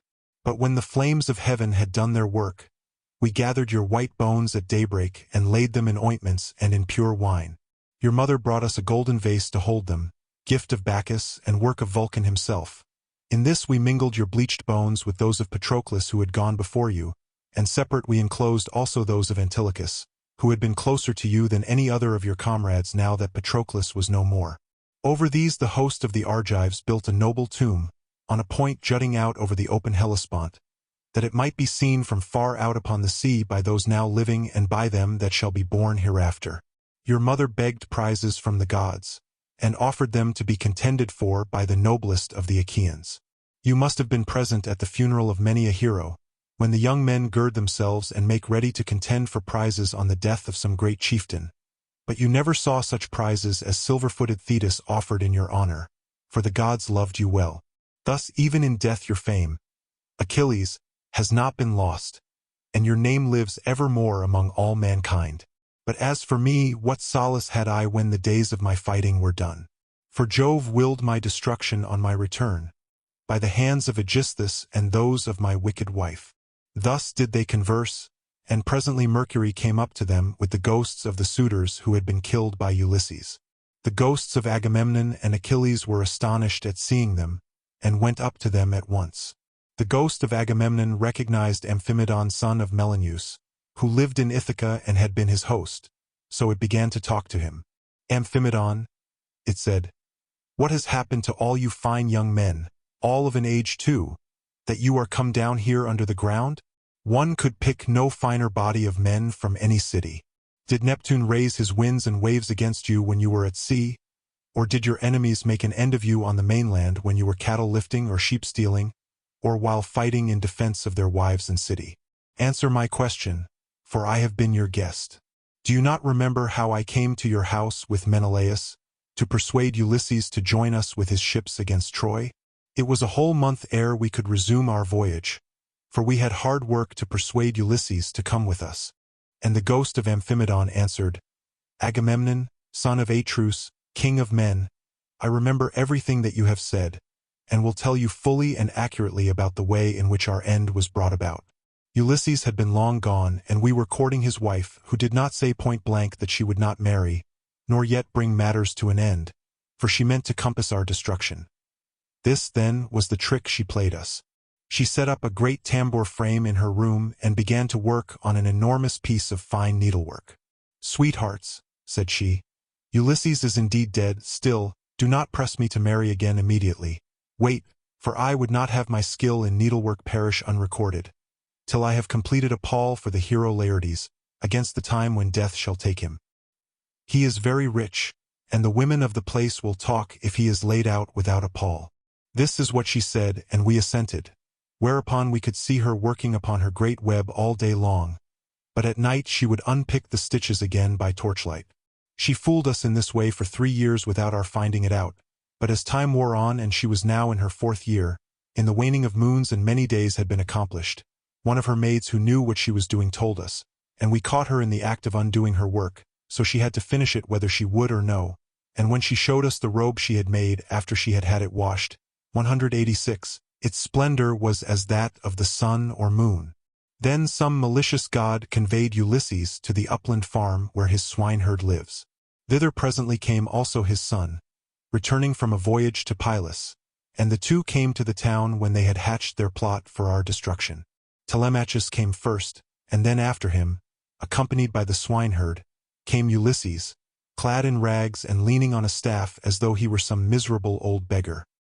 He came so unexpectedly that none of us knew him, not even the older ones among us, and we reviled him and threw things at him. He endured both being struck and insulted without a word, though he was in his own house.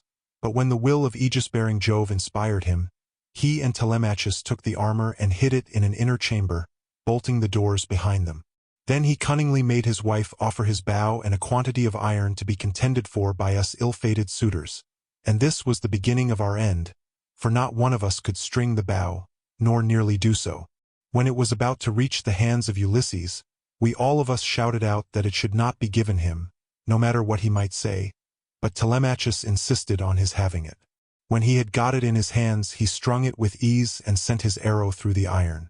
Then he stood on the floor of the cloister and poured his arrows on the ground, glaring fiercely about him. First he killed Antinous, and then, aiming straight before him, he let fly his deadly darts and they fell thick on one another. It was plain that some one of the gods was helping them, for they fell upon us with might and main throughout the cloisters, and there was a hideous sound of groaning as our brains were being battered in, and the ground seethed with our blood. This, Agamemnon, is how we came by our end, and our bodies are lying still uncared for in the house of Ulysses. For our friends at home do not yet know what has happened, so that they cannot lay us out and wash the black blood from our wounds, making moan over us according to the offices due to the departed. Happy Ulysses, son of Laertes, replied the ghost of Agamemnon. You are indeed blessed in the possession of a wife endowed with such rare excellence of understanding, and so faithful to her wedded lord as Penelope the daughter of Icarius. The fame, therefore, of her virtue shall never die, and the immortals shall compose a song that shall be welcome to all mankind in honor of the constancy of Penelope. How far otherwise was the wickedness of the daughter of Tyndareus who killed her lawful husband. Her song shall be hateful among men, for she has brought disgrace on all womankind, even on the good ones. Thus did they converse in the house of Hades deep down within the bowels of the earth. Meanwhile Ulysses and the others passed out of the town and soon reached the fair and well-tilled farm of Laertes, which he had reclaimed with infinite labor. Here was his house, with a lean-to running all round it, where the slaves who worked for him slept and sat and ate, while inside the house there was an old Sicel woman, who looked after him in this his country farm. When Ulysses got there, he said to his son and to the other two, "Go to the house and kill the best pig that you can find for dinner. Meanwhile I want to see whether my father will know me, or fail to recognize me after so long an absence." He then took off his armor and gave it to Eumaeus and Philoetius, who went straight on to the house, while he turned off into the vineyard to make trial of his father. As he went down into the great orchard, he did not see Dolius, nor any of his sons nor of the other bondsmen, for they were all gathering thorns to make a fence for the vineyard, at the place where the old man had told them. He therefore found his father alone, hoeing a vine. He had on a dirty old shirt, patched and very shabby. His legs were bound round with thongs of oxhide to save him from the brambles, and he also wore sleeves of leather. He had a goat-skin cap on his head and was looking very woebegone. When Ulysses saw him so worn, so old and full of sorrow, he stood still under a tall pear tree and began to weep. He doubted whether to embrace him, kiss him, and tell him all about his having come home, or whether he should first question him and see what he would say. In the end he deemed it best to be crafty with him, so in this mind he went up to his father, who was bending down and digging about a plant. "I see, sir," said Ulysses, "that you are an excellent gardener. What pains you take with it, to be sure. There is not a single plant, not a fig tree, vine, olive, pear, nor flower bed, but bears the trace of your attention. I trust, however, that you will not be offended if I say that you take better care of your garden than of yourself. You are old, unsavory, and very meanly clad. It cannot be because you are idle that your master takes such poor care of you. Indeed, your face and figure have nothing of the slave about them, and proclaim you of noble birth. I should have said that you were one of those who should wash well, eat well, and lie soft at night as old men have a right to do. But tell me, and tell me true, whose bondman are you, and in whose garden are you working? Tell me also about another matter. Is this place that I have come to really Ithaca? I met a man just now who said so, but he was a dull fellow, and had not the patience to hear my story out when I was asking him about an old friend of mine, whether he was still living or was already dead and in the house of Hades. Believe me when I tell you that this man came to my house once when I was in my own country, and never yet did any stranger come to me whom I liked better. He said that his family came from Ithaca and that his father was Laertes, son of Arcesius. I received him hospitably, making him welcome to all the abundance of my house, and when he went away I gave him all customary presents. I gave him 7 talents of fine gold, and a cup of solid silver with flowers chased upon it. I gave him 12 light cloaks and as many pieces of tapestry. I also gave him 12 cloaks of single fold, 12 rugs, 12 fair mantles, and an equal number of shirts. To all this I added 4 good-looking women skilled in all useful arts, and I let him take his choice. His father shed tears and answered, "Sir, you have indeed come to the country that you have named, but it has fallen into the hands of wicked people. All this wealth of presents has been given to no purpose. If you could have found your friend here alive in Ithaca, He would have entertained you hospitably, and would have requited your presence amply when you left him, as would have been only right considering what you had already given him. But tell me, and tell me true, how many years is it since you entertained this guest? My unhappy son, as ever was? Alas! He has perished far from his own country. The fishes of the sea have eaten him, or he has fallen a prey to the birds and wild beasts of some continent. Neither his mother, nor I his father, who were his parents, could throw our arms about him and wrap him in his shroud, nor could his excellent and richly dowered wife Penelope bewail her husband as was natural upon his deathbed, and close his eyes according to the offices due to the departed. But now, tell me truly, for I want to know. Who and whence are you? Tell me of your town and parents. Where is the ship lying that has brought you and your men to Ithaca? Or were you a passenger on some other man's ship, and those who brought you here have gone on their way and left you? I will tell you everything, answered Ulysses. Quite truly. I come from Alyba, where I have a fine house. I am son of King Aphidas, who is the son of Polypemon. My own name is Eperitus. Heaven drove me off my course as I was leaving Sicania, and I have been carried here against my will. As for my ship, it is lying over yonder, off the open country outside the town, and this is the 5th year since Ulysses left my country. Poor fellow, yet the omens were good for him when he left me. The birds all flew on our right hands, and both he and I rejoiced to see them as we parted, for we had every hope that we should have another friendly meeting and exchange presents. A dark cloud of sorrow fell upon Laertes as he listened. He filled both hands with the dust from off the ground and poured it over his gray head, groaning heavily as he did so. The heart of Ulysses was touched, and his nostrils quivered as he looked upon his father. Then he sprang towards him, flung his arms about him and kissed him, saying, I am he, father, about whom you are asking. I have returned after having been away for 20 years. But cease your sighing and lamentation. We have no time to lose, for I should tell you that I have been killing the suitors in my house, to punish them for their insolence and crimes. If you really are my son Ulysses, replied Laertes, and have come back again, you must give me such manifest proof of your identity as shall convince me. First observe the scar, answered Ulysses, which I got from a boar's tusk when I was hunting on empty Parnassus.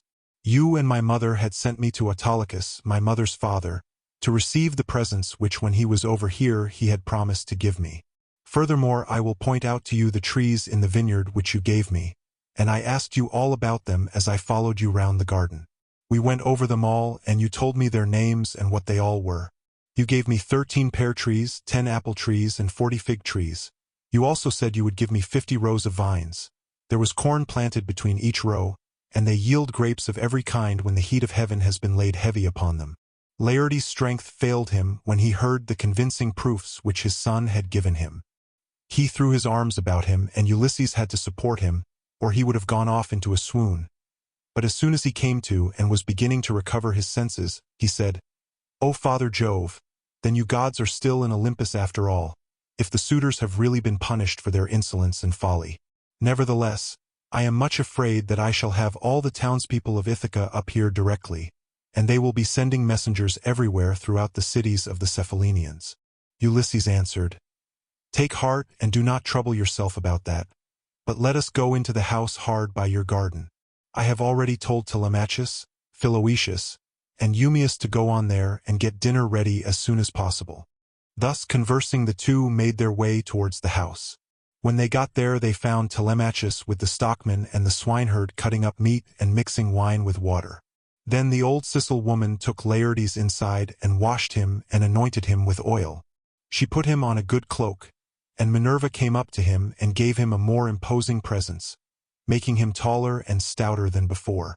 When he came back, his son was surprised to see him looking so like an immortal, and said to him, My dear father, some one of the gods has been making you much taller and better looking.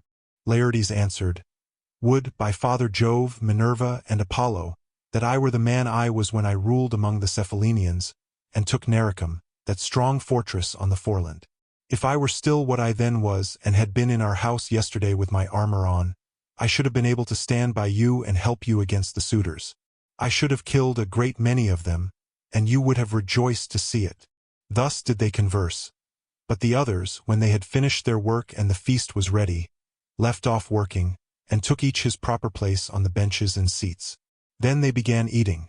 By and by old Dolius and his sons left their work and came up, for their mother, the Sicel woman who looked after Laertes now that he was growing old, had been to fetch them. When they saw Ulysses and were certain it was he, they stood there lost in astonishment. But Ulysses scolded them good-naturedly and said, "Sit down to your dinner, old man, and never mind about your surprise. We have been wanting to begin for some time and have been waiting for you." Then Dolius put out both his hands and went up to Ulysses. "Sir," said he, seizing his master's hand and kissing it at the wrist, "we have long been wishing you home, and now heaven has restored you to us after we had given up hoping. All hail, therefore, and may the gods prosper you." 187. But tell me, does Penelope already know of your return, or shall we send someone to tell her? "Old man," answered Ulysses, "she knows already, so you need not trouble about that." On this he took his seat, and the sons of Dolius gathered round Ulysses to give him greeting and embrace him one after the other.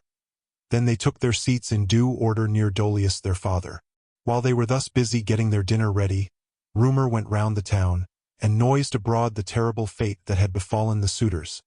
As soon, therefore, as the people heard of it, they gathered from every quarter, groaning and hooting before the house of Ulysses.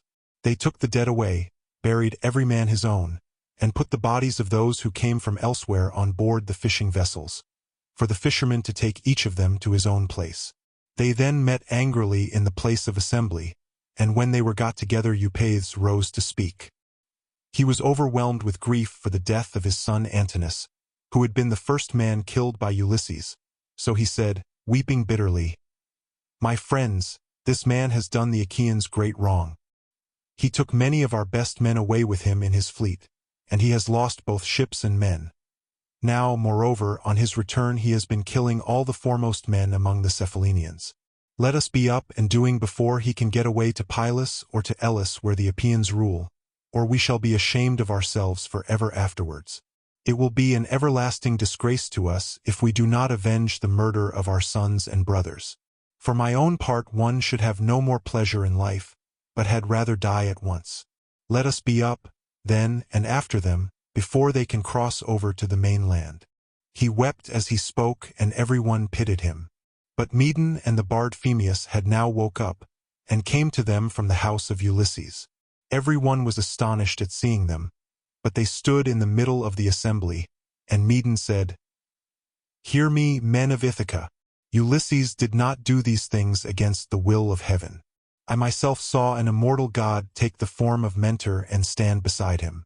This god appeared, now in front of him encouraging him, and now going furiously about the court and attacking the suitors, whereon they fell thick on one another. On this pale fear laid hold of them, and old Halitherses, son of Master, rose to speak, for he was the only man among them who knew both past and future. So he spoke to them plainly and in all honesty, saying, "Men of Ithaca, it is all your own fault that things have turned out as they have. You would not listen to me, nor yet to Mentor, when we bade you check the folly of your sons who were doing much wrong in the wantonness of their hearts, wasting the substance and dishonoring the wife of a chieftain who they thought would not return. Now, however, let it be as I say, and do as I tell you. Do not go out against Ulysses, or you may find that you have been drawing down evil on your own heads." This was what he said, and more than half raised a loud shout, and at once left the assembly. But the rest stayed where they were, for the speech of Halitherses displeased them, and they sided with Eumaeus. They therefore hurried off for their armor, and when they had armed themselves, they met together in front of the city, and Eumaeus led them on in their folly. He thought he was going to avenge the murder of his son, whereas in truth he was never to return, but was himself to perish in his attempt. Then Minerva said to Jove, "Father, son of Saturn, king of kings, answer me this question. What do you propose to do? Will you set them fighting still further, or will you make peace between them?" And Jove answered, "My child, why should you ask me? Was it not by your own arrangement that Ulysses came home and took his revenge upon the suitors? Do whatever you like, but I will tell you what I think will be most reasonable arrangement. Now that Ulysses is revenged, let them swear to a solemn covenant, in virtue of which he shall continue to rule, while we cause the others to forgive and forget the massacre of their sons and brothers. Let them then all become friends as heretofore, and let peace and plenty reign." This was what Minerva was already eager to bring about, so down she darted from off the topmost summits of Olympus. Now when Laertes and the others had done dinner, Ulysses began by saying, "Some of you go out and see if they are not getting close up to us." So one of Dolius's sons went as he was bid. Standing on the threshold he could see them all quite near and said to Ulysses, "Here they are. Let us put on our armor at once." They put on their armor as fast as they could. That is to say Ulysses, his 3 men, and the 6 sons of Dolius. Laertes also and Dolius did the same, warriors by necessity in spite of their gray hair. When they had all put on their armor, they opened the gate and sallied forth, Ulysses leading the way. Then Jove's daughter Minerva came up to them, having assumed the form and voice of Mentor. Ulysses was glad when he saw her, and said to his son Telemachus, "Telemachus, now that you are about to fight in an engagement, which will show every man's mettle, be sure not to disgrace your ancestors, who were eminent for their strength and courage all the world over." "You say truly, my dear father," answered Telemachus, "and you shall see, if you will, that I am in no mind to disgrace your family." Laertes was delighted when he heard this. "Good heavens," he exclaimed, "what a day I am enjoying! I do indeed rejoice at it. My son and grandson are vying with one another in the matter of valor." On this Minerva came close up to him and said, "Son of Arcesius, best friend I have in the world, pray to the blue-eyed damsel, and to Jove her father, then poise your spear and hurl it." As she spoke she infused fresh vigor into him, and when he had prayed to her he poised his spear and hurled it. He hit Eumaeus' helmet, and the spear went right through it, for the helmet stayed it not, and his armor rang rattling round him as he fell heavily to the ground. Meantime Ulysses and his son fell upon the front line of the foe and smote them with their swords and spears. Indeed, they would have killed every one of them, and prevented them from ever getting home again, only Minerva raised her voice aloud and made everyone pause. "Men of Ithaca," she cried, "cease this dreadful war, and settle the matter at once without further bloodshed." On this pale fear seized everyone. They were so frightened that their arms dropped from their hands and fell upon the ground at the sound of the goddess' voice, and they fled back to the city for their lives. But Ulysses gave a great cry, and gathering himself together swooped down like a soaring eagle. Then the son of Saturn sent a thunderbolt of fire that fell just in front of Minerva. So she said to Ulysses, "Ulysses, noble son of Laertes, stop this warful strife, or Jove will be angry with you." Thus spoke Minerva, and Ulysses obeyed her gladly. Then Minerva assumed the form and voice of Mentor, and presently made a covenant of peace between the 2 contending parties. Dear listener, we close the pages on another tale, a journey through words, imagination, and emotion. Here at the Falls Audiobook, where stories flow like a river's current, carrying you to distant worlds and uncharted depths, we thank you for joining us. As always, we invite you to linger a little longer. Subscribe to our channel to discover more stories waiting to be heard, each a cascade of voices, ideas, and artistry. And remember, every great story begins with a single word. Perhaps the next one will begin with you. Until our voices meet again, may your days be filled with quiet moments, rich pages, and the soothing sound of a story well told. This is the Falls Audiobook, signing off.